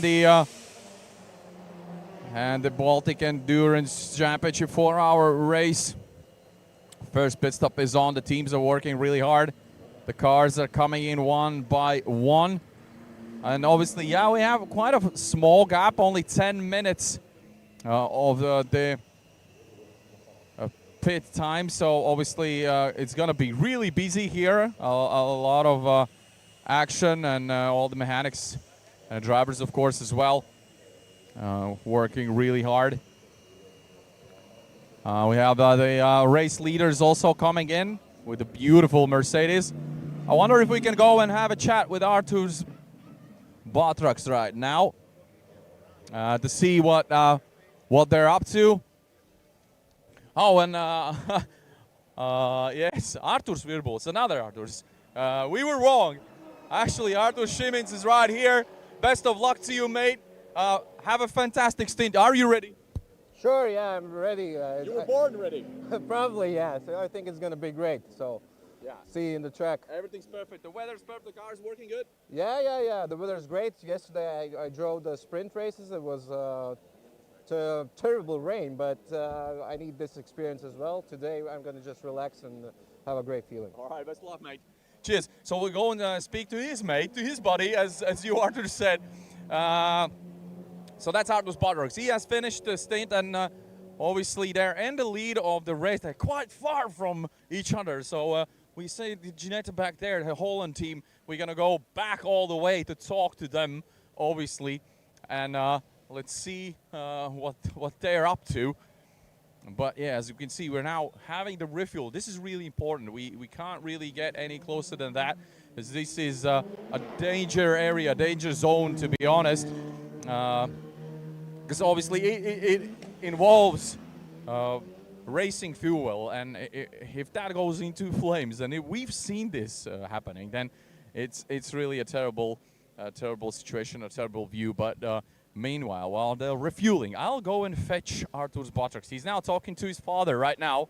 Let's see if he's happy enough to talk to us. Artur, can you join us in the live stream?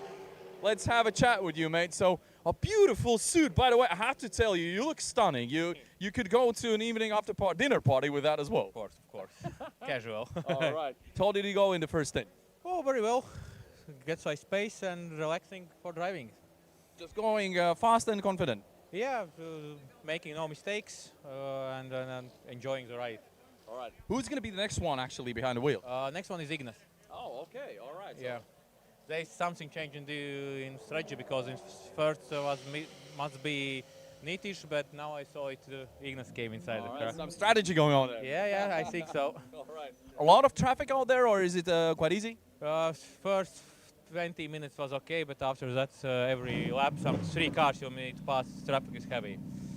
And the biggest problem when is you get 3 slower cars, they are fighting each other, and then they see you, and it's a little bit scary and dangerous to take pass. So there's a lot of lapping going on in the same Yeah, spot. yeah, all the time. Lapping is all the time. All right, my man. Best of luck. You have some time to relax, and you're going to be back in the car in 2 stints. Yeah, I will back in one more time. All right, good job, Arthur. See you later, mate. Yeah, so that you heard, that the traffic is quite heavy. We've seen that footage, and we've seen these many lappings going on at the same time. But obviously, that's part of the deal in the endurance races. That's just how it goes, and the teams are, I have to say, are doing a pretty fantastic job right now.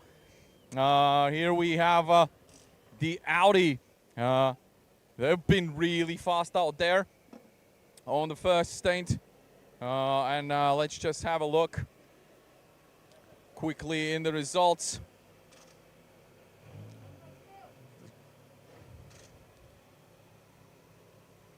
Yeah, so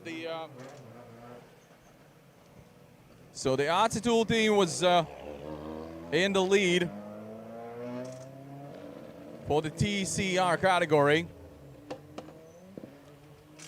Obviously doing a fantastic job out there. Well, let's see if we can catch up with the driver and just to see how it goes. Yeah, just take off your helmet. You're good. You're good. We'll chat about now. You see the mechanics putting some fresh tires in the front. Obviously, the tire wear on the front for these cars are more heavy and more crucial. So this is why they needed fresh and shiny for the second stint. All right, so the first stint done. How did it feel out there leading the category? It's very nice. It's first time to keep Ramonas in paces. Very difficult. Of course, he's been fast throughout the weekend. He's all the champion, you know. Yeah, exactly. Yeah. How did the track feel in the car? Everything working perfectly? Yeah, very nice. Car is perfect. Track is clean. All is okay, really. Just some traffic out there time after time. A bit small. Yeah. Because not too much competitors, you know. That's the reason. We can go fast and easy. All right, we still have plenty of time to do, so you can relax now and have some rest and then come back. Thank you very much. All right, cheers, man. So you can see they're letting the car go. Here we go. They're back in the business, and they're back in the track, trying to maintain the lead. And let's see what happens. It's definitely not going to be an easy one, as you heard. The Lithuanians, of course, they know each other really well, and everyone's well aware of the Ramūnas Capkauskas speed out there, and of course. Walter's Soderus as well, so let's see what's going to happen. The diesel fight, of course, was really heavy. Anteja, they're just legends of the endurance race, and obviously they lost out the lead due to a small error in the racetrack, and obviously now they're waiting for the time they can get back in the race.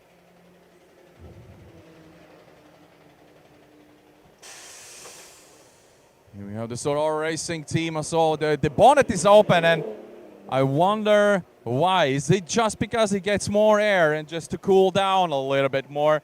Not sure if that is the reason, but an open hood in an endurance race, maybe it's a common thing, but there's still refluing out. As soon as that is finished, we'll see what's happened next.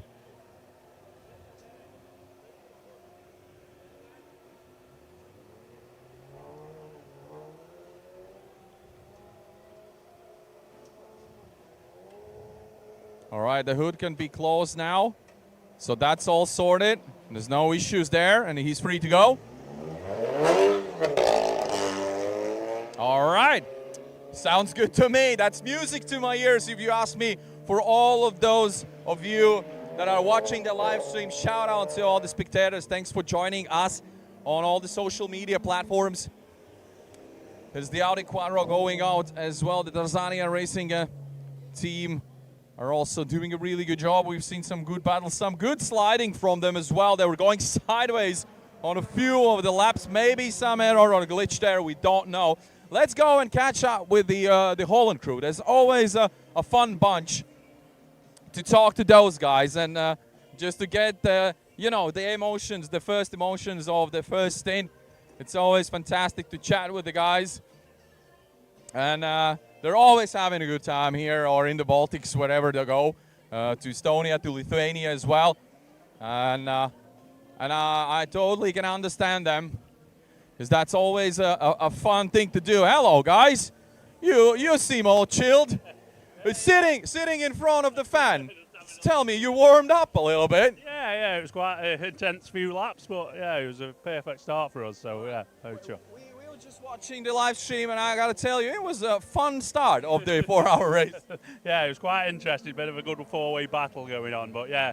I felt confident we had the pace behind these guys, so I was watching, but we just lack a bit of the top-end performance on the. So it's like if we can get into the corners faster, then we can go okay. But if we have a drag race out the corners, we lose. But yeah, and I thought once we can get in front, it's going to be a good one. So we had it's still a long race, obviously. So anything can happen. Yeah, that's it. We need to just keep the momentum going now, keep the speed, and I think it's going to be a fight to the end. So it's going to be fun. All right, good job, mate. Now, I gotta talk to you, my man. You seem so calm today, and that's not the suit I was expecting to see you. I'm waiting, letting the lads have a run first. Okay. I know, sadly, I'm about 5 seconds a lap slower than the quick guys, but we're good. I'll get my suit on in a minute, all right. Take a stint, see how we go. All right. I just let the lads just see how much we can press the faster cars. Okay. We're doing good. What are we, third overall with him then, or something like that? Very happy. Nice. We're here, the sun's shining, everybody is competing. What more can we ask for? Exactly. Let's be up on that stand at the end of the job with a straight car. We don't need a rebuild for winter. That's a good point, my man. See you out there in the track. Best of luck. Oh, yes, thank you. I love it. I just absolutely love the Holland band and the whole atmosphere, the energy they're giving out. So that's done and dusted, the first pit stop of the 4-hour race, and I'll head back to you, Arturs, in a minute to the commentary box. Oh my God, there is a tent coming my way. So make sure you stay tuned for the Baltic Endurance Championship 4-hour race season finale, the grand finale of the Baltic Touring Car Championship. Great interviews and great first pit stop, and yeah, I'm always loving what Dave has to say there. Yeah, enjoying. He will get his race suit. He says, yeah, I'm a bit slower, 5 seconds slower than the fast guys, but he's still enjoying it, and we are enjoying it as well. So let's see what will happen in the third stint when they will take over the wheel. So what's happened? We have a position change during the pit stop. So Jurmala Optibet Racing have gone by Atsitool.com by the MKM Racing team. We heard that the driver who was in the car was pretty happy, but right now losing out a little bit, 3 seconds slower than so Jurmala Optibet Racing is 3 seconds faster than Atsitool.com by the MKM Racing team. Right now we have behind the wheel of the Ginetta of the Hollands, we have Drew Holland, the new Baltic champion of GTAM category, and of course they would like to win today as well to end the weekend and the season on a perfect note. And what Dave was saying, they don't need a rebuild, so they want a straight car after this race. They don't need a rebuild over the winter, so let's keep our fingers crossed for that, as they're right now moved up to 4th position overall. So a great drive right now, and as we have said 1,000 times before, everything can happen in endurance racing, and it's not over until it's over. Let's check decision number 33 for the leaders. So for the leaders, violation of track limits, marshal post 10. It's a warning right now. So some track limits things and teams still going on here. But let's take a look at classification after the first pit stop. So still out in the lead, Stateta Bro by Heidelberg Mobile. It was Arturs Batrax behind the wheel. Right now it's it's Ignacio Mantas right now, yeah. The driver who is driving the sprint races this season with this beautiful Mercedes-Benz AMG GT3 Evo. Jurmala Optibet Racing now in second place. Walter Sviedrs behind the wheel and putting in fast laps, one after another, 1:23.8, so a personal best for the team right now, and he has to let by the race leaders, but he's still pushing, so he, of course, he will let them by, but he doesn't want to lose too much speed at this point, of course, as he wants to build a gap against the main competitors, AC2.com by the MK Racing team. That's the top 3 right now.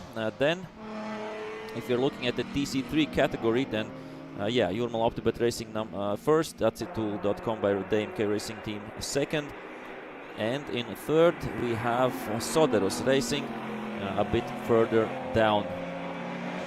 If we're looking, maybe yeah, there's a fight for third place between Soderus Racing and Hemi Racing by Stato Menas, the two TCR Cupras. Right now 17 seconds between them. So let's just check that out a little bit later, how the gap will evolve. Then next category, GTAM. There's I think there was the biggest fight at the beginning of the race. Out front right now, the Hollands, DHR, RC Cola Auto Vesta. 16 seconds behind them is Nanosan by Tarzania Racing. A bit faster in the previous lap, but just by 2/10, so not much. And third right now, Dream to Drive.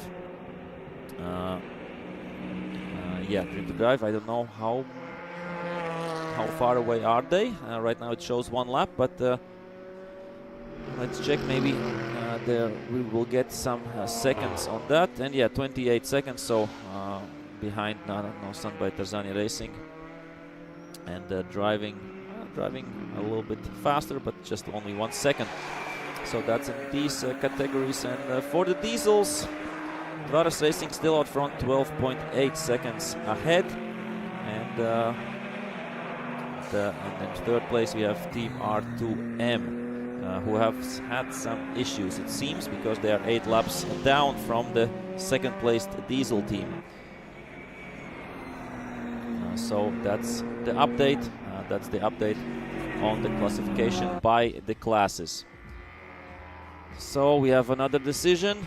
Oh, for number 15, Jurmal Optibet Racing, violation of mandatory pit stop time, a drive-through penalty for the leaders in TC3 class and for second placed overall. So yeah, it was a bit strange that they had such a gap after the pit stop against AC2.com by the MK Racing team. And yeah, no matter how fast Soderus is flying through the track right now, 2 seconds faster than their main opponents, but they will have a drive-through penalty, and we know that will cost around 20 seconds. So a lot of time to make up for Walter Soderus. And here we see some lapping going on. The leaders are lapping the leaders of GTAM class, and that's a heartbreak, of course, right now for Jurmal Optibet Racing. They can win that back, that's for sure. But yeah, 13.6 seconds ahead they are. They will lose out the position, that's for sure. And yeah, they should come into the pits every other moment to serve their drive-through penalty. So they just will drive through the pits, no stopping.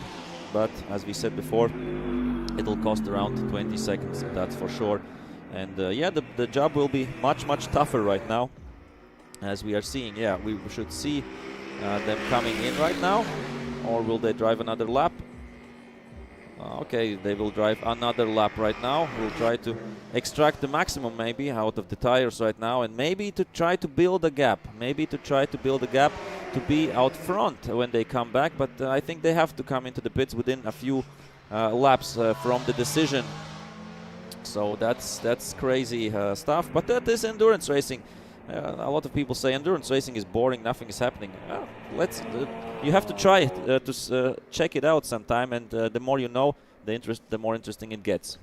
The most interesting thing is that even the most experienced drivers or the most experienced teams usually also have some errors, which turns the leaderboard upside down. As for the penalties, so I've just now received a confirmation that the +5 second penalty for violation of the track limits will be added to the pit stop time, which means they have to stay in the pit stop for 5 more seconds. And maybe they didn't do that. And this is the thing. So now they have another violation of the pit stop. It's getting worse and worse for the Jurmo Optiba team. Yeah, you have to read the regulations really closely to know all these things. And I assume, yeah, they maybe went out 5 minutes and 3 seconds, something like that. Yeah, but they should stay 5 seconds more. Yeah, 5 minutes and 5 seconds. 3 minutes, sorry, 3 minutes and 5 seconds was the time they should be in the pits. I assume they were perfectly on time for the regular 3 minutes or 3 minutes and second or 2 seconds.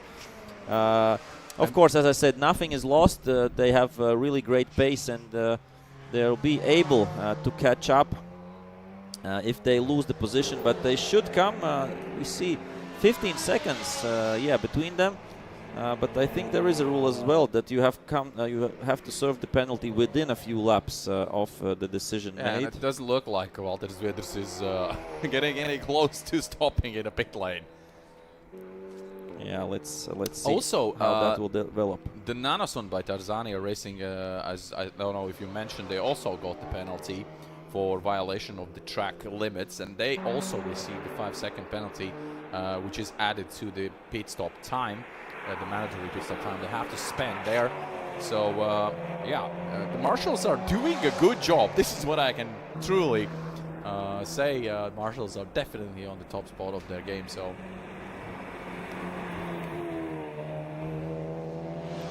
Yeah, will this be the lap when they'll be coming in? We'll see that in just a few moments when the Jurmala Optibet Racing Cupra will come to the start-finish line. And no, still going, and let's hope they don't get another penalty for not coming in for the drive-through. Or maybe Titas is discussing with race control this decision. That's of course also possible.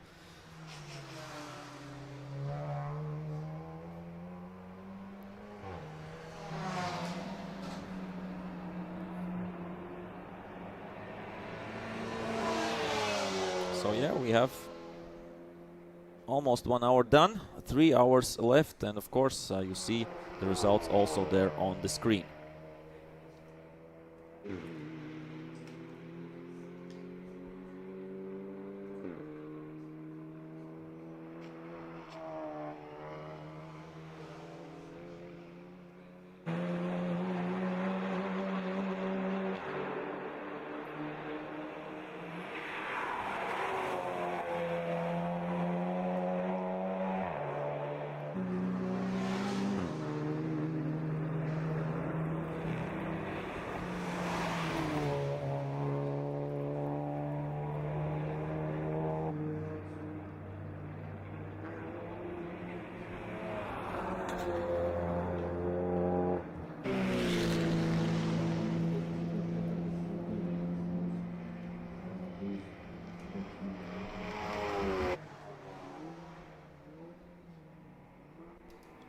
And we're seeing still Jurmala Optibet Racing out on the track.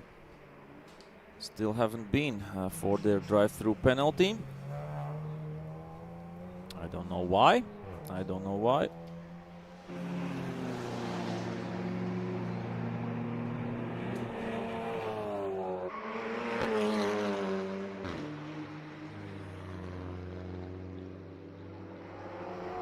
And we'll be having a guest. We'll be having a guest in just a few seconds. And it will be really fast. One of the fastest drivers in the Baltics. And he, if I'm correct, he did just a stint in the BMW M4. And so, hello, welcome, Edvinas Žadeikis. Hello, Arthur. So, you were in the car in the first stint? No, you weren't. Not yet. Okay, so we will see some 1 minute 23 times from you a little bit later. Yeah. So how is the race going for your team? Because the first stint, I would say the times are pretty solid, and the times are pretty solid right now as well. I mean, I believe we are a bit off the pace that we should be, overheating the tires, other drivers a little bit, or the. I don't know, the tire is just wearing too fast, and we're losing the rear grip. That's the main problem. But I don't know, when I will get in a car, I will tell you how it is. Yeah, because I think other teams in the 2-hour race had also issues with the tires as well, and everybody is complaining that they are heating up and getting used too much.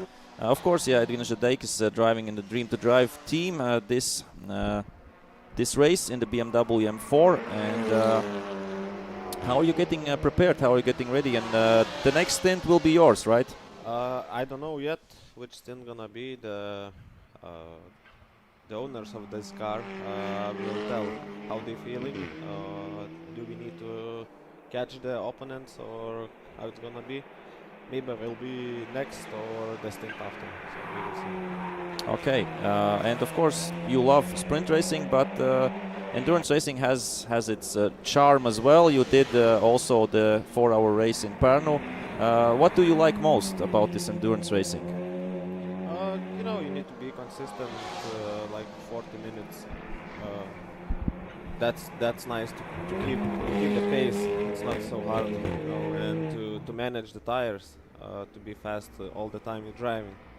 So this is the cool thing, I believe, that others not doing very well, you know. The tire managing, I believe. That's it. And the Pärnu race was very, very nice because there was a lot of cars and we drove, you know, very fast car in Mercedes, so it was nice.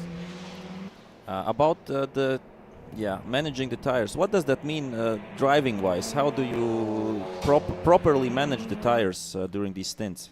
I mean, you can't be that much aggressive on accelerator, you know. On the corners, for example, you need to do better exits. I mean, you go a little bit slower on turn in and doing better exit on the straight steering wheel. So that's the main thing. You're not losing a lot of time. You can be like up to seconds slower, but your tires will be much better for in long term. And of course, that comes with experience. This ability to not stress the tires too much. About the traffic, you have to trust, of course, the cars you are lapping. And do you change your approach if you're seeing I'm lapping this car or I'm lapping that car? Do you change your approach when you're lapping them? Yeah, it's very, very difficult because it's not the cars is different, but the drivers as well. So you need to be careful sometimes if you're going with very fast car, you know. If you're going with AMG, for example, and there is diesel car, you're, I don't know how much faster. So yeah, you need to plan to look a lot of in front, you know, to plan your overtaking and everything. And what was the goal going into this race? Did you have a target, position, opponent? Yeah, my goal was to be top 3 in overall, but I see we already lost that.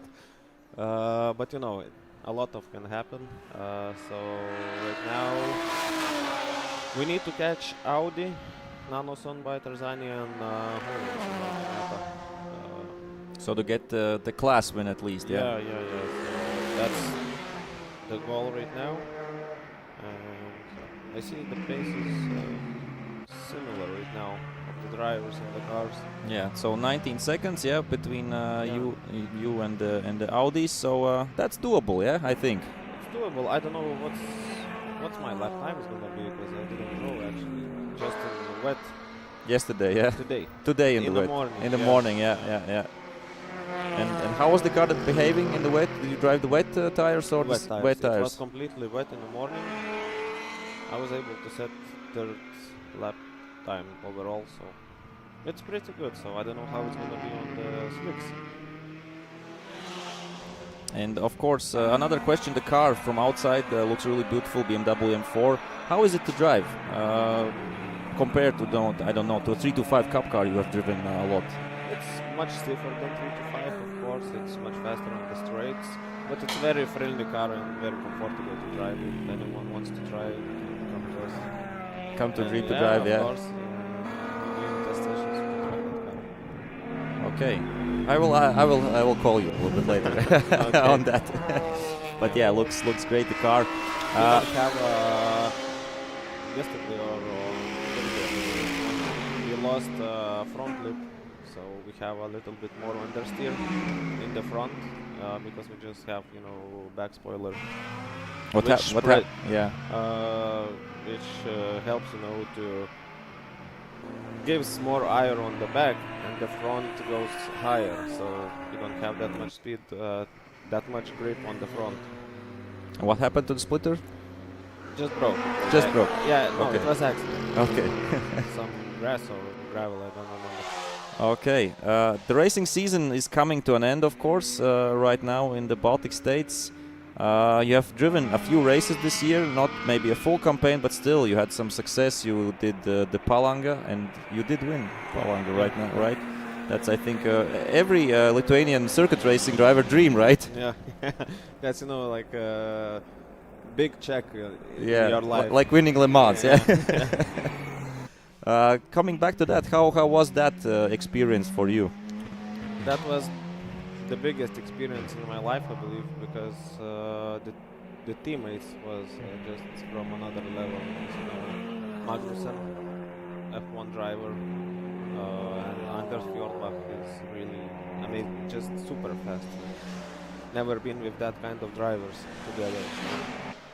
It was super good experience, and the team was Haupt Racing team. They are DTM champions. Oh, HRT was with you there, yeah? Yes. Wow, okay. They was watching the car, the engineers and everybody, mechanics. So Yeah. DTM champions together.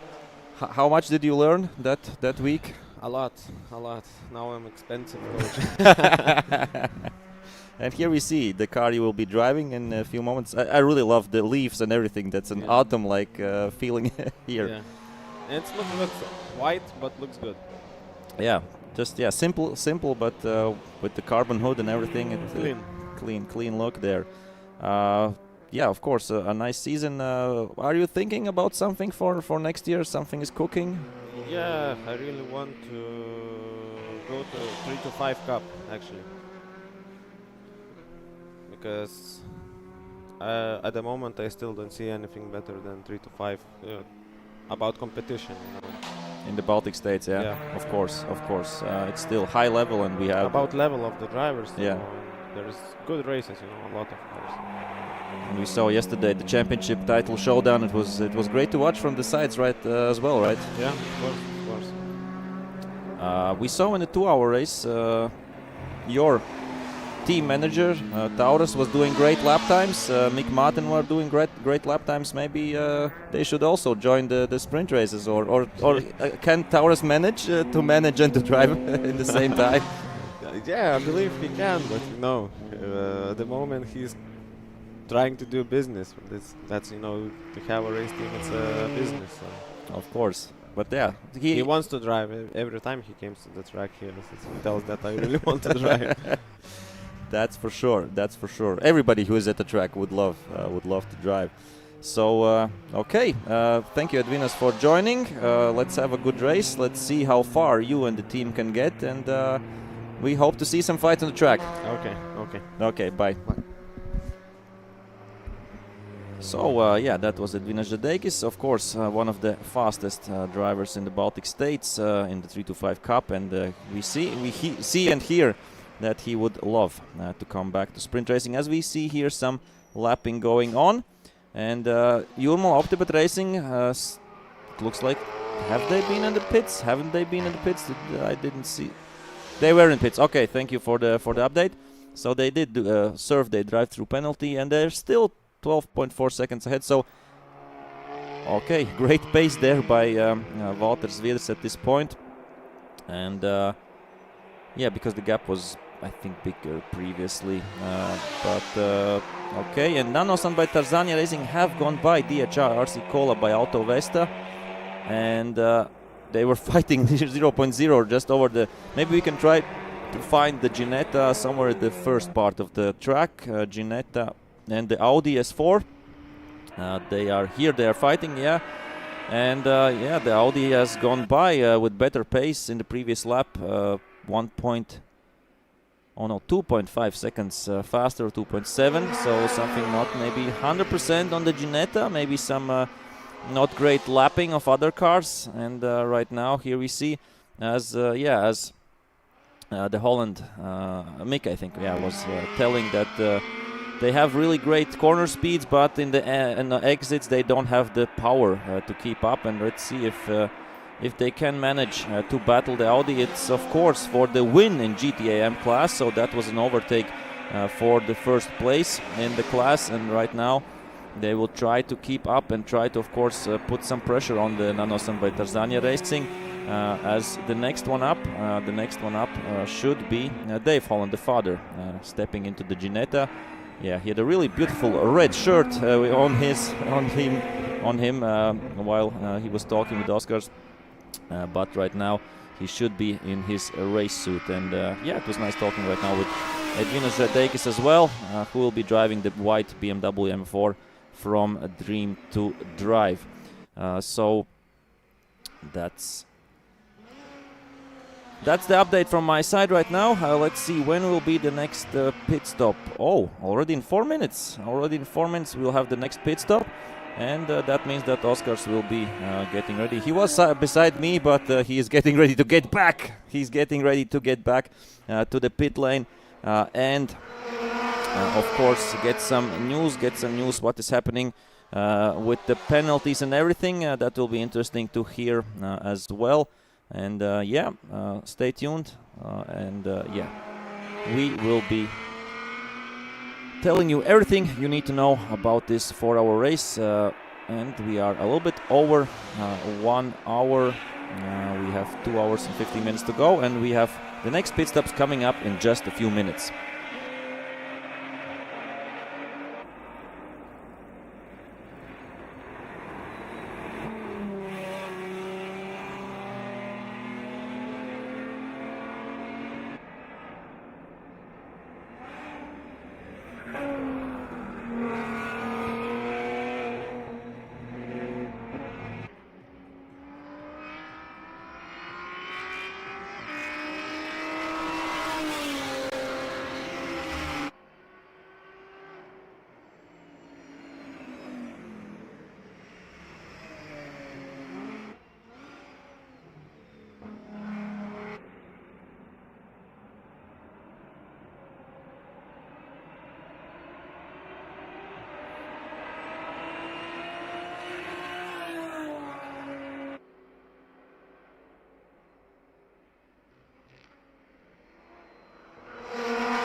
And while we are waiting for the first pit stops, let's check out, personal best lap by Hemi Racing by Stato Menas, as they're trying to catch up with Soderus Racing, so that is for third place in TC3 class.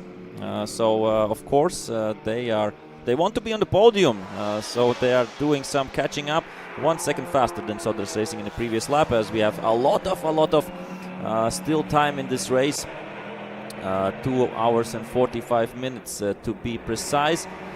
Do we have, still of course Tarzania Racing being chased by DHR, and there we saw here's some lapping going on. Jurmala OptiBet Racing lapping Soderus Racing right now.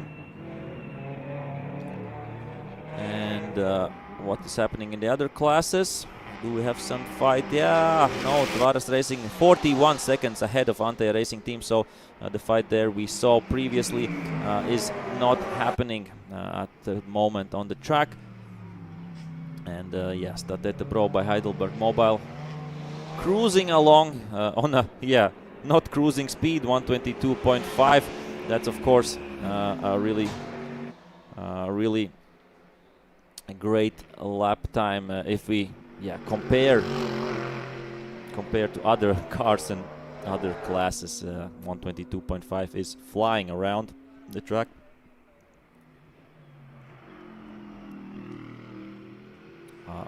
Okay, we will have a replay when the Lenktyniu Ignacio Montes, is behind the wheel, and they did overcook it a little bit somewhere. We should have a replay on that. Oh, going onto the start-finish line. Ooh, that's a good one. Saving it, but going a little bit too hot into the corner. Nice shot there. Thank you for bringing that up. As the pit window is open and the cars will be starting to come into the pits one by one, and of course we should. I don't know. I think we have still 11 cars running. I don't know what has happened to Team R2M. They are 31 laps behind the leaders, 22 laps behind the second place diesel car, and I think maybe they have given up. Maybe a blue BMW. Maybe is on the track, maybe not. But unfortunately, they are missing a lot of laps. Nanosan by Tarzania Racing doing faster lap times than their main opponents, DHR RC Cola Auto Vesta. So 6 seconds the gap right now, but everything can change. Everything can change during the next, of course, 2 hours and 43 minutes. So I'm sure we will get the pit stops in just few moments, in just a few minutes, and let's see. This is Soderus Racing, the leaders of diesels, and let's hear in a few moments from Oskars.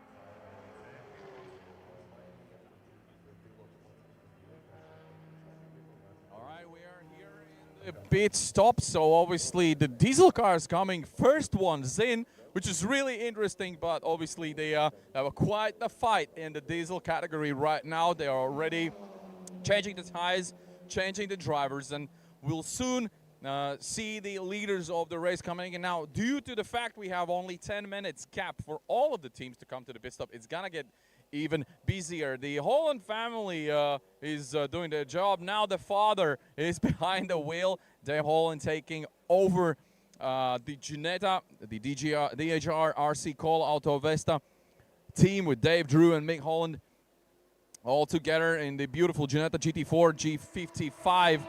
Also now in the service, and we're also changing the tires and maintaining the car and checking if everything is working accordingly. It's a beautiful scenery, beautiful shot here. Everyone working hard. Now, we've been discussing a lot about the penalties and the violations of the track limits and the pit stop violations. So obviously, we've spoken to marshals as well, and this is really interesting. Now, it seems to be like sort of a misunderstanding when the penalty time has been added to the teams. Either it's to the overall time or it's a mandatory pit stop added time here. It's quite an interesting discussion right now, because in the driver's briefing they have been told that the time will be added to total time, which the teams obviously knew, and therefore they are quite confused right now. But well, let's see. It's up to the marshals to decide.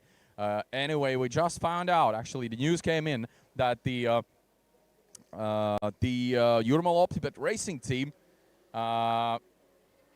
exited the pit stop only 1 second earlier than they were supposed to. Imagine this: you wait for 3 minutes, and then 1 second before your time, you just go out of the pit stop. So just how frustrating is that?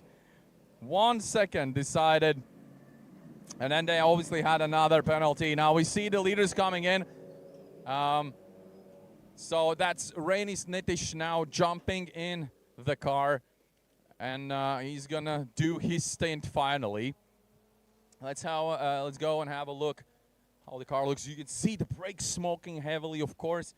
Jomantas was really pushing it hard and having a good time out there. Now it's up to Lenktyniu to do his job. Let's talk to Ignas. Well done. I have to say, well done. How did you feel in the car out there in your stint? It looked fast. Look fast. Normal, good conditions here, good weather conditions. Not a lot of traffic, not a lot of cars. I feel good, like good training. You can enjoy yourself. Yeah, only enjoy. No. The car looks beautiful. I can go more 2 hours. Well, you have your chance. Yeah. All right. Okay, now you... Second stint, I make a record. Oh, here we go. You heard the man. You heard the man. That's what I like. This is the attitude. All right. Well, the team is working on the car. We're going to head on and see what the rest of the field is doing.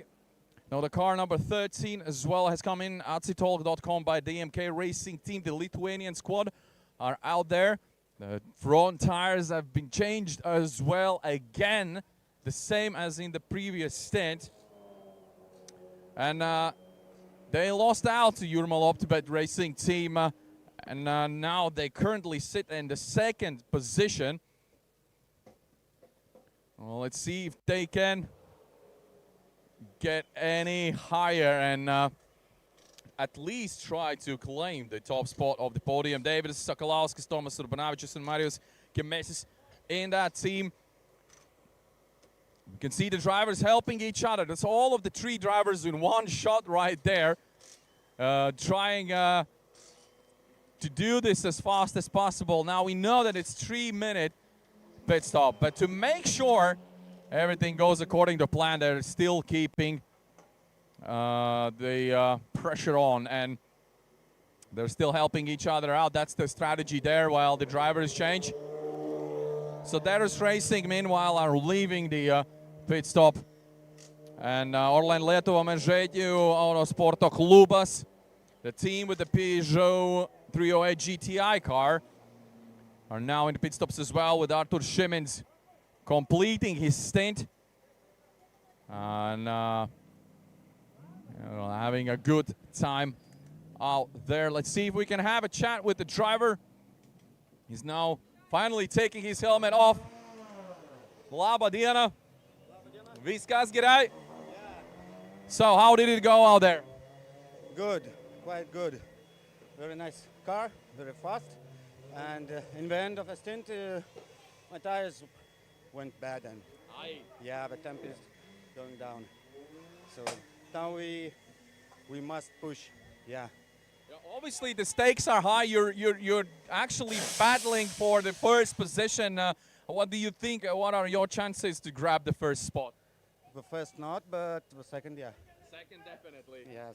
All right, good luck, good job by you. See you out there. All right, you see some fresh rubber on, and the team's happy. You can see the teams are happy. They're applauding. Good job, guys. Well done. Well done.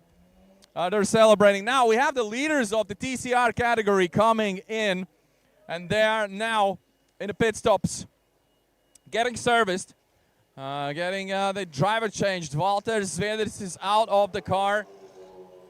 Ramūnas Capkauskas is back at it again.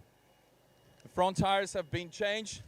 We'll make sure Walters takes his helmet off, and then he's gonna come out. Yeah, that's quite a good job by them right now, leading the category. But obviously, as we spoke earlier, a lot of action going on there with the penalties for Jurmal Optibet Racing team. Walters is here with us. Now, first question obviously is, how was the stint and how did you feel out there? It felt pretty good, felt fast, overtook a lot of cars and had a lot of fun as well. So yeah, the track is much better today without the rain, and yeah, the car is performing amazingly as well.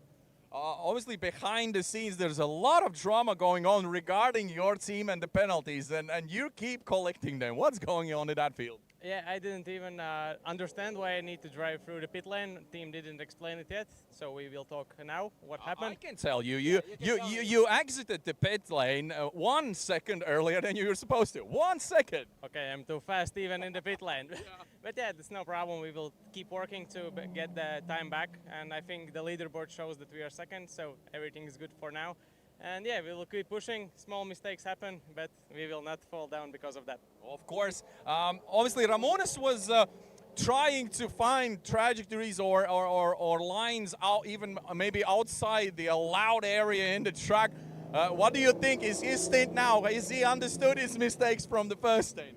I think he will be a little bit faster. Maybe he tried too much to save the tires. Maybe if he fought too much. You just need to drive and enjoy the ride and everything will be good.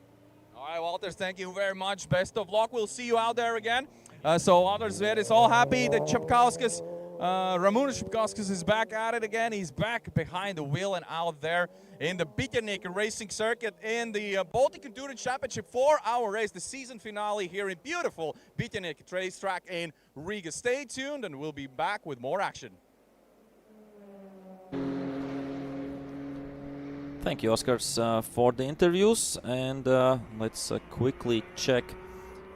So timing 1:26. So all the pit stops should have been done right now, because the pit stop window was from 1 hour and 15 minutes to 1 hour and 25 minutes. During this window, you have to drive into the pits, and I think all the cars should have done their pit stop. As we right now, of course, we'll wait for the classification to calm down a little bit and to put the cars in the right position and right gaps. I think we will need one more lap for that. As we heard from Ignacio Mantas, and I think that was a nice statement. Next stint, I'll go for the lap record that was done previously by Lenktyniu in the morning, 1:16.3, if I'm correct and I'm not mistaken. So it won't be easy because there is traffic on the track. Of course, you can maybe try to get a clean lap, and put together a clean lap, but of course you still will have some traffic. Here we have Soderus Racing lapping themselves against MKM Racing by Stato Menas. So and here we have Lenktyniu, the first time behind the wheel in this 4-hour race. He did do the qualifying and did do the track record in the, I wouldn't say morning, in the afternoon, right before the race was the qualifying happening. So let's check out after the next lap. And I think, we should have right now the right results. We should try to find the Audi and the Ginetta, because I think they are fighting right now against each other. The Audi S4 and the Ginetta G55 still fighting for the GTAM lead. And this of course is the leader, lapping some more cars. But where is the Audi and where is the Ginetta? Because they are really close. Oh, okay, and this is the Ginetta, and Ginetta has overtaken the Audi, so they get back their GTAM first position. So I assume that Mick Holland is maybe behind the wheel, looking at the lap times, because Dave said, the father, that he would be a lot slower. And right now, a little bit of sliding back once again for the Audi S4. So that's why they are losing out to the Ginetta. So DHR, RC Cola, Autovesta are back in first place in GTAM class, fourth overall, and then announced by Tarzania Racing, the Audi, right now back to second place in GTAM class. 21 seconds in front of Dream to Drive, the BMW M4. So there's still the fight going on for second place, that's for sure, and also for first place. So we can't rule anything out. Right now in the fight of the GTAM class between Jurmal Optibet Racing and Atsitool.com by DMK Racing, sitting in second and third overall in the first and second in TC3 class. 37.8 seconds between them. So quite a big gap right now. Yeah, I don't think that's possible at this moment to catch on track, looking at the speed and looking at the lap times of these two teams right now. Do we have some close battles anywhere else? I don't think we have at this moment. The Ginetta on the Audi is the closest. But yeah, more than 2 seconds faster in the previous lap was Mick Holland once again over the Nanoson by Tarzania Racing Audi S4, which is of course driven by Karols Bledis, Tomas Isjunas and Evaldas Baciuška. The Audi is really great sounding car, that I have to say. The V6 engine really delivers, and it sounds nice right now. Personal best fastest lap by Dream to Drive, so they will try to catch up with the Audi S4. The previous lap they were 3 seconds faster, so the fight is on, and that's what Edvinas Žadeikis previously said. Previously said that their aim is, of course, to fight for the first place in GTAM class. Right now, it looks like they're catching up with the second place, and they're also faster than the first place. And now talking about DHR RC Call Auto Vesta team, in just a few moments we will have one of the Hollands. I think it will be Drew Holland coming here, as he did his stint previously. And then it will be interesting to hear from him and catch up with him about this 4-hour race, and of course about the sprint races yesterday, where he clinched the Baltic title in GTAM class in these really difficult conditions yesterday with the heavy rain and everything happening. But still he managed to be in front of the Finnish driver Jyrki Jonkeri and clinched the title, and he and all the team of course were really happy about that. Another personal best lap there by Soderus Racing, 125.8, as they are trying. Okay, they are out in front, so that was an overtaking against Hemi Racing by Stato Menas, who are struggling a bit with the pace right now, 134.7 in the previous lap. So here we see Soderus Racing driven by Darius Zitlinskas and Adomas Petrovas with a great pace, and on the same pace or even a little bit faster than Dream to Drive in front, 30 seconds between them.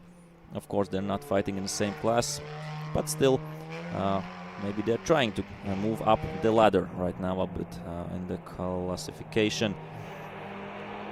So I don't know what has happened to Hemi Racing by Stato Menas, but yeah, a little bit slower pace right now, 6 seconds slower than their fastest lap.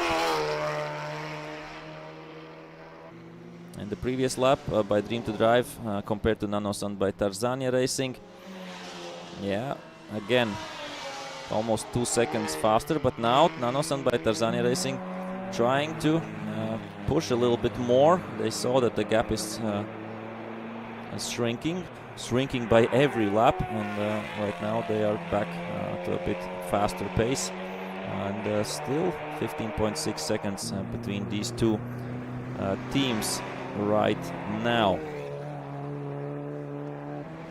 Of course, the drivers of the Dream to Drive BMW M4, Gabrielos Krikščiūnas, Laurinas Krikščiūnas, and Edvinas Žadeikis, who still hasn't been behind the wheel.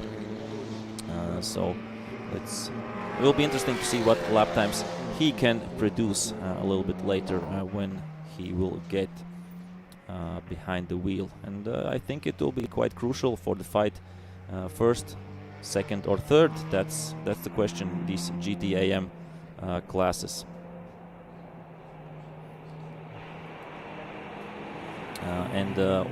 What interesting things happening in the diesel class. I haven't seen that, or didn't somehow manage to catch that. But Antai Racing team is back out front, now first in diesel class, and Dvaras Racing are behind them. So something has happened, maybe during the pit stops, or maybe there Antai Racing did something better, or Dvaras Racing struggled with something. right now also the lap times are much better for Untitled Racing team, 2.5 seconds faster than Dvaras. And let's wait and check how far is Dvaras racing. And we will be joined by our guest. And yeah.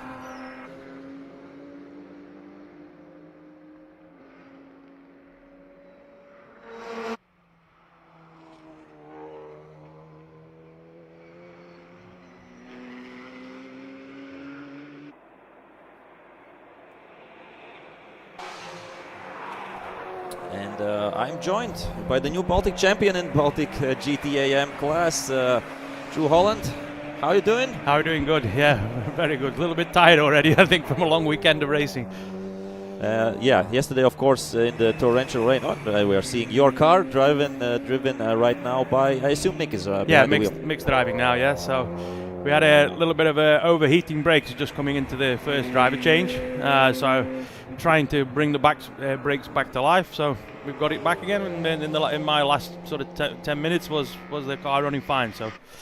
So far so good. Yeah, and we see the lap times keep coming. So yeah, right now 128.5. You're back in the lead. There was an overtaking on the track, and what's the plan? What is the lap time you should aim for during this endurance race? So actually, I think we can go 2 seconds a lap faster at the moment. But like I say, we had this overheating in the front brakes coming into the first pit stop, and I said there's a little bit of imbalance in the car. So I think we'll try to manage that and hope some distance between if they give us a break. But I see that's quite close. Yeah, still we have 8.7 seconds right now between the cars. Nanosan by Tarzania Racing doing pretty the same lap times as your team. When will the father go behind the wheel, or will you two drive, you and Nick? No, I've decided to put him in next. Okay. It's been a discussion because of our running, but I said it's the last race of the season, and he's 69 this year. So come on, he needs to keep at the wheel. Yeah, of course, to keep the momentum, to keep hands and feet fresh for the racing. It's unbelievable power he has, believe me.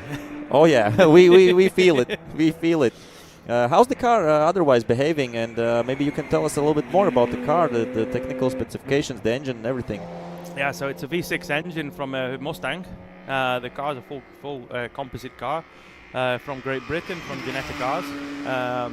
The car's quite light, normally very good on tires and fuel. And this race is a little bit, can't feel that advantage, but we say in the wet yesterday was fantastic, and we've had a great season. So let's hope we can finish it all in one piece. Yeah, that's what your father also said, that you don't need a rebuild in the winter months. How was it yesterday, the title fight? How nervous were you on the track, or did you stay calm? No, I think you know, but I was in Australia the day before, so I had I heard like that. 28 hours of flight to get here. So starting from the back of the grid was a big challenge, but only one I knew I had to win, so that was the target, and we managed it. So fantastic and absolutely made up. And some drifting yesterday also on the wet, or did the car behave? So I'm thank God that I've done a lot of rallying in the past, and I think this helped absolutely yesterday because the conditions were unbelievable and every corner totally different.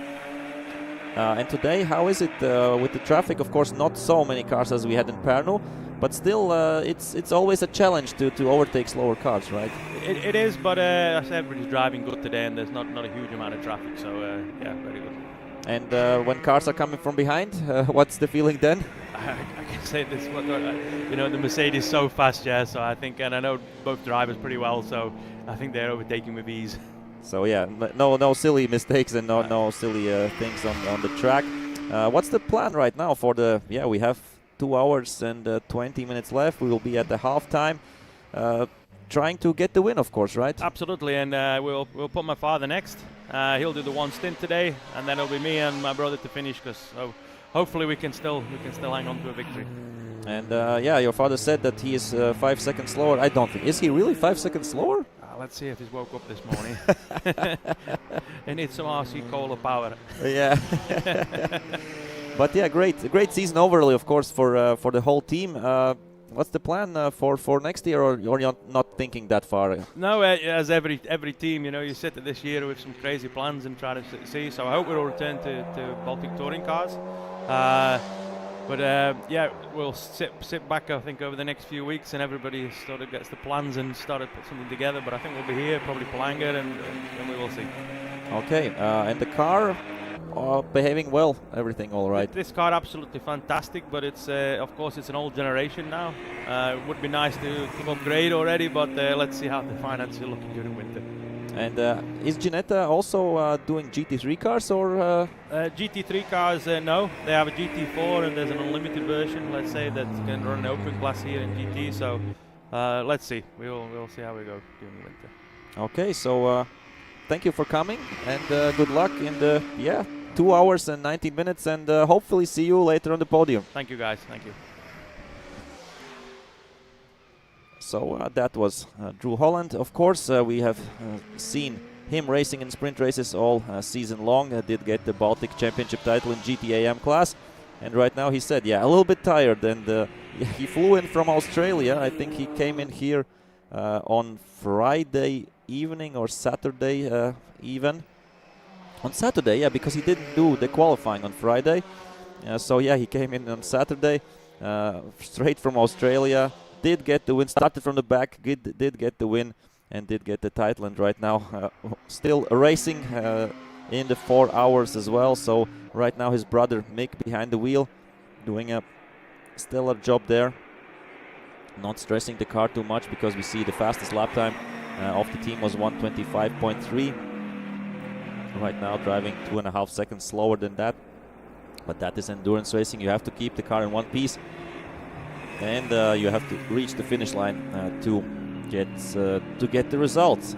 Right now they will be lapped by Stade Bro by Heidelberg Mobile. Lenktyniu there behind the wheel, and will be interesting to see the lap times there by DHR-RC Cola Auto Vesta, the Holland team, when their father Dave will be getting behind the wheel. And where is Audi? And we should find the Audi, because Dream to Drive is only 1.5 seconds right now behind the Audi, and I'm sure, here we see them. Here we see the battle for second place in GTAM class, and it looks like the BMW M4 will be making an overtaking here. That's for second place in GTAM class.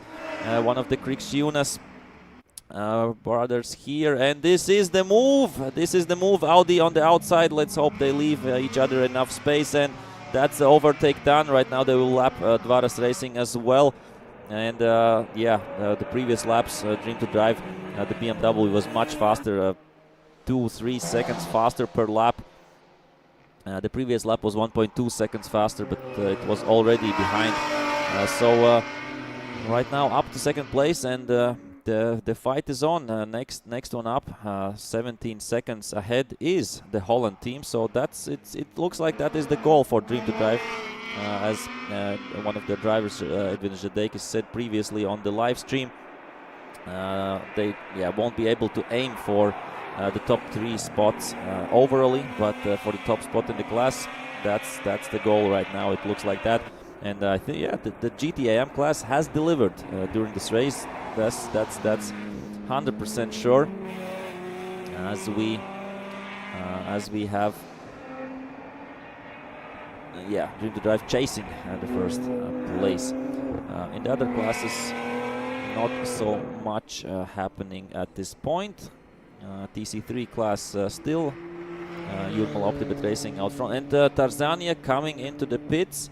And the pit window is not open, so some issues, unfortunately, for the Tarzania Racing team. So Nano-san by Tarzania Racing.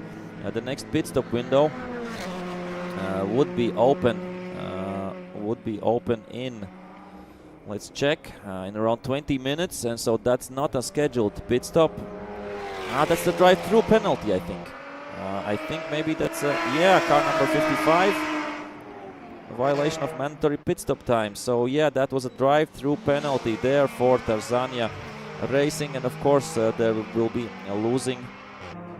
losing these 20 seconds or something. Of course that won't affect the GTAM right now position, but of course this will hurt them, really hurt them in the fight for second place, where they were still together with Dream to Drive. So they lost out a little bit there. They will be 25 something seconds right now behind Dream to Drive So yeah, mandatory pit stop time, that's a thing you have to be careful with. As we see Soderus Racing, looks like Soderus Racing will try to overtake them for overall position. Right now, Nanosan by Tarzania Racing in 6th, Soderus Racing in 7th, and Soderus Racing doing much better lap times previously. So I'm pretty sure there will be overtaking happening here on the screen. And right now they are jumping into the inside. Soderus Racing. Let's see if Tarzania Racing will let them by. Yeah, it's not their fight. It's not the fight in the class between them. So yeah, smart move there by both drivers, by both teams. As we are, yeah, as I said, we will be having the next pit stops in around. Okay, now we will have the next pit stops in around 9 minutes. Yeah, in 9 minutes will be the next round of pit stops. I was a little bit mistaken, or confused by the different both timings. So yeah, we will be having pit stop action in just a few moments. Yeah, that is definitely true. I'll be joining the teams in the pit stops and try to catch up with the drivers and the team managers and see what they feel like in halfway through the Baltic Enduro Championship 4-hour race. Obviously, yeah, the cars are in a fantastic pressure all of the time. This is the most crucial thing throughout the endurance race, because obviously, yeah, the drivers are pushing the cars really hard, and so far it's only few times we've seen some small minor technical issues, but nothing huge. So that means that the teams have done their homework, and obviously the cars are in top shape right now, which is good news, obviously, for drivers. Some overheating brakes maybe was the biggest issue I've heard so far in the paddocks, but nevertheless, everything's going according to the plan. Well, not maybe for all of the teams. Some of the teams would wish for a better result, but that's always part of the racing, isn't it?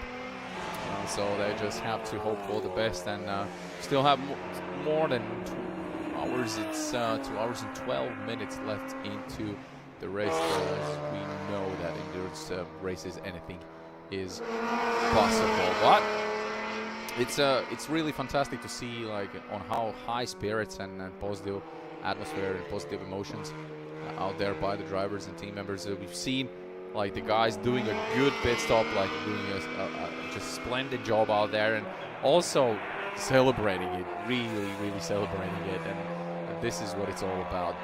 Good emotions, good job by all of the team members, and obviously that comes with a good result. So good job by everyone, obviously. I think we should try to catch up with some of the teams we haven't spoken yet. We will definitely try to speak with the diesel category guys, and definitely Nanosan by Tarzania Racing. Let's talk to them as well. Yeah, and as Artur's mentioned previously, the marshals are doing an incredible job in the pit lane, and nothing gets past them, that is for sure. They're really keeping an eye on the teams and doing everything it takes to make sure everything is according to the regulations, and there's just a fair deal. That's just a fair competition. Everyone has to obey the rules. So yeah, some of the teams definitely have to keep an eye either on their drivers, but obviously going outside the track limits, and for sure the pit stops should be spot on. I would say it's rather better to exit the pit lane maybe a second later than you think you should, instead of getting a penalty, which hurts quite a lot more. But maybe lost 1 or 2 seconds due to that. So we'll see if in this pit stop they will make sure everything goes according to plan and not get any penalties whatsoever.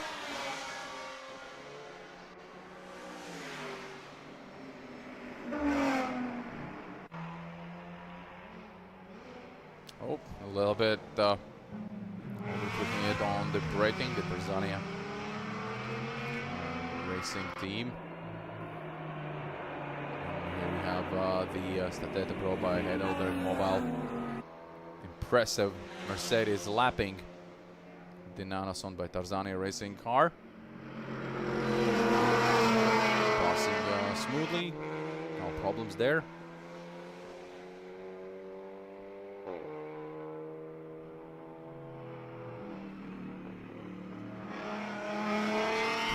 Others is desperately checking on the marshal announcements and seeing if there's any news coming in.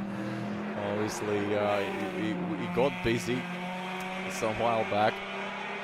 Some of the decisions, but it's quite right now. I think it's good news for the teams.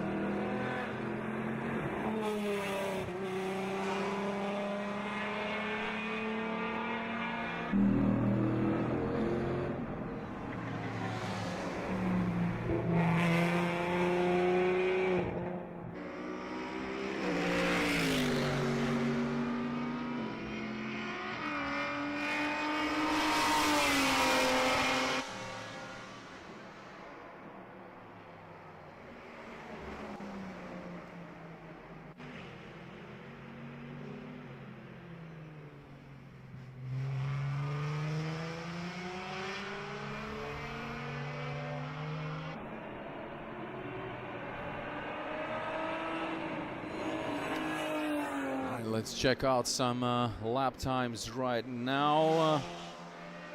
Okay, it looks like Orlen Lenktyniu team set their fastest lap time on the previous lap. It's lap 70. The time is 1 minute 27.276. And we have, oh wow, what's going on? The HRRC call out of Vesta Ginetta is coming into the pit stops. The pit lane is not open for driver change right now, so there must be something wrong with the car, that is for sure. Yeah. Let's see what the mechanics will do. We know that they had some brake issue earlier on, but it is 2 minutes before the mandatory pit stop. Yeah, so and they're already in and they're fueling, so this means they think that the pit window is open, but it's not, or at least it shouldn't be. No, it's not, because there isn't any clerk of the course announcements. Exactly. So, oh my God, no! This is bad news. This is really bad news for the Holland squad. They did some calculations on their own, or something like that. They were definitely wrong in their calculations and not following maybe the official timing. But yeah, the app. There's always an announcement when the pit window is open. Yeah, exactly. Yeah. So yeah, they're definitely a few minutes earlier than they should be in the pit lane. Let's try. Of course, we can always try to check about the penalties for this case, if they come too early or too late. No. Pitting other than during the time of mandatory pit stop windows will not count as the execution of mandatory pit stop. Okay. What will happen if they're... Yeah, that's of course to the stewards and to the race director, it seems. So in this case, what I'd say is that they, in my opinion, they would still have to do the 3-minute mandatory pit stop. Yeah, penalty. Yeah, at the race director discretion. So the race director will take in account something, and if they won't come, and right now the pit window is open as we are speaking, but they came 2 minutes earlier or something like that, two and a half minutes earlier. So I'll go and chat with the Holland family. Yeah, yeah. See if I can find out anything. Yeah, if they were, I don't know, running out of fuel or something, but because it looked like the pit crew weren't ready for the team, for the driver there as well. So something wrong with the calculations there, and they're checking something on the car.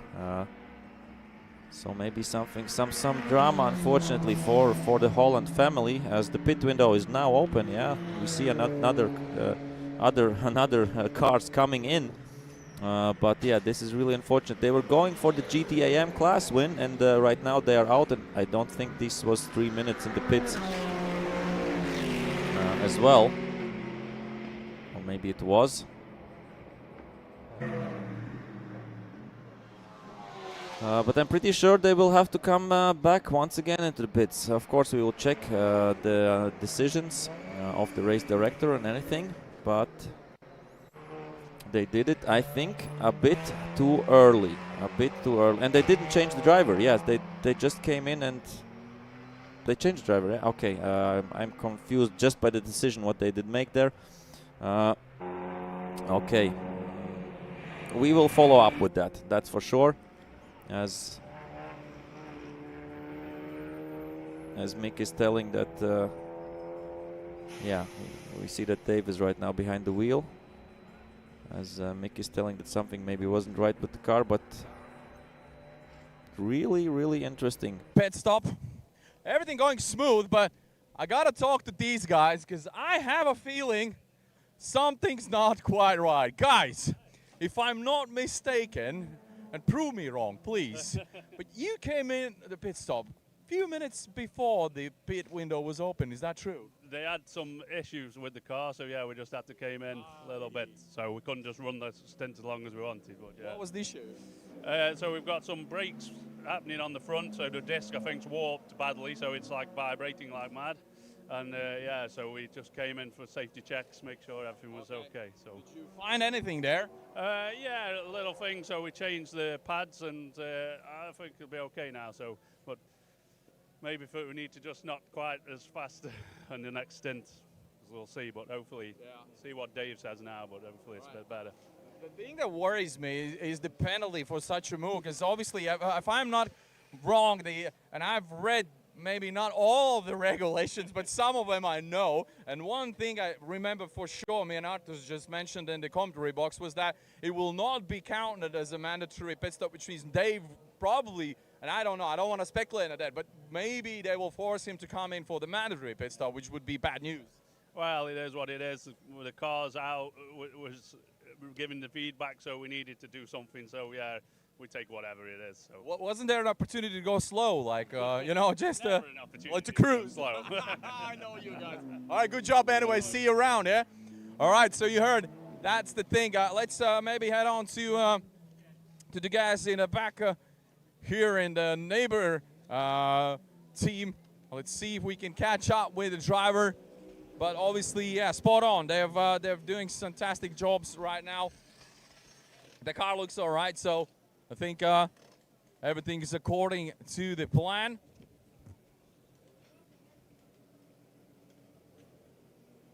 But yeah, as I've heard, so we will definitely wait for the news from the marshals about the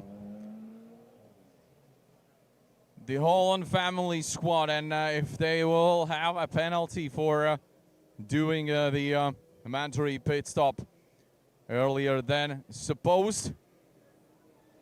We'll find out soon. But obviously, yeah, if it is a technical issue, then I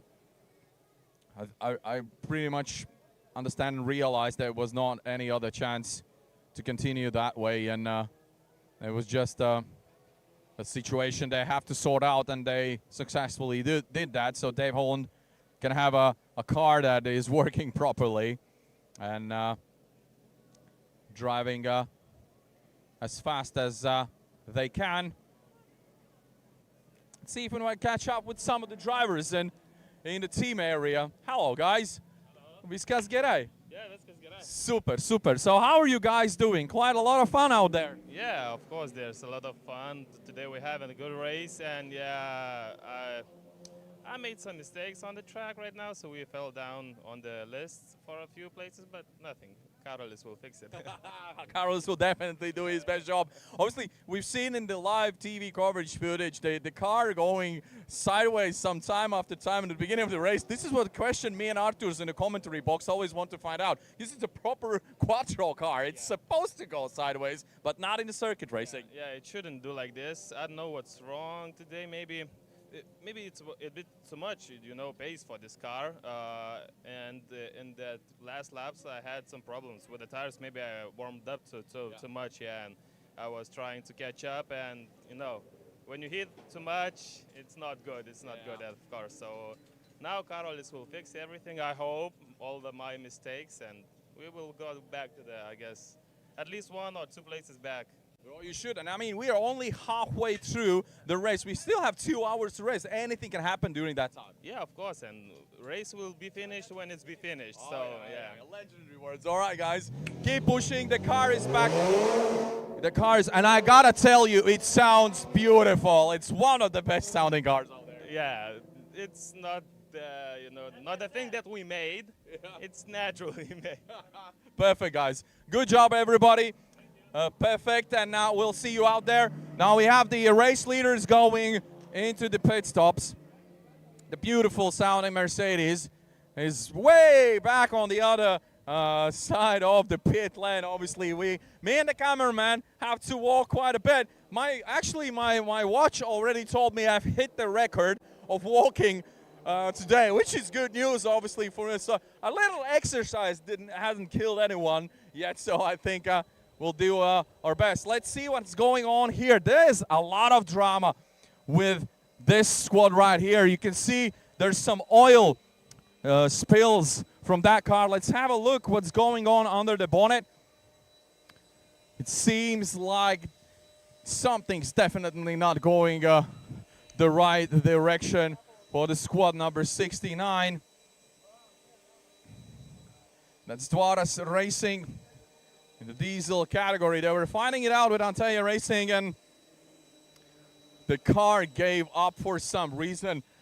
I'd like to find out what's the reason is. I don't know at the moment with whom to actually talk about the technical issues, but the team's busy. Obviously, that means we should not get in their way in all of this action. The mechanics are trying to fix it. They're trying to figure out what the problem is, and it looks like they have a solution. It's just all about timing, and they never give up. This is another thing about endurance racing. The guys are pushing it so much, and they just never, ever give up, which is good news. Never, ever give up. Exactly. This is the spirit. This is the team spirit. So I'm really sure they're gonna get back the car in the racing action, and we'll see them back in the track in no time. Meanwhile, I'd like to find a driver. If we can find a driver from the team, anyone out here? No driver? We have drivers, but they don't speak English. They don't speak English, but you speak English pretty well. All right, let's talk to you, my man. My name's Oscar. Nice. I'm Kipras. Nice to meet you. Nice to meet you. So obviously you see some issue with the car. The mechanics are doing a great job, or I don't even know what they're doing. They're always doing a great job, our mechanics. So what's the issue, do you know? Yeah, we have technical problems with the turbine. So right now we're trying to fix it, but it's going to be a long process. But as Viti said, never give up, never surrender. So we're trying to get back on track, and we will see. We've seen some good action from the boys out there in the track, fighting the Antalya team. Obviously a good battle out there. Now, this will give them an opportunity to calm down a little bit, of course. But it's never over until it's over, right? It's 2 more hours to go. Yeah, as the saying goes, it's not over till the fat lady sings. So we're hoping, we and Antalya, we're enemies on the track, but friends off the track. All right. So if there's a chance for us to go out for a few more laps, we will take that chance, most definitely. Oh, guys, I love it. I just love it. The attitude, the spirits are here. Perfect. Good job, guys. Keep pushing, all right? Keep pushing. We'll head on to the next team just in the neighborhood here. That's the Soderus Racing team. They're watching the live stream. We can actually I think we can actually see ourselves there if we just put the camera to the screen, and the guys are enjoying the time. Well, it's nice to see so many fans of the TV broadcast. Obviously, we're doing a good job. I hope we are. You tell me. But yeah, the guys are getting ready for their next stint, and the car is being prepared. And right now, so far so good. I mean, they're doing their best, and we just quickly have to go through the TC3 category standings. So they were in third position coming in pit stops. So the top three is a good thing. Now, obviously, they're a little bit short to get closer to that top spot and to get in a real fight with the leaders of the category. But here we have the manager again, counting time. You can see the phone in his hands. He's counting the time, and I can see few marshals doing the same thing, which means they're keeping an eye on what's going on, and definitely not gonna try to violate the limited or the mandatory time they have to spend here. Okay, the car is out in a track, and they're back at it again. So fantastic to see such a good atmosphere here in the paddocks. I gotta tell you, it's really fantastic to just enjoy all of the action here, all of the beautiful people and all of the fans and the teams and the mechanics. Everyone's really committed and really pushing to the limits. Here we go. The Audi is back on its feet, or back on its wheels, as we say. The tire pressure has been checked now. So it has to be in perfect condition. Few more seconds and they're gonna let them out in the track. Perfectly executed. Good job, guys. Top spot. That's fantastic. That's what I call precision making. Show us the time. Okay, you were really correct. That's good news. How is it going right now? Ah, well, it's okay. We go fast, I think so. Even faster than that? No, maybe, because we are third, not second, like last time. Okay. Yeah. That's good news. So we've seen quite many violations of the pit stop, mandatory pit stop timing. So it's really important to keep an eye on the what? Second. Exactly. Exactly. Because the marshals are out there, they're watching you guys. Yeah, we know that. All right, keep on pushing, guys. Best of luck. See you in a bit. Yeah. All right. So it just all comes down to a simple chronometer in the hands of the team members, which is very interesting. You can see Capkauskas is checking on the tires, on the tire wear of their Cupra. The TC3 category leaders, despite the fact that they had few issues, few hiccups, I would say, few hiccups with the violations and the penalties and stuff like that. They did not stop there, and obviously they're doing their best to kind of not to get stuck in that positions. Now we have a lot of action going on, and so far so good. I gotta tell you, it's really definitely only halfway through the race, which means we'll have plenty of more time to get some information from the drivers and really get into the action. So we'll be heading down back to the commentary box, but I'll be back with some news from the paddock in a short while. See you then.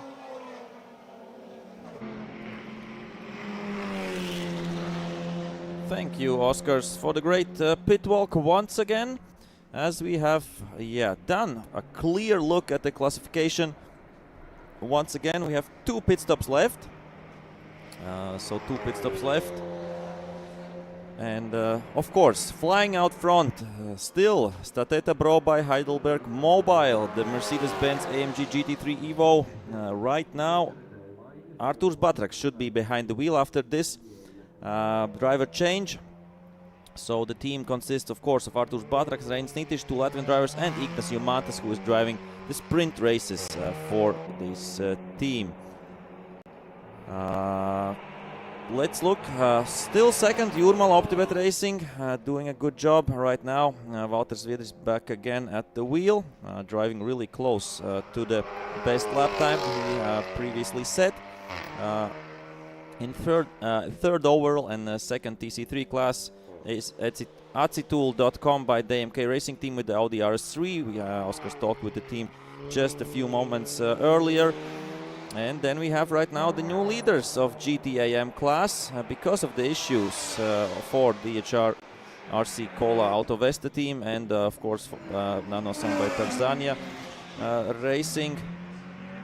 So, and here we see Tanzania Racing as they are one lap back, it seems, behind DHR RC Cola Autovesta, because they from my point of view on the calculations, they shouldn't be together on the track. Let's try to see maybe after next lap that I'll get a little bit more of an understanding there. And yeah, maybe Nano Sambai Tanzania Racing lapped themselves back. Okay, let's check it out after the next lap. But one thing is quite sure, that Dream to Drive is out front in GTAM class and quite a while ahead of the next team, DHR RC Cola Autovesta. And yeah, doing a good job right now. I don't know who is behind the wheel, didn't see that. But yeah, from the previous lap, 1 minute 27.9. They're quite a 2 laps, a little bit more than 2 laps behind third place overall. I don't know if that's doable, but still we have 1 hour and 47 minutes left in this 4-hour race, and we have still some interesting and great guests coming up in the following hours. I won't tell who, but it will be, of course, interesting chats with them. Let's look at all the other teams. Where do we have still some fights going on? Yeah, heartbreak there for Soderus Racing. Problems with the turbocharger. Here we see in third place Atsitool.com by the MK Racing team. And here we have the Nano Sambai Tanzania Racing lapping Anteya Racing team.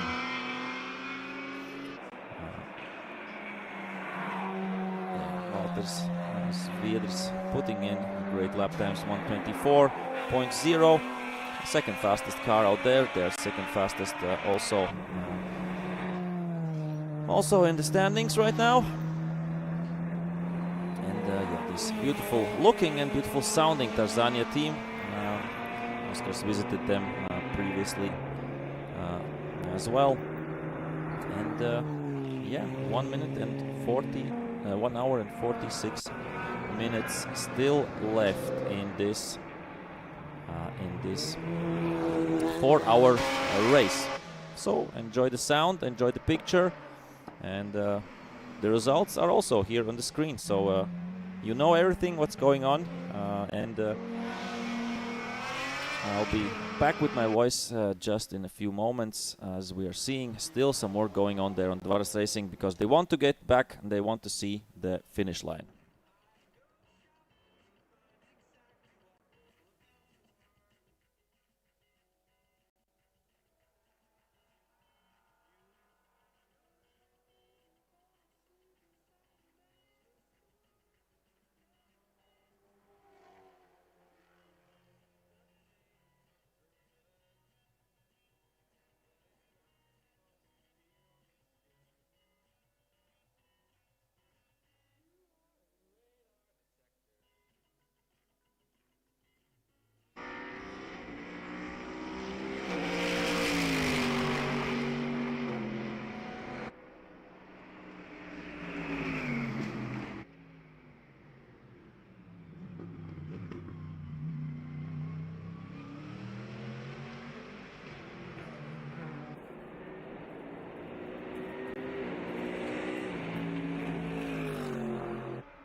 Meanwhile, there's not big action right now on the track, so no close fights between drivers, between teams. We can check out the results right now in this 4-hour championship. So we had the format change mid-season from 6 hours to 4 hours, and the first 4-hour race we had in Pärnu at the Pärnu Summer Race. It looks like the champions overall, for sure, will be this number 63 team. Yeah, they had another name in the previous round that changes from sponsor to sponsor. From race to race. Previously it was called H-Mobile by AMG Customer Racing. Right now Statete Pro by Heidelberg Mobile, this race, but still it's the same team, number 63.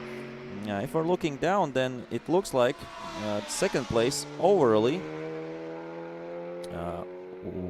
looks like will go to Jurmala OptiBet Racing. They were 8 overall in the previous race. But all the other teams that were ahead of them are not competing this time. So it looks like they will get the silver medal overall. And oh, that's not a scheduled pit stop, unfortunately, here for the 44 team. For Hemi Racing by Stato Menas.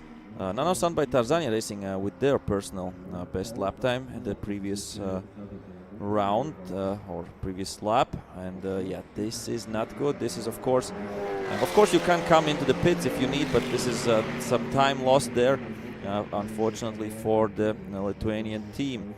And so Nanosan by Tarzania Racing 18.9 seconds behind Orlen Lietuva Mažeikių ASK, but of course they will be pushing. They're pushing to get closer and to get by. And here we have a decision. Ooh, that's a harsh one. That's a harsh one for DHR RC Cola Autovesta. So they came in just 2 minutes before the mandatory pit stop window, and they didn't come back once again during the mandatory pit stop window, and that will mean violation of mandatory pit stop time plus 6 minutes to mandatory pit stop time. So when they will come into the pits next time for the next driver change, they will be there not just for 3 minutes, but in total for 9 minutes. So they will, 9 minutes, that's 4 laps. They will lose 4 laps, I think, because of this. Of course, it would have been much more better to come in just once again during the pit stop window, stay there for 3 minutes, and they would lose only 2 laps. Right now they will lose 4 laps, and yeah, still they will finish, of course, 3rd in GTAM class, but they will have no chance fighting for 1st or even 2nd place. So that's unfortunate for the Holland family. I'm sure they still enjoy this race, that's for sure. But unfortunately, it was looking so well. They were going for the win in GTAM class, but right now that will, push them back behind Nanosan by Tarzania Racing.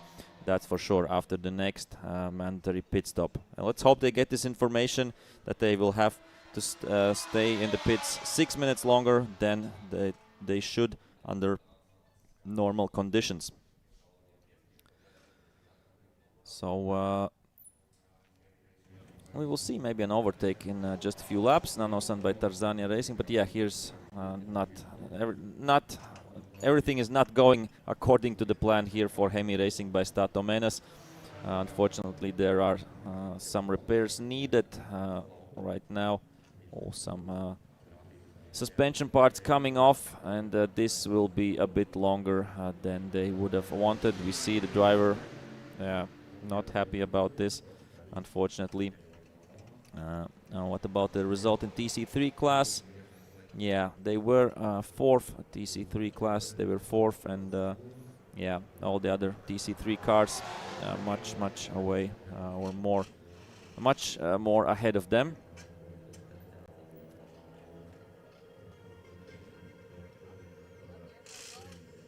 Okay, so they lost some parts on track. That's, I think, yeah, a bit. That's not from the suspension. That's a bit of body work, but yeah, that was the result, I think, of the suspension failure. So yeah, good that they came in and didn't crash out there. That would have been much more worse. Of course, losing out here sometime is not nice, but that is endurance racing. That is endurance racing. You have to be gentle with the car. You can't overdrive it. You have to finish. To finish first, you first have to finish. And that's so accurate, especially in endurance racing. So we have still 11 teams running. Right now we have 10 teams on the track. Oh no, 9 teams on the track, because Hemi Racing is in the pits. The RS Racing, I don't know. Are they still in the pits trying to fix the turbocharger? I assume yes. Yes, we see them here behind the Hemi Racing team. So some work still going on that car as well. Team R2M they have retired. That's for sure. I haven't seen the car for ages on the track. But yeah, we have still some racing going on. That's for sure. Soderus Racing 30 seconds behind Dream to Drive, but driving a bit slower there. And Dream to Drive, yeah, 2 laps behind third place overall. So and lapping a bit slower than Attitude.com by the MK Racing team. So I don't think under normal conditions that there is a chance for them to catch up.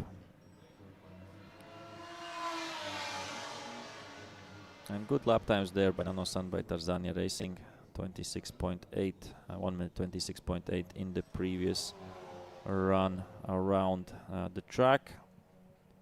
Yeah, Jurmal Optibet Racing, Watersvid's also not pushing as hard as previously. I'm driving 1.2 seconds slower than his personal best time, or his team's personal best time that was done by him. Because yeah, they are 1 lap ahead of their biggest competitor, Attitude.com by the MK Racing team. So in a comfortable position, so you don't have to push as much as you would need if they were being right behind them.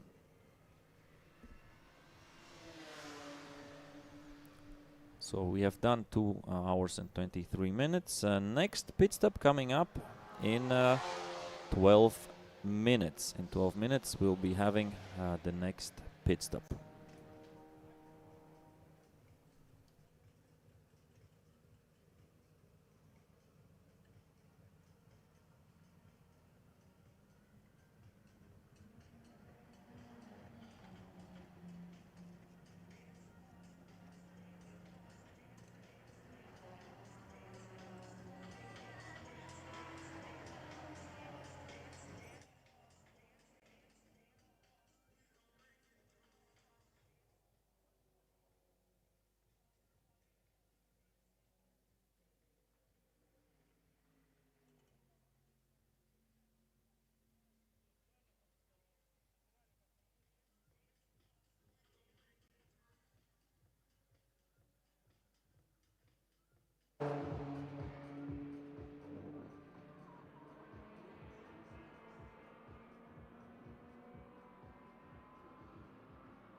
And we're seeing a lot of cars on one straight here between the hospital and the cinema studio corner. The leaders, Tete Pro by Heidelberg Mobile. Then we have Nanosan by Tarzania Racing. And still some repairs going on, unfortunately, for Hemi Racing by Stato Menas. So yeah, really big repairs going on there. So I don't know what happened on the track. Maybe he did hit something, a curb or something, and that's why everything disintegrated there from the front left suspension. But I think it's done, because they will try to put the wheel back up, or not yet. It looks like they still have to do a bit of repairs. Yeah, that's of course unfortunate, but as I said, yeah, won't be a big position change. They were 4th in TC3 class, and they will still be 4th in that class, even after these long repairs.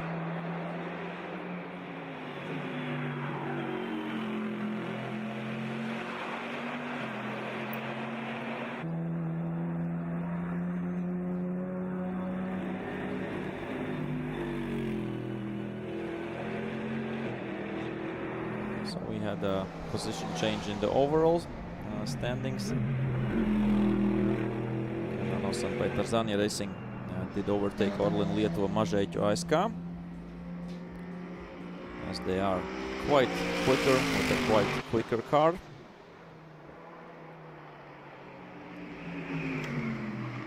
And yeah, Nanosan by Tarzania Racing were saying that yeah, maybe they were pushing a bit too much the car. That's why it was going sideways, sliding around. But the pace looks good. Pace looks good. Within 4/10 of their fastest time the previous lap.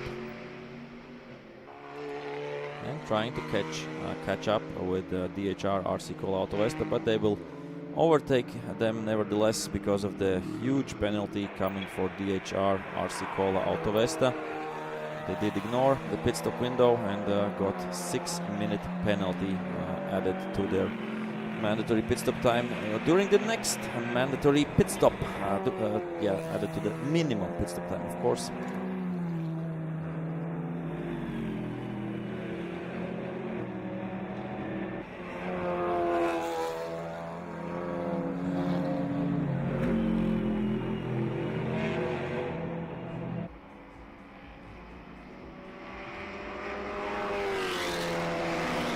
The leaders will have some work to do. 1, 2, 3 cars to a lap, as DMK Racing team are trying to lap DHR RC Cola Autovesta. So the car driven right now by Dave Holland. The Mercedes goes by, the Audi goes by as well. And they're coming up to Soderus Racing. Getting clearly out of the way. And still some work going on. They, of course, want to finish Hemi Racing by Stato Menas. We have 5 minutes until the mandatory pit stop window opens, so they will do, I assume, the driver change as they will be in the pits. I don't know if they have to leave the pits and then come in. That's I assume that's somewhere in the regulations. If you're already in the pits during when the mandatory pit stop window opens, then I assume it will count. It should count, I think. But yeah, still 5 minutes. 5 minutes left till the mandatory pit stop window. And after the pit stop, firstly, of course, during the pit stop, we will have some coverage from the pits by Oskars, and afterwards we will have a guest who is right now in the car. So we'll ask about the conditions on the track, of course, about the race itself and how it's going, and talk a bit more maybe about what else this driver has been doing this year. So stay tuned for that. It will be all coming within the next 10 minutes, that's for sure. Depends, of course, how long he will be driving, because the pit stop window is open for 10 minutes. He can come in the first minute, he can come in the 9th minute. So that's, of course, open for the teams to decide.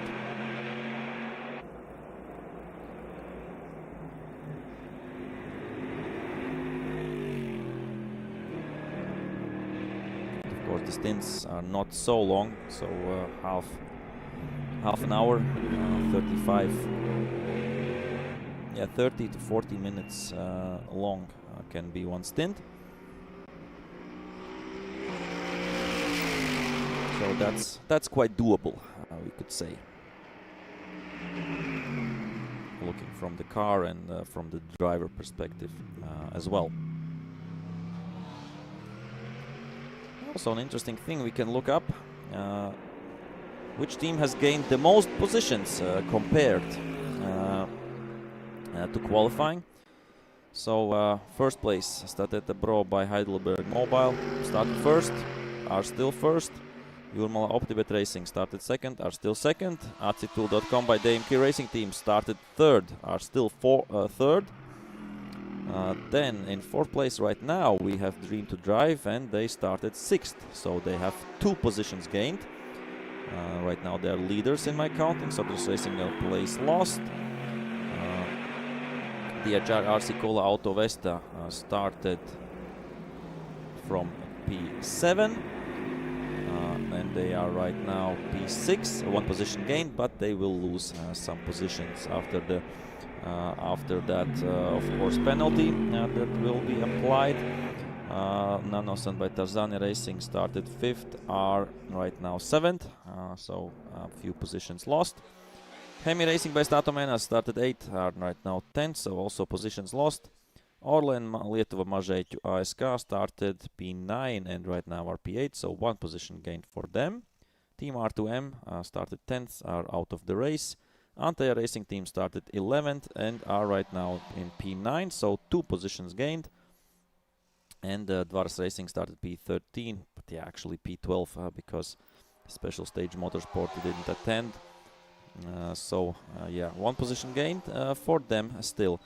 So the winners of positions gained, we have 2 teams, Dream to Drive with 2 positions, and Ante Racing Team also with 2 positions gained. So that's information about that. As we are still seeing Hemi Racing by Statomenas still working on the Seat Leon Cupra TCR car, but it looks like they're working, so they haven't given up, and they will try to fix the car to get it back out and of course to see the finish line. Right now 22 laps to the leaders, and I would say around 10 laps they have lost. 10, 11, 12 laps they have lost during or because of these problems right now.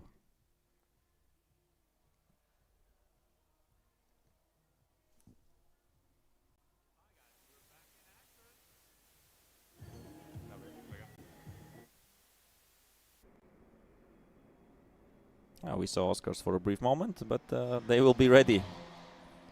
They will be ready in just a few moments too. All right, guys, welcome back to the paddock. So we're back in action, and obviously a lot of drama going on here in the paddocks and the service park. The team mechanics are doing just an unbelievable job right now. They're pushing the limits, they're fixing the car, and this is, in one case it's a sad view, but it is racing, right? What happened out there with the car? I don't know. No, it's not our car. Oh, okay, right. So you're just watching the spectacular events coming down here. All right, but maybe you know. Now we know that that's suspension issue, obviously. How are your guys doing out there? Now it's at 5th position, and I think we will take at 1 more position to the app. All right. That's good news. All right, good. All right, so it seems like we're slowly getting ready for the car to get back. The MKM Racing by Stato Menes, the number 44 car to get back in the track. Let's see if we can maybe talk to the manager of the team and just see. Oh, well, you see some parts of the suspension right here. Now you see this thing has broken off from here. It's completely ruined. That must be quite a terrible hit somewhere in the track. Either taking a curb a little bit too heavy, or maybe finding a bad spot in the track resulted in a broken suspension, and obviously a lot of work for the mechanics, but it is what it is, and we'll definitely see them back in action, because it seems like they have managed to change the parts, and that's obviously what they want. They want to finish the race and see the checkered flag, of course, because that's what it's all about. Despite these issues and difficulties, to see the checkered flag and to finish the race alongside all of the others. So the pit window is open. First ones to come in, the Holland family squad this time, which is really unfortunate for them. This time they will have to spend in total 9 minutes in the paddock. Obviously due to the penalty they received for the violation of the pit window early on the previous attempt. And of course they knew they were risking it, but as we heard from the boys, there was an issue with the brakes, which means they had no other option, no other choice but to do this. And obviously they knew it's gonna cost them, but better safe than sorry, you know the saying. Better safe than sorry. I had with this miscommunication here a little bit with the pneumatics, with the lift system, and didn't go all the way down on the front. So yeah, it's quite a stressful and eventful situation here in the MKM Racing by Stato Menes pit stop, but they actually now, of course, they're using the time to fuel up again because the pit window is open. Well, that's another question. How will the marshals see the situation, because they were here all the time, and hopefully they will not get any penalties for that. But we're heading on to talk to the guy. Such actually a horrific view. We've seen the parts of the car lying on the floor. Obviously, where did he manage to break the suspension like that? I think it's just from being old. Really? Yeah, it wasn't any like accident or something, just mechanical failure. Yeah. But the mechanics did a spot-on job changing the parts, and obviously he's back at it again, so that's good news. Yeah, well, now it's not for result, just for finish. The checkered flag and finish the race. Yeah. All right, keep on pushing, guys. Good job. All right, let's head on to the team area right here, where you see it's still going on. The car is running. Yes, the engine is running. I can confirm that. The engine is running, which means they have fixed the turbo issue, but they're still checking on the car to make sure it runs perfectly. We see the failed turbo right here. This is a bad turbo. You're a bad turbo. Don't do that again. So, yeah, obviously the mechanics just doing a spot-on job, pushing it really hard. And I see that the turbo has been changed. Are they still checking on the car if everything is okay? Yeah, we're doing the final checkups, and I hope in, I don't know, around 10 minutes we'll be back on the track. Good job, guys. Seriously. Huge respect and shout out to the team. You're the best. Whoop, whoop. Nice one. All right. Let's head on to the Holland family squad right there. Now, I know it's not going to be a really interesting topic to talk about, but obviously they already know the bad news and the penalty of 6 minutes added to the 3 minutes they have to spend there. So it means it's just It's just a lot of waiting right here. Oh, and you can see, exactly, this is what I was talking about. They have to, exactly, they have to spend so much time right now in the back. He's still smiling, I like that. Keep the smile on. So obviously, we heard the bad news about the penalty, which means it's getting more and more challenging. We've totally lost this left front brake more or less, so we did it in the first pit stop, so that's, mistake. So yeah, overheated the brakes, I think, coming into the first pit stop, and I think the brake pads are just gone. So we will continue to the end and hopefully find some result there. But we will sit here, I think, for another 5 minutes or so. Unbelievable! It just gets more and more dramatic here in the paddocks. What is happening, my man? All good, man. All good. Look at the time, 1:30. Yeah. So I'm fucking okay with that. All right. Sorry for the language, though. Oh, sorry. I didn't come to set the world. I would like to set the world alight, but these young guys, you go into the corner, you think, why am I not going faster? A little bit fear creeps in as you get older. Yeah. But hey, I'm still good for it. I'm happy with that time. Very happy. I said if I can keep with the boys by 5 seconds, nearly on the same second. 1:30, 1:29, Drew. Yeah. Yeah, in fact, very, very close to Drew. brilliant. Within a second, less than a second. Yeah. That'll do me. That'll do me East champion as well. So if I can go round this track within the same second as the champion, am I happy? Very happy. No, we had him in the studio as well. Some good feedback from the weekend. Obviously, having a blast here in BaTCC. A fantastic season finale, I would say. Fantastic organised event. Brilliant event, brilliant organisers. I mean, I see them a few years now, and every time beautiful organisers. And the guys up in the top there, very fair, no stupidity, which you can get in some circuits around the world. Very, very well organised. I will look forward to coming back here again next year, God willing. Of course you will, my man. Oh, my God. So 7-0 next year for me. No, that is definitely the time you have to come back. There's no point of quitting at that point. Whoa, did I say 7-0? I meant 6-0. I was born in 1965, of course. There you go. I love you, man. Awesome. That's fantastic news. So we're just it's just a waiting game right now. They just now are waiting for the time that we're gonna get back in the racetrack and obviously get the chance to finish the race. Let's have a look. How much time do we actually have left in this race? So a little bit more than an hour to my accounts. Prove me if I'm wrong. But yeah, it looks like a little bit more than an hour left in the Baltic Endurance Championship 4-hour race. And it just means that there's definitely going to be some more action happening and some more drama for sure. There's the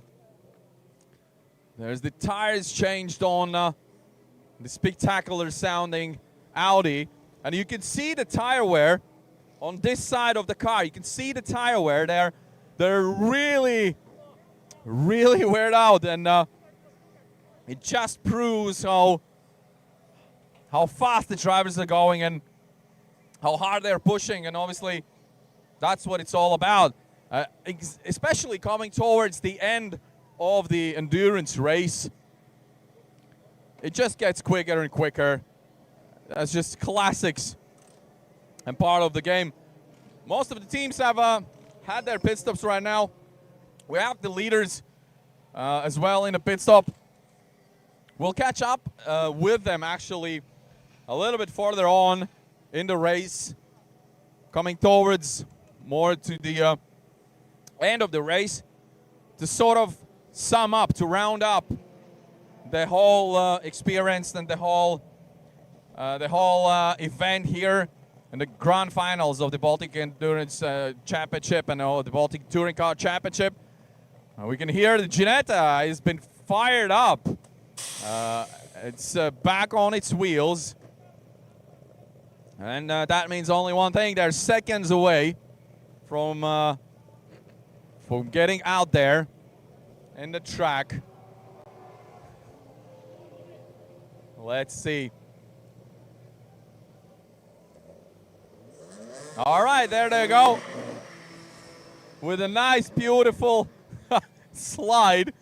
Going back in the track with the style. That's what I love it. Quick boy. Yeah. I got really pleased with the balance of our team, you know. I can't say these lads, and how you can be racing as a family like we are, and just nice and consistent, and yeah, fantastic. We love it. This is why we love it. Fantastic, mate, to be here. Let's hope we get up on that stage at the end. Exactly. I've told you some fingers crossed. Small little time penalty. Small little time penalty, I believe. Mick came in early or something, but this new type of 30-minute window, we're not managing it so well, I don't think, somehow. It's something you have to get used to. Yeah. Different. Yeah, I think one day we'll have to have a team manager. We don't have one really. We're sort of doing it ourselves, and we're a little bit, you know, when we should go, when we shouldn't go. I think for next year, radios we need better. I had some message, but I didn't understand it. The message was I was doing 130. Now, if I'd have known I was 130, I'd have gone a 129 or 128. Maybe, blah, blah, blah, blah. But I would have been spurred on. But when I didn't get, I asked, could somebody tell me when I get 130? Yeah. I never got the message. I thought, sugar, I must be like about 120, 135 or something, 38. So I was a bit dispirited, but I thought, don't crash. Nobody will earn anything by crashing. Exactly. So, yeah, we're great, mate. Really, really positive and fantastic. Ready for a beer very soon. Oh, yes, of course, my man. That's a promise right there. All right, guys, this has been a fun pit stop right now. We'll have one more chance, actually, to actually chat with the guys later on. So stay tuned. We'll be back with some more interviews and more emotions from the drivers and the team managers. And now I head back to the commentary box, and let's see what the racing action brings.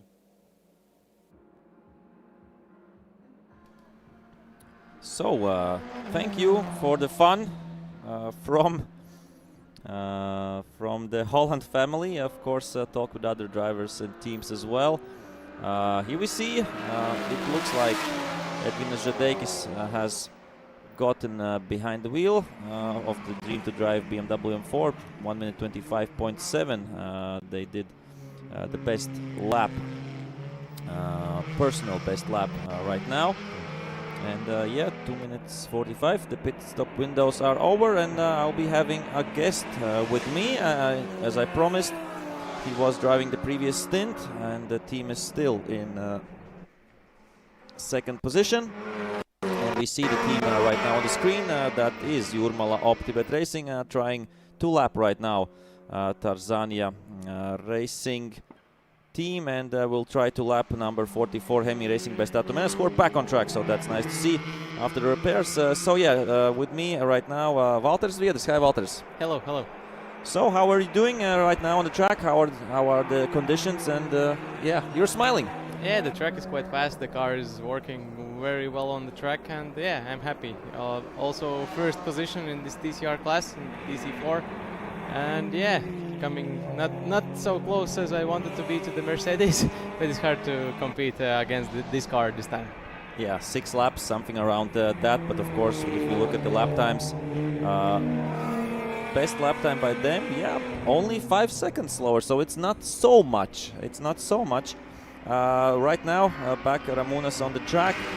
You had, of course, some pressure at the beginning, and you were behind Acitul.com by DMK Racing Team. What was the feeling at that point, at the beginning of the race? Yeah, we are not first. We thought that we'll be first in this class, but we're not. Yeah, we had small issues with the penalties as well. We had the drive-through penalty, also a 5-second penalty that will come after the race, I think so.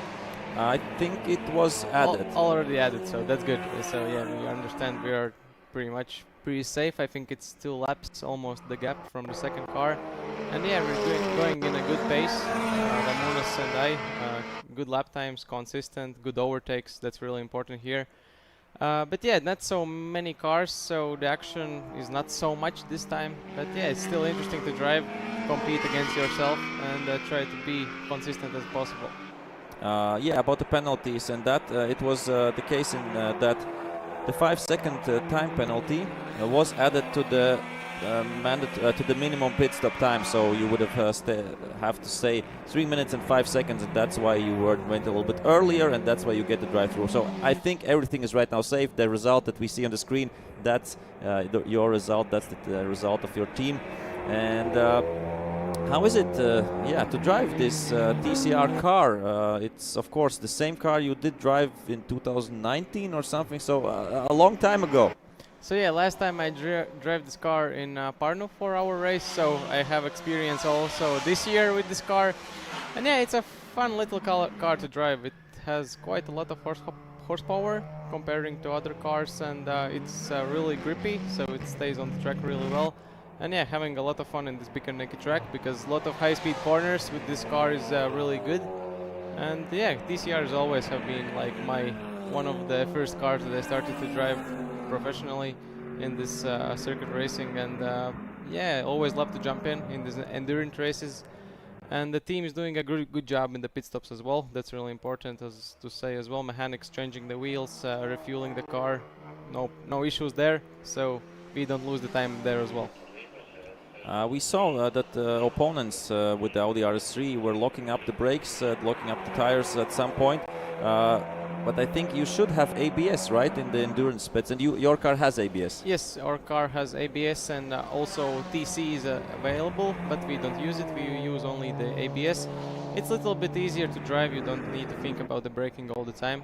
Of course, you lose a little bit of your brake pads, a little bit more wear to the brake pads, so you need to think about the braking as well.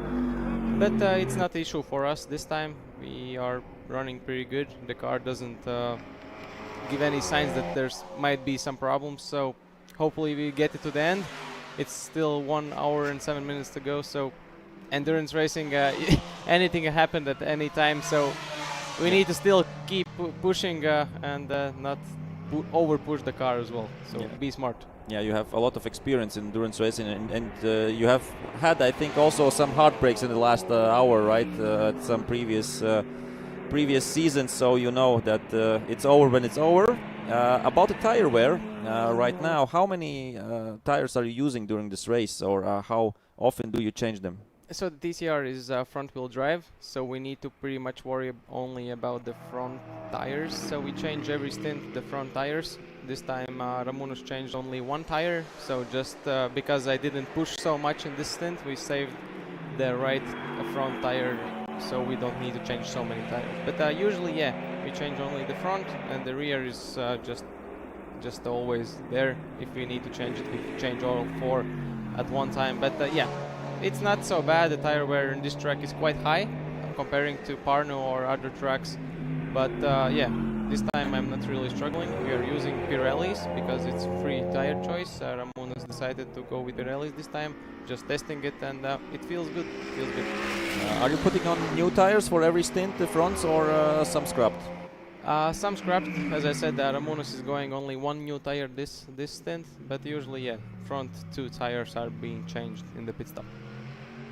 And of course, obviously, the whole season for you has been, I don't know the word, pleasant, or of course successful.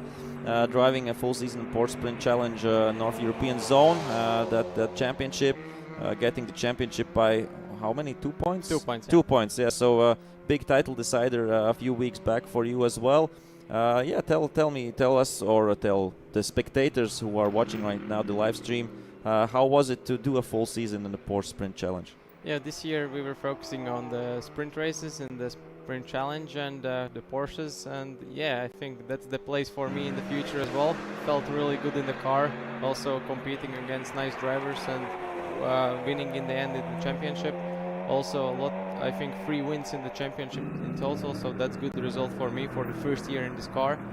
And yeah, just along the season I fell in love with this car, and I don't want to drive anything else. Like if I go to the next level, I want to drive with this car. And yeah, for the next year we will, I don't want to say too fast what we will doing, but yeah, we are planning to go with Porsche again. Where, when, why, that will be decided in winter, winter time.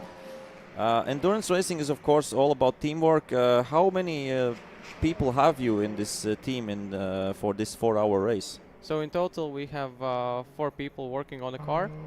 three people working on the car, 2 mechanics, 1 race engineer, and 2 drivers. So in total, I think it's five people. And also my dad Igors, he's always there helping, just taking videos. He's just the best dad ever. He's always at my races.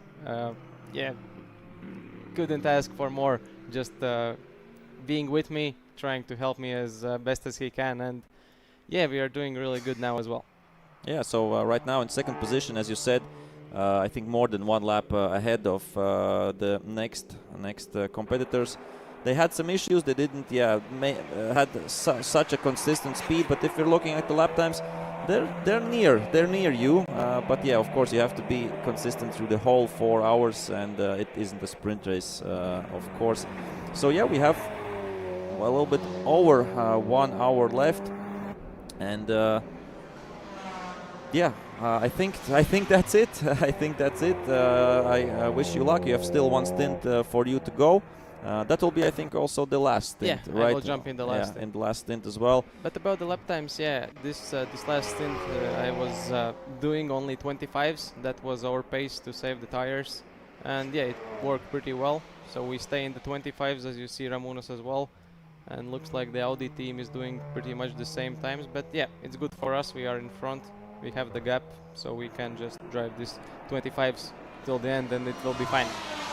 Yeah, not overstressing the car. What is the limit for the car? So what is the fastest you have driven it around here? So in qualifying I did 23.1 with these Pirelli tires, and yeah, it felt quite good, but also I can improve, of course. Didn't want to overpush the car in the qualifying, as qualifying is not so important in endurance racing. Of course. Also the grid isn't that long, so if you even are not in the top 2 places, you can come back from the 5th or 6th place. So yeah, I think I can find 22 lows even. I can go 1 second faster, so that's really good time for TCRs in this track. So the tires are working very well. Okay, thank you, Walters. Get ready for your 3rd and last stint there, and let's hopefully see you on the podium. Yeah, thank you, thank you.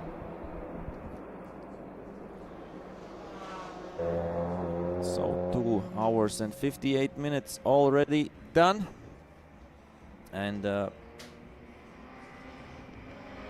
will have still lots of racing to come. So 1 hour, and this is the last hour. Yeah, getting. Yesterday I was getting emotional about the last sprint races of this season, and right now I'm getting, of course, a bit emotional about the last hour of circuit racing in the Baltics this season, and after that, after the checkered flag, that will be it up until 2024. Of course, we will have the prize-giving awards for this season. I don't know when it will be, at the end of this year, at the beginning of next year. We'll see that, of course. That's always a nice event to catch up with everybody and to hear about the plans of next year, as we are hearing that there are drivers who would love to come and to compete, for example, in 325 Cup racing, sprint racing there as well. Yeah, I'm sure we will have a fun next season in 2024 in the Baltic Touring Car Championship. Of course, we will have the usual suspects if we're talking about circuits. BaTCC, Porsche Ring in Pärnu, and of course Nemuno Žiedas in Lithuania. These are the 3 main, of course, tracks. But of course we have other tracks in the planning. Let's see if that will come true. And yeah, we'll keep you, of course, updated. And let's see how this race will end. Under an hour to go, 59 minutes and some seconds. So let's check out the results in just a few moments.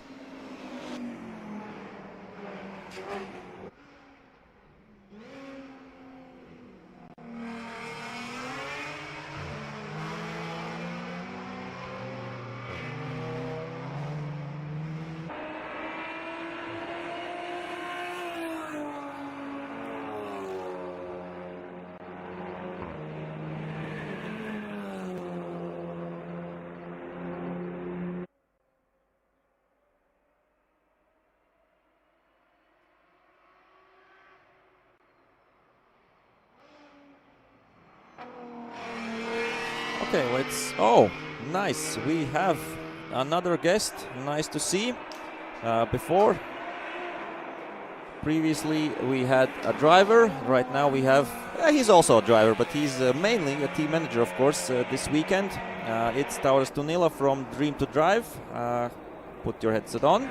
And we will talk, of course, a little bit about the team side, I suppose, and the endurance side of teams. So, hi Tauras, nice to see you here. Hello. So, your team is doing, I would say, pretty well right now in P4 overall, and really great doing in, of course, the GT AM class in P1. So far, so good. Basically, we didn't have any troubles during the race. We didn't make any mistakes. Each pit stop window was in a second or maximum 2 seconds of the minimum pit window time. So from the team perspective, everything is fine. We didn't have the fastest lap time in the qualify because we are not running on the new tires here.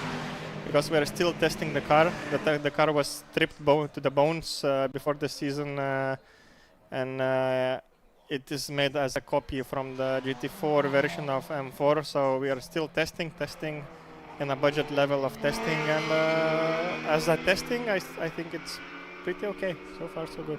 So this for the M4, this was a development season for next year. So next year the car could be a little bit faster, right? Well, for the next season, I can't tell you a lot for the moment. We will have few new guns for next season, which will be very interesting, I think, for everybody.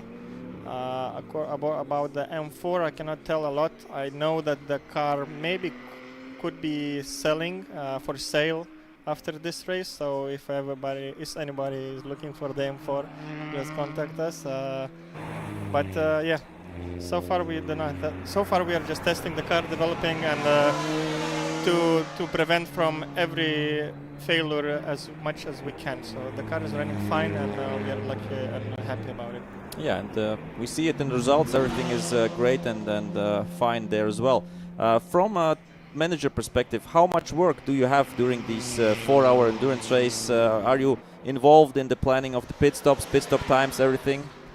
To be honest, I'm a little disappointed in this season because those pit windows and short stints and the fixed time of standing in the pits stole from us the main game.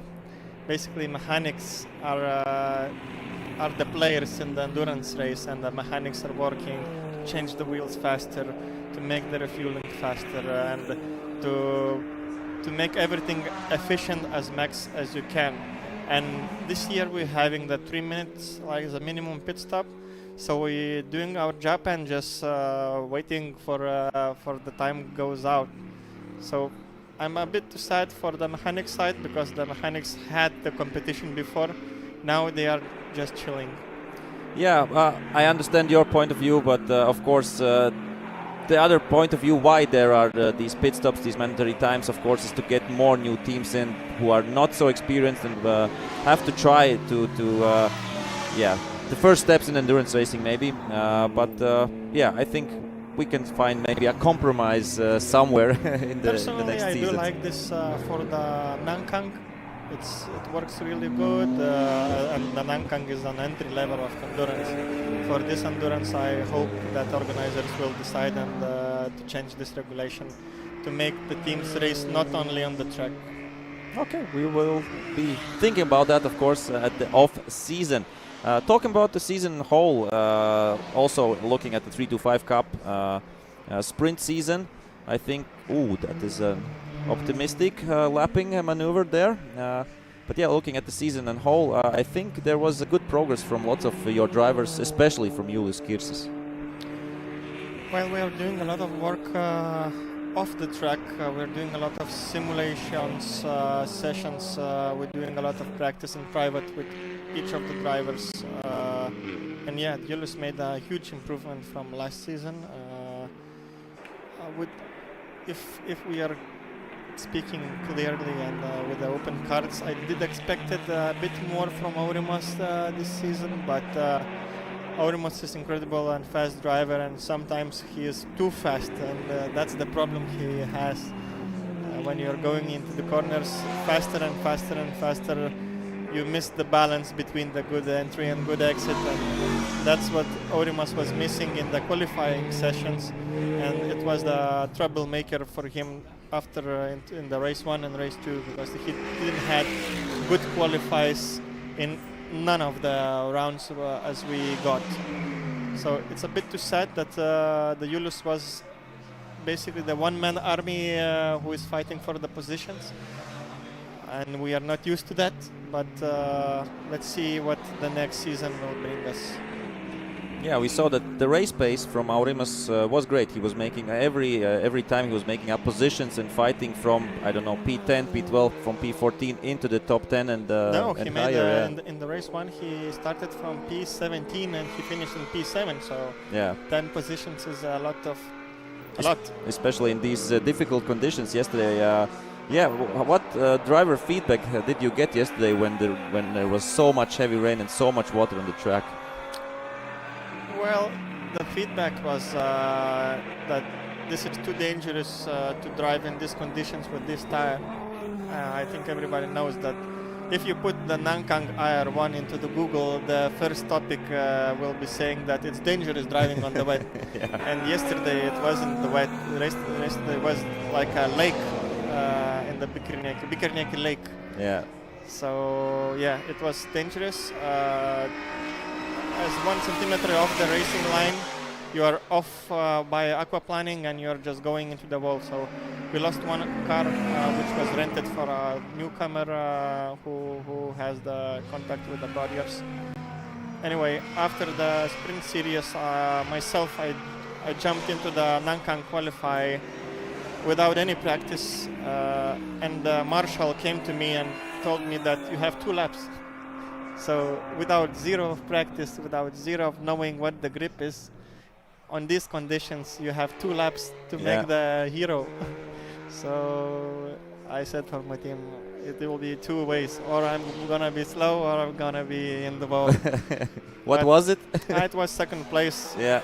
So it was not too bad. According the racing was racing in the sprint series just before that. Yeah. And I jumped in just in, so yeah, I lost some seconds in the beginning, but still we managed not bad. And how was the Nankang Endurance 2-hour race for you from your side, the stint? It was okay. According I didn't had any practice in Thursday, Friday or Saturday. I just jumped to 2 laps for the qualifying in the wet, and I started the race in the Nankang. For me especially, it was a battle with Mick Matten, because we are good friends. We are showing the fucks for each other all the time. So he was starting as well. So my point was just to beat Mick, because the Mick is my goal. So I made it. Yeah. That's it. After my stint, we were 2nd. We were missing some seconds from the racing, but after the driver swap, Kasparas joined the car, but Kasparas is less advanced driver. For him, it's only the 1st season, and he has a lack of pace. He's still learning, Yes, he's still learning a lot, and for him to jump in with such a fast drivers, it's a bit psychologically hard to go fast. And of course, according our car was crashed before the Nankang, we took the Julius car, and Julius car was pretty aggressive setup from the very beginning. So for him, it was too aggressive. So he was not comfortable with it, and he was missing 2 seconds off the pace. But still, we managed to come 3rd. Yeah. And we stayed on the 2nd position in the Nankang Endurance season. So it's okay. Yeah, I think you can be proud with the season as a whole, and yeah, as you said, some plans cooking up for next season, and we're sure Dream to Drive will be back in the Baltics, right? Yes, on the top of the field. Okay, that's a nice promise. Thank you, Taurus, and good luck in this race, and of course, good luck in the future.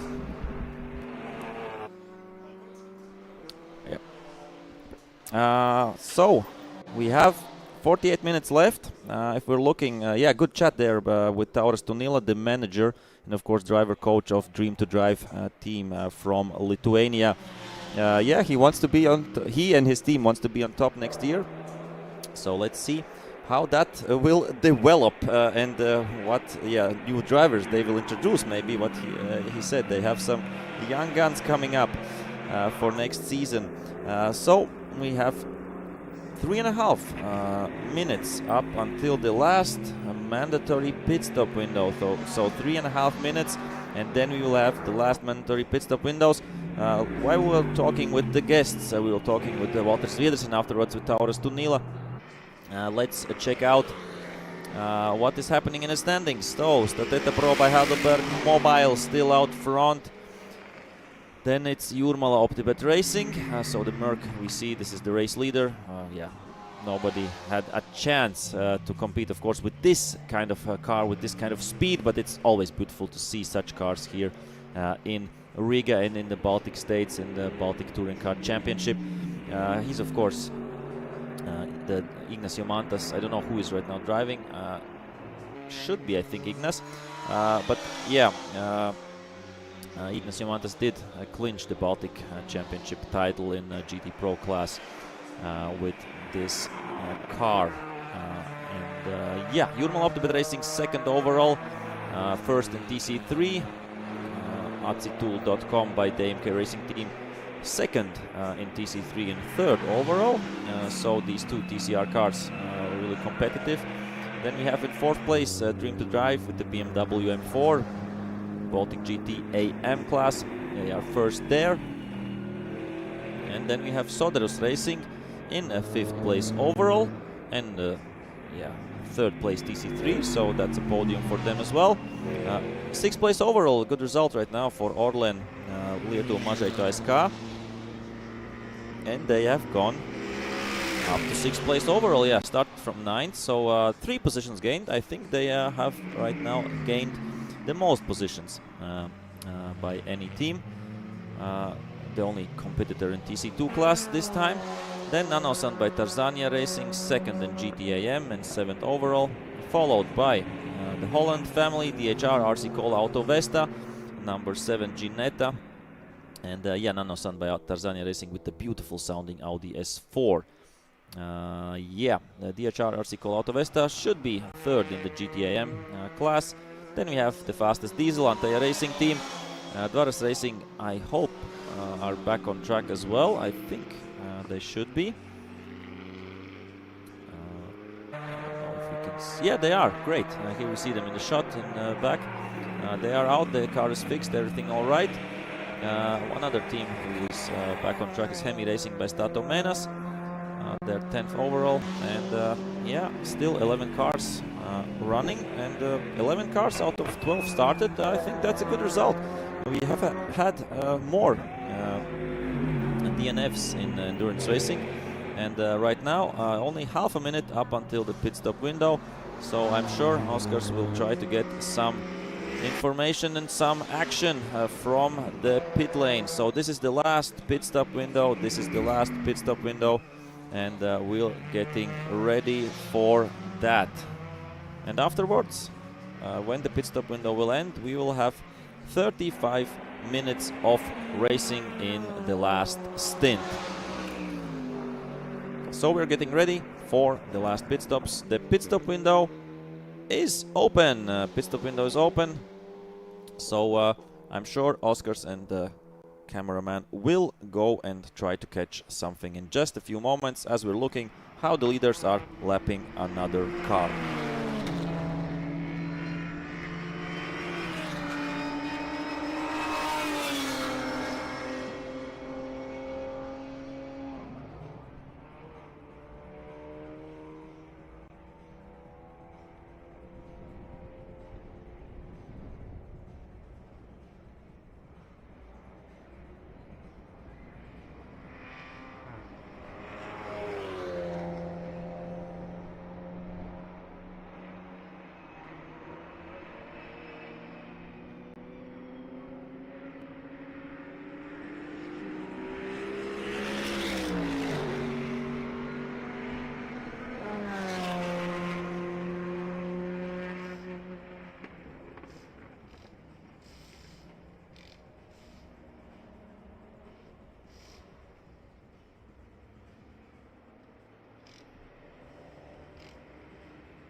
Okay, guys, we're back in the service park in the paddock. Well, the team's coming in for the last pit stop of the Baltic Endurance Championship 4-hour race. The last opportunity to, yes, the fingers, the thumbs up. This is beautiful. Good atmosphere. Despite the fact that Heavy Racing by Statomen has had issues with the car, with the broken suspension, they're still up in good spirits and really pushing it hard and just enjoying the race right now to actually get through the day and through the 4 hours and see the checkered flag and really enjoy this whole event. So far has been a fantastic weekend. The Baltic Touring Car Championship grand finale here in beautiful BaTCC racetrack in Riga, Latvia. And I can tell by the atmosphere here in the paddocks that the guys are really, really happy. Of course, there had been some troubles, there had been some issues, but that's all just part of the game. And we'll try to catch up with the leaders of each of the category as far as we can, because we only got 10 minutes during these pit stops, but we'll definitely want to talk to Untitled Racing. We definitely want to talk to the Dream to Drive. Maybe if we can have a chat with the guys before they're having the pit stop with Untitled Racing, the diesel category leaders. You're getting ready for your race, obviously, the last stint of the 4 hours. It's gonna be real fun. Yeah, very fun. So far, it has been a really good race by you, leading the category. Your mission there is to keep the position. Yes, of course. Will you do the job? Yes, yes. You ready? Yes, I'm ready. That's good news. All right, ačiū, braliukas. So you heard the man. He's happy, he's smiling, he's ready to put the throttle down. The turbo's fixed, yeah? We saw that on the previous pit stop. The turbo's fixed, so the guy's running well. We'll definitely want to talk to Dream to Drive, guys, because obviously we haven't had a chance to talk to them today, but they are leading their category. So maybe we'll head on slowly to their direction. GTM category leaders. They have been performing fantastically today with their beautiful BMW in a really nice white color. No stickers on the car. Obviously, they wouldn't bother. They didn't bother about that. And here we go. The Dream to Drive car. It's coming in right now. We're gonna follow. The car. We had actually Taurus in our commentary box, talking us through the race and what's happening here in the paddocks. Actually had quite a nice shot. Artur's had quite a nice shot with him. But let's see if we can catch up with any of the drivers. Well, they're doing the pit stop, the driver change. You can see the car up close finally. Well, we haven't been that far, I think, in the paddock. This is the first time we're here. And you can see the team working hard, refueling the car right now. And after they finish the refuel, and that's also the rules, yeah, of the pit stop. So after they finish the refueling, only then the team is allowed to work on the car and for the drivers to change. You can see how much of the petrol, sorry to say, but goes to waste. This is why they have to cover the tires right there, so the fuel wouldn't get on the brake disc and catch on fire. Let's see if we can have a chat. We chat with the driver that did this stint. So obviously, Dream to Drive right now leading the GDM category, and I would say that is a dream here in BaTCC racetrack, because it's quite a tricky track. We had so much going on in this track today that I can't even remember all of the things that have been happening, but so far so good. You're in the lead. That's good news.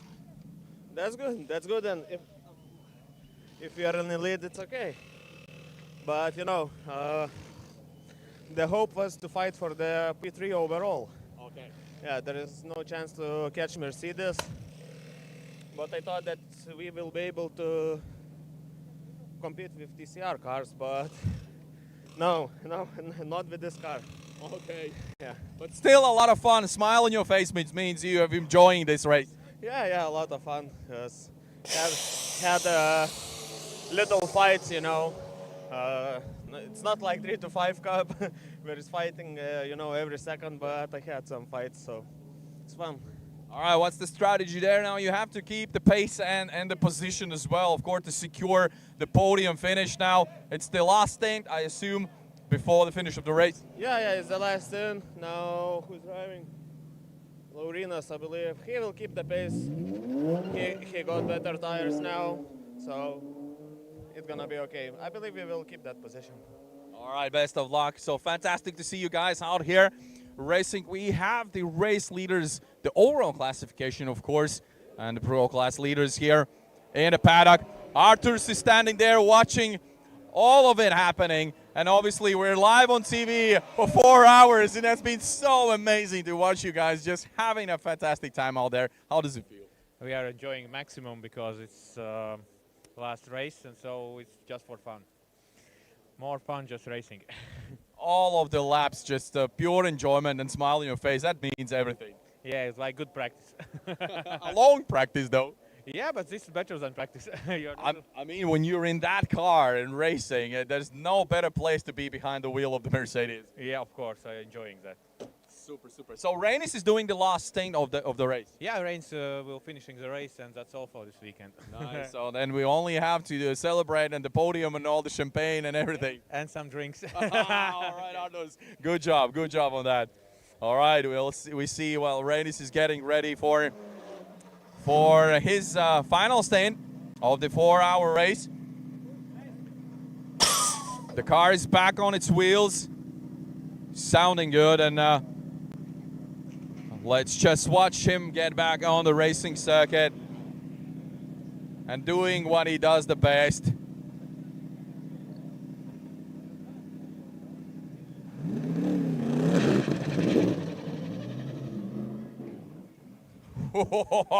If you ask me, I'd say everyone should enjoy this. Everyone should come here and witness the thrilling action and the feeling you get. Oh, and here we go.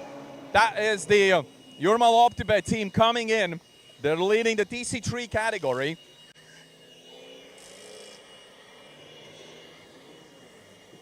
And even they had some duct tape on the car on the front left wing and bumper, but that's also part of the deal. Now Ramūnas Capkauskas jumps out of the car, and obviously Valters Vieris is getting behind the wheel.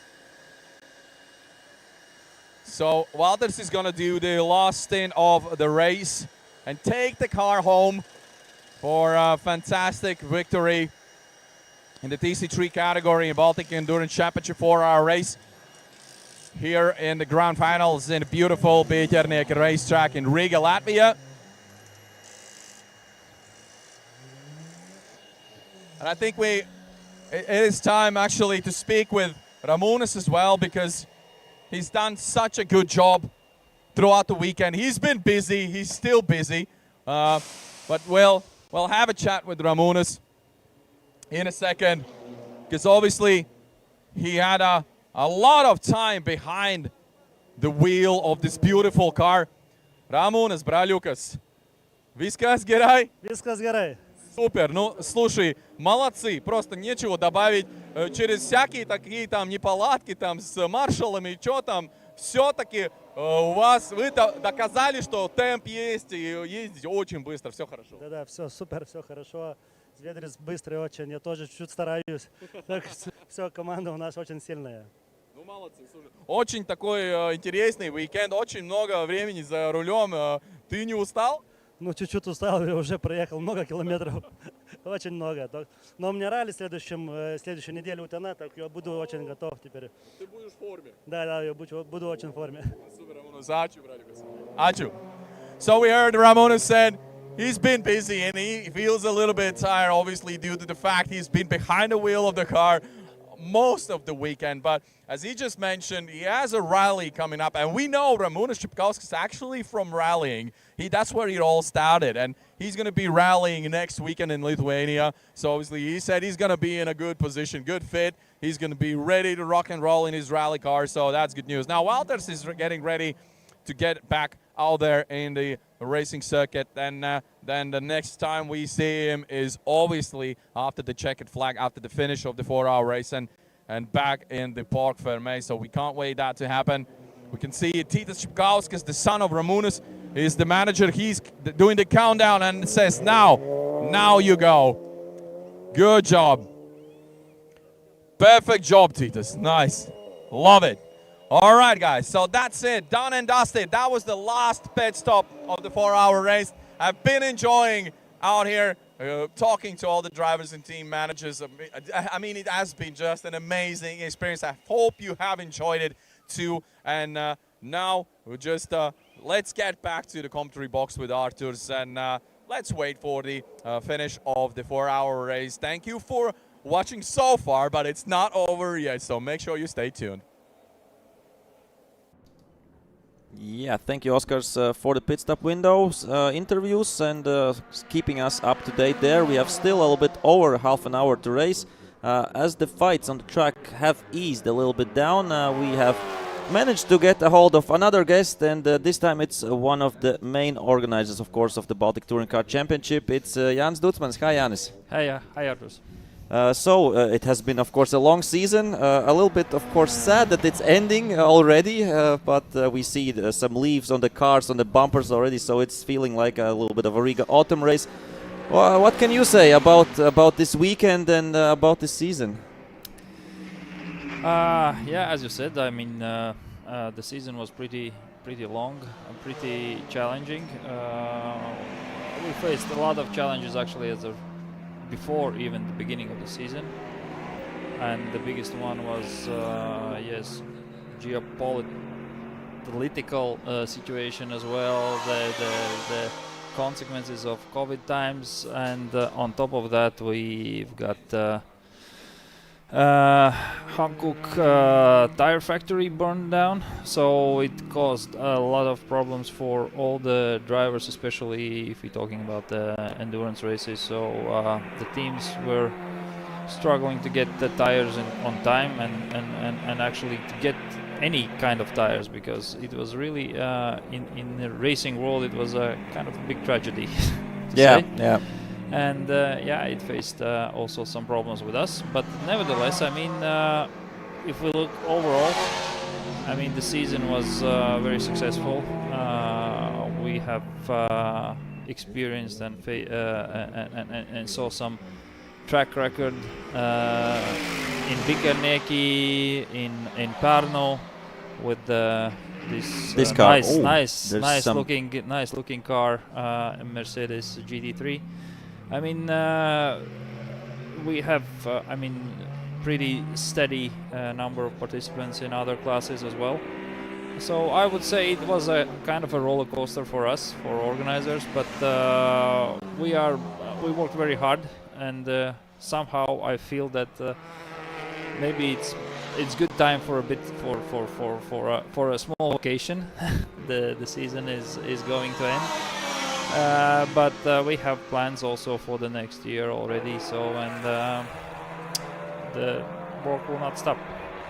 Yeah, I think really nice said that it has been a challenging season, of course, but we have had a lot of nice battles on track, especially, of course, in the 3 to 5 Cup class. We had more than 50 drivers through the whole season. Every race we had at least 35 drivers, as it was last year, so big battles. And I think yesterday with the rain, so much drama yesterday in the fights, not only 3 to 5 Cup class but other classes as well. We had legends, of course, fighting against each others. And yeah, how did you feel yesterday about the extra drama of the rain coming in? Yeah, I was a bit concerned, of course, how it will will we have any consequences on that? Will we need to stop the racing? As a matter of fact, we had a small pause for racing in yesterday during this heavy rain, but luckily, I would say,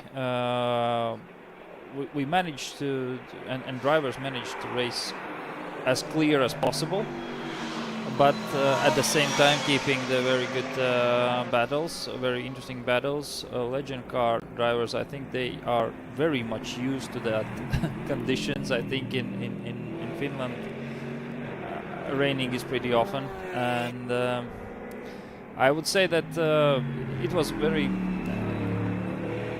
I was actually together with spectators during these races, and I saw that the crowd really loved that.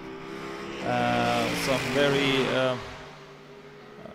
heartbreaking and emotional moments, especially in the first corner. So and when the water was I would say a couple of centimeters above the tarmac, it was very spectacular scenes. Also for BMW, I would say we managed to do the racing without any big crashes and accidents, and it was very clear racing, I would say, and good thing for this event especially is that for example, final and official results are already published, whereas I saw that during the day today. Whereas in previous events it was a lot of incidents still to investigate, and it was not that easy. But somehow we managed. I don't know. Maybe drivers were kind of having some respect towards the nature, and they didn't. Nobody wants to crash actually, and then nobody wants to risk. But still, the battles were clean, and as a result, I mean, the overall standings was pretty tight, and good battles. Yeah, so somehow we managed that. Yeah, I think talking about the 3 to 5 cup class, the driving standard is getting higher and higher, because of course one thing we have new for this year was a new racing director who is like really an ex-driver, or no, he's a driver still, not but not racing here in the Baltic Championship, who is doing these all the decisions and watching all the videos, and the drivers know that if they will do, I would say, stupid things on track, they will be punished. So that's how they are respecting the race director, and they are respecting each other right now more on track, I think. Yeah, in terms of race control, there will be always, like when you have also in ice hockey or in football, the judges or the referees are always the bad ones. Yeah, exactly. It is always have been like that, and sometimes we also feel that the race director is making some decisions. Some of the participants, they don't like that, but overall I would say that race director is quite of a catch for this year, because he, as you said, he's a former driver, and still from time to time he's racing, and he really knows and he really feels the situations on the track, and it's not that easy to convince race control on the opposite. I would say that most of the cases the decisions are 100% correct, and that is I would say very good that we have him in our team, because consistency and professionalism is one of the drivers that keeps us continue to develop the series as much as we can in our region. Yeah, I think the event standard is high, and then the events are organized on a really good level.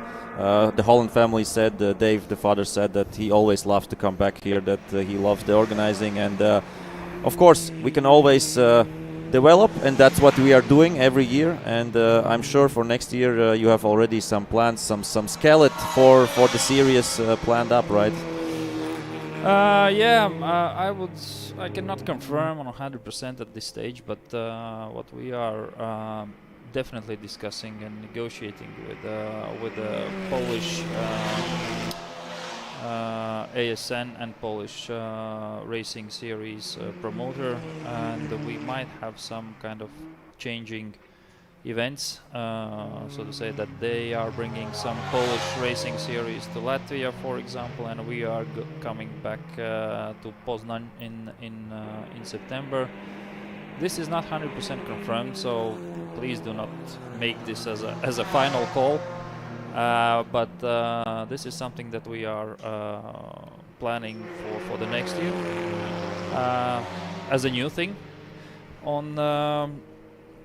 On top of that, we are also continue to negotiating and discussing cooperation possibilities with a Porsche club in Finland. So I hope that we will manage to agree on the pretty much the same conditions as this year. So we will have like 2 or 3 events together, and that is really good. I think it is always very nice looking cars, expensive cars. It is very good looking also, and very interesting races for spectators, and especially for Latvian fans and public, that we see that Valters Viedis became a champion in very tough races throughout this season. So and Valters was made an enormous job to get that result, I would say, because the competition is very tough there as well. And we hope to see more drivers with Porsches from Latvia, maybe some endurance teams on the grid. So let's see. We will definitely continue with BMW. That is our main driver as well in next season. We'll see where we will analyze the output of the King of North with the legend cars. When we spoke with drivers, most of them said it was really well organized, and they were happy to come here, and we'll see whether it will be organized here again in Riga or in some other tracks, but we'll see. We are working on that, and we hope that we will have no problems with tire deliveries, spare parts deliveries. The cars will be ready as from the first round, so we will have a good grid next year as well. Okay, I think golden words at the end. Fingers crossed for a nice season, and of course fingers crossed for the last 20 minutes of circuit racing in the Baltics right now. Thank you, Hannes, for coming, and see you later. Yeah, thank you, Arturs, and I think spectators enjoyed this as well, as the same as with the previous round. So thank you very much, and thank you, Arturs, for your company. Yeah. Thank you. Bye. So that was one of the main organizers, Jans Dutsmanis, talking about this year, and of course about the plans for next year. And I think Baltic Touring Car Championship is one of the best organized events we have in the Baltics, and always I'm proud to be a part of this championship. So let's see what the future will bring. I'm loving, of course, my commentating job, but I would love to get a little bit more frequently behind the wheel. Let's see how that will play out next year, because that's normal for me. Doing multiple duties during the Baltic Touring Car Championship weekend. So let's see what the future will bring. But right now we have still a little bit more than 15 minutes of racing, to be precise, 18 minutes and something seconds. Still out front, and they have done 151 laps right now in these 3 hours and 41 minutes. The leaders, Tateta Bro by Heidelberg Mobile with their beautiful Mercedes Benz AMG GT3 Evo. And yeah, previously I think Nitish was behind the wheel and he did a 1 minute 17.5. So he did the best lap time of this race in this final stint. Of course, we can remember in the morning he did 1 minute 16.3. I think. Let's check that once again. If that was right.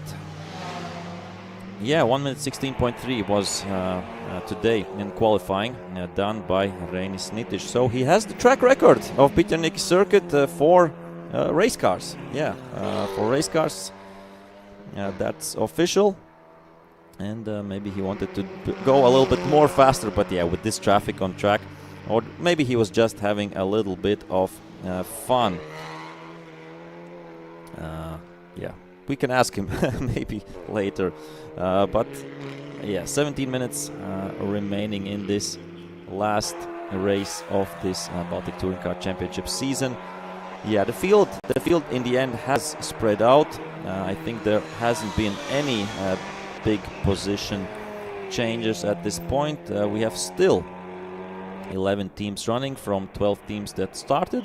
So I think that's a good and well statistic, as we have teams from Lithuania, Great Britain, and Finland as well. So unfortunately no Latvian team on the grid for the 4-hour race.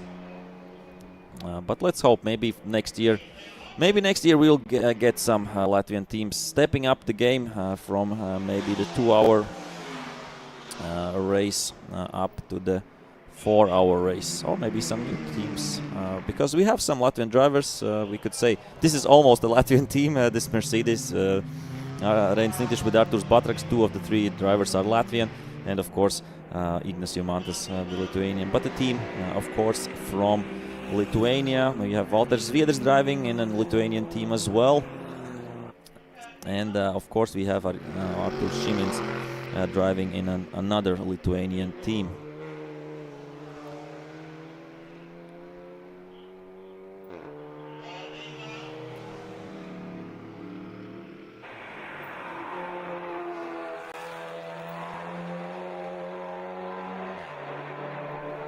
And previously, before we got some visitors, I was going through the championship standings and the possibilities who will be in. So the winners, of course, will be number 63, this beautiful Mercedes. Second place overall, I assume, will go to Jūrmala OptiBet Racing, and I think the third place should go to acitool.com by the MK Racing team.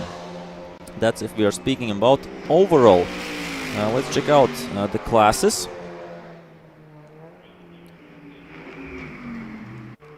Let's check out the classes. Okay, in diesel it will be interesting because in the first race that we had at Pärnu summer race, the winners in diesel class was Dvaras Racing, but right now Ante Racing team will win, so they both be on same points. So let's, I don't know where's the decider will be. We should maybe check out the sporting regulations of the 4-hour race about the results. So let's try to find that. Let's try to find that in the regulations, as of course some lapping still going on track.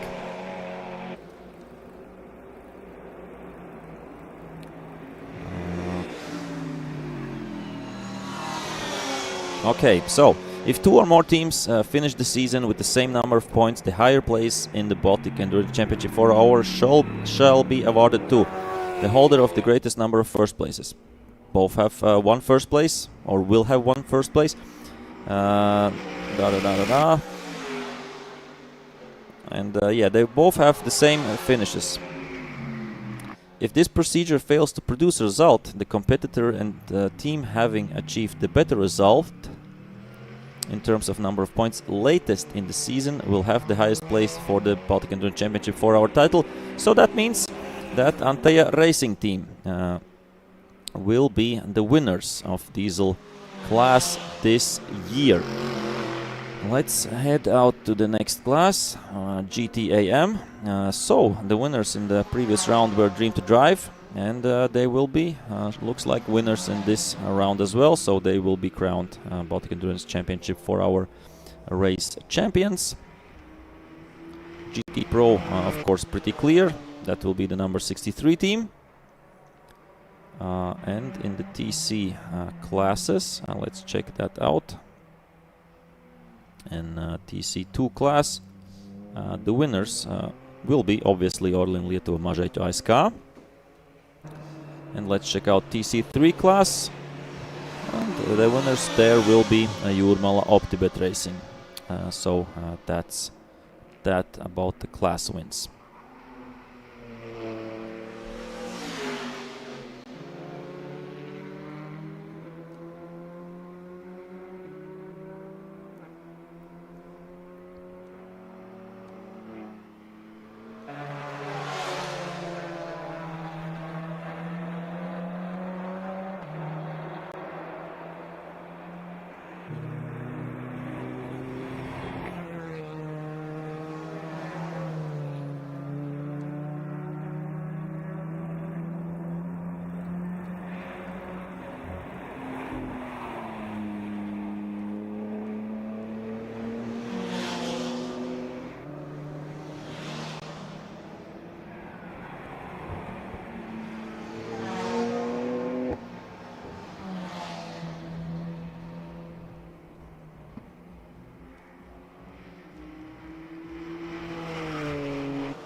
And here we see on our screen the leaders of GTAM class, Dream to Drive with BMW M4. As Taurus, the manager said, it's a GT4 copy-ish car. So not a factory car, but they have been developing and testing the car whole season long. And if somebody wants it, this beautiful looking M4, call up Dream to Drive. And it looks like they're ready to sell the car to, I would say, the highest bidder. No idea how much they want for the car, but I assume they will give a fair price. We see lap time 1:25.7 was the fastest one, and I'm pretty sure the car can do a bit faster. Edvina Žadeikis said that it wasn't possible to go much faster, but maybe with some new tires on, maybe, and without traffic, there would be a chance, I think, to do 124. And we see the okay, it's not dark outside, but we see the brake discs are glowing as they are driving through. Can we catch? Right now, no, not. But when we were at the hospital corner or in the cinema studio corner, it was really good, well possible. And here we see it once again. The brake discs are really hot, glowing there. So working the brakes. I think Laurinas Krikščiūnas is behind the wheel.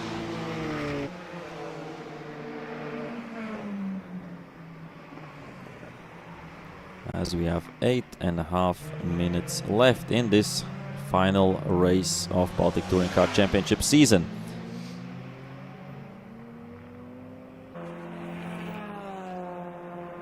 And we quickly can remind everybody of the leaders in the respective classes overall, and in GT Pro, of course, Tateta Pro by Heidelberg Mobile, leaders in TC3 class, and second overall Jūrmala Optibet Racing. Leaders of GTAM, and in fourth place overall, the aforementioned Dream to Drive team.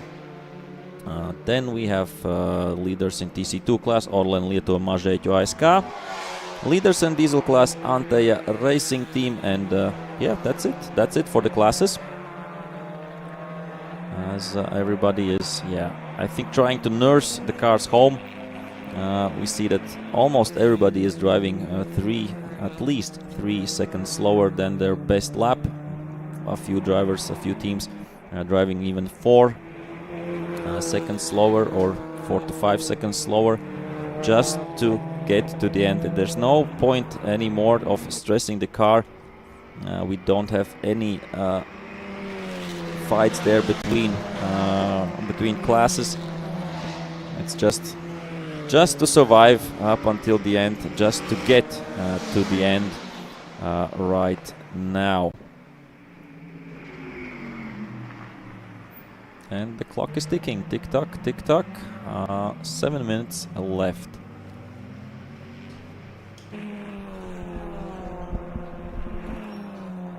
Let's check. I think we don't have any new race director decisions, but it's never bad to check once again.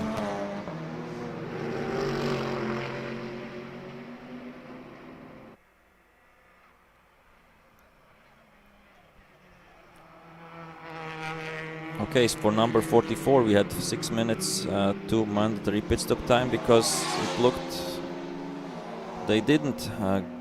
they were in the pits while there was the, I think, mandatory pit stop time, but yeah, that doesn't change anything in the result of Hemi Racing by Stato Menas.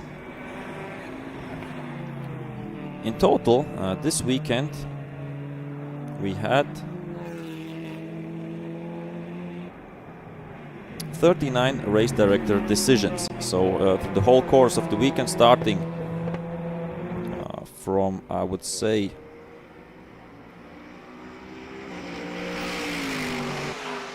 let's check which was the first date.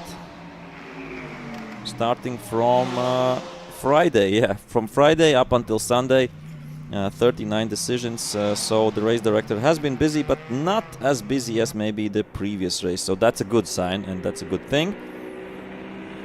We have all the final results of the sprint races. That's also nice to have. So everything is all right.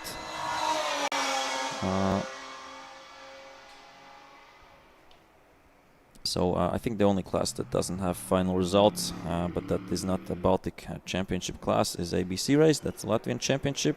There's still some fights going on off track. But yeah, everybody else, or every other class, has their final results.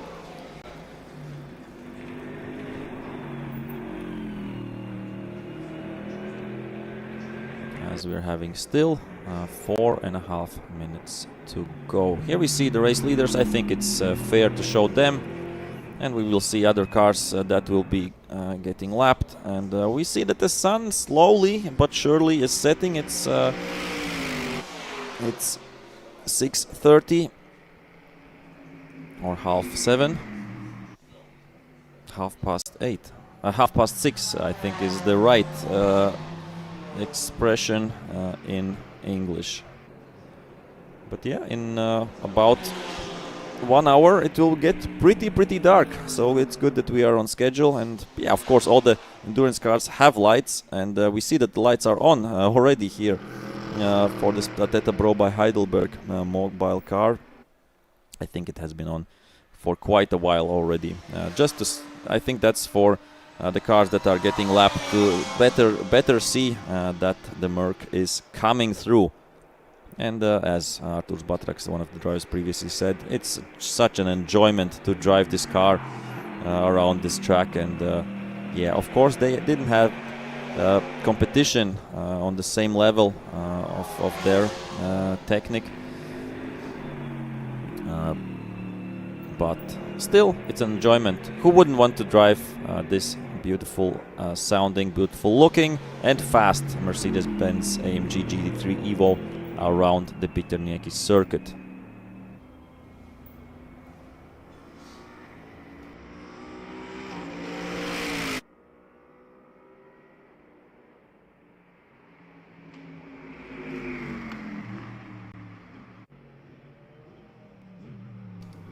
And as we are nearing the end of this race, this 4-hour race, we can quickly give another shout out to all of the drivers. We can go quickly through the entry list. So Orlen, Lietuva Mažeiķu ASK, the TC2 class drivers with the Peugeot 308 GTI, Arturs Šimins, Egidius Gelunas, Vitalijus Plastininas. In TC3 class, the leaders, Jūrmala Optibet Racing with the Seat Cupra, TCR car, Ramonas Capkauskas and Walter Zviedris. Second placed in this class, acitool.com by the MK Racing team, Davidas Sakalauskas, Tomas Urbanavičius and Marius Kemesis. Third in the class, Soderus Racing. So the MK Racing team, of course, with the Audi RS3 TCR car. Soderus Racing with the Seat Cupra TCR, Darius Zitlinskas and Adomas Petrovas.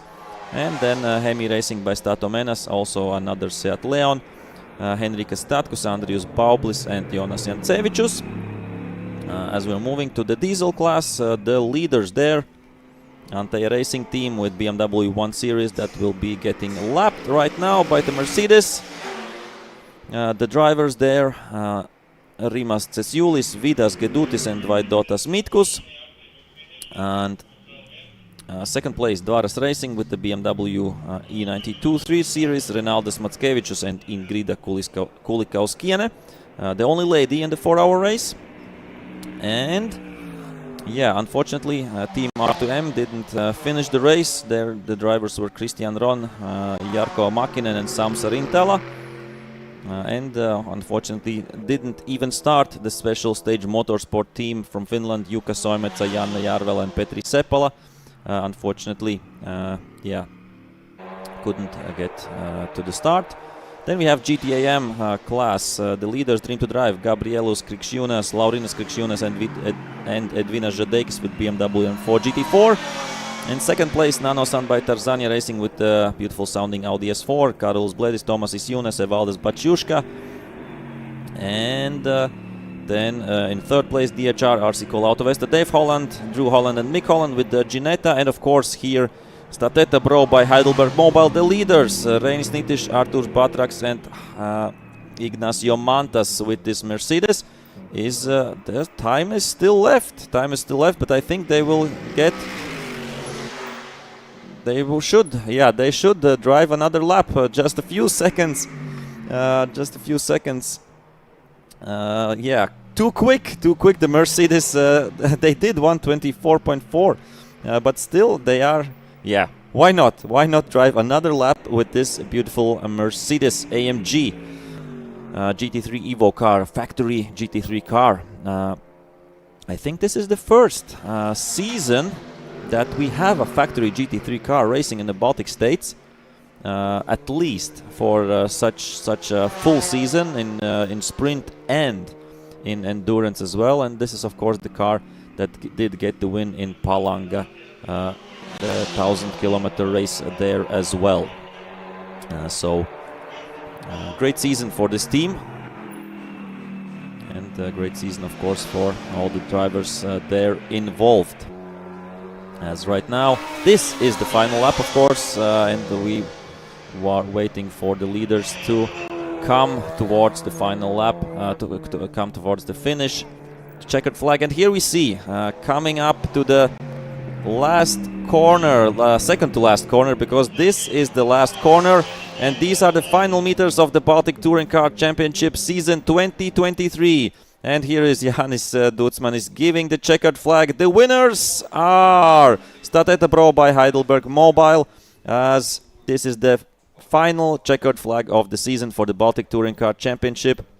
And yeah, congrats to Reinis Nitiš, Arturs Batraks and Ignacio Mantas, as everybody else will see the checkered flag. And here we have the winners. I think Reinis Nitiš was the driver in the last stint, getting to the checkered flag. And yeah, shout out there, of course, to the marshals as well, being here all day long, right from Thursday. So we had the first day, of course, the testing day on Thursday, then came the practice and quali day on Friday, then the sprint day yesterday, and now the final day, endurance day of the Riga Grand Finals 2023. We will get the results, of course, on the timing screen as well, when everybody will finish and get the checkered flag.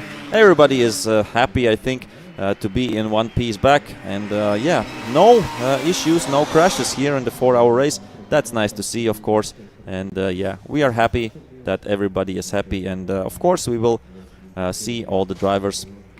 And here we have slowly rolling the winners. That is, yeah, Valter Zviedris, the winners of TC3 class and second overall, Jurmala OptiBet Racing. And third overall, Acitool.com by the MK Racing team. So, congratulations to everybody. And here are the full results. And thank you everybody for tuning in. Thank you everybody for watching. It has been a great season. I hope to see you all next year at the Baltic Touring Car Championship when the racing resumes in 2024. So yeah, have a nice autumn, have a nice winter. I'm sure we will meet maybe during the sim racing series during the winter, but yeah, thank you from my side. Thank you to the organizers, thank you to everybody, to the drivers, teams, spectators, and yeah, see you next time.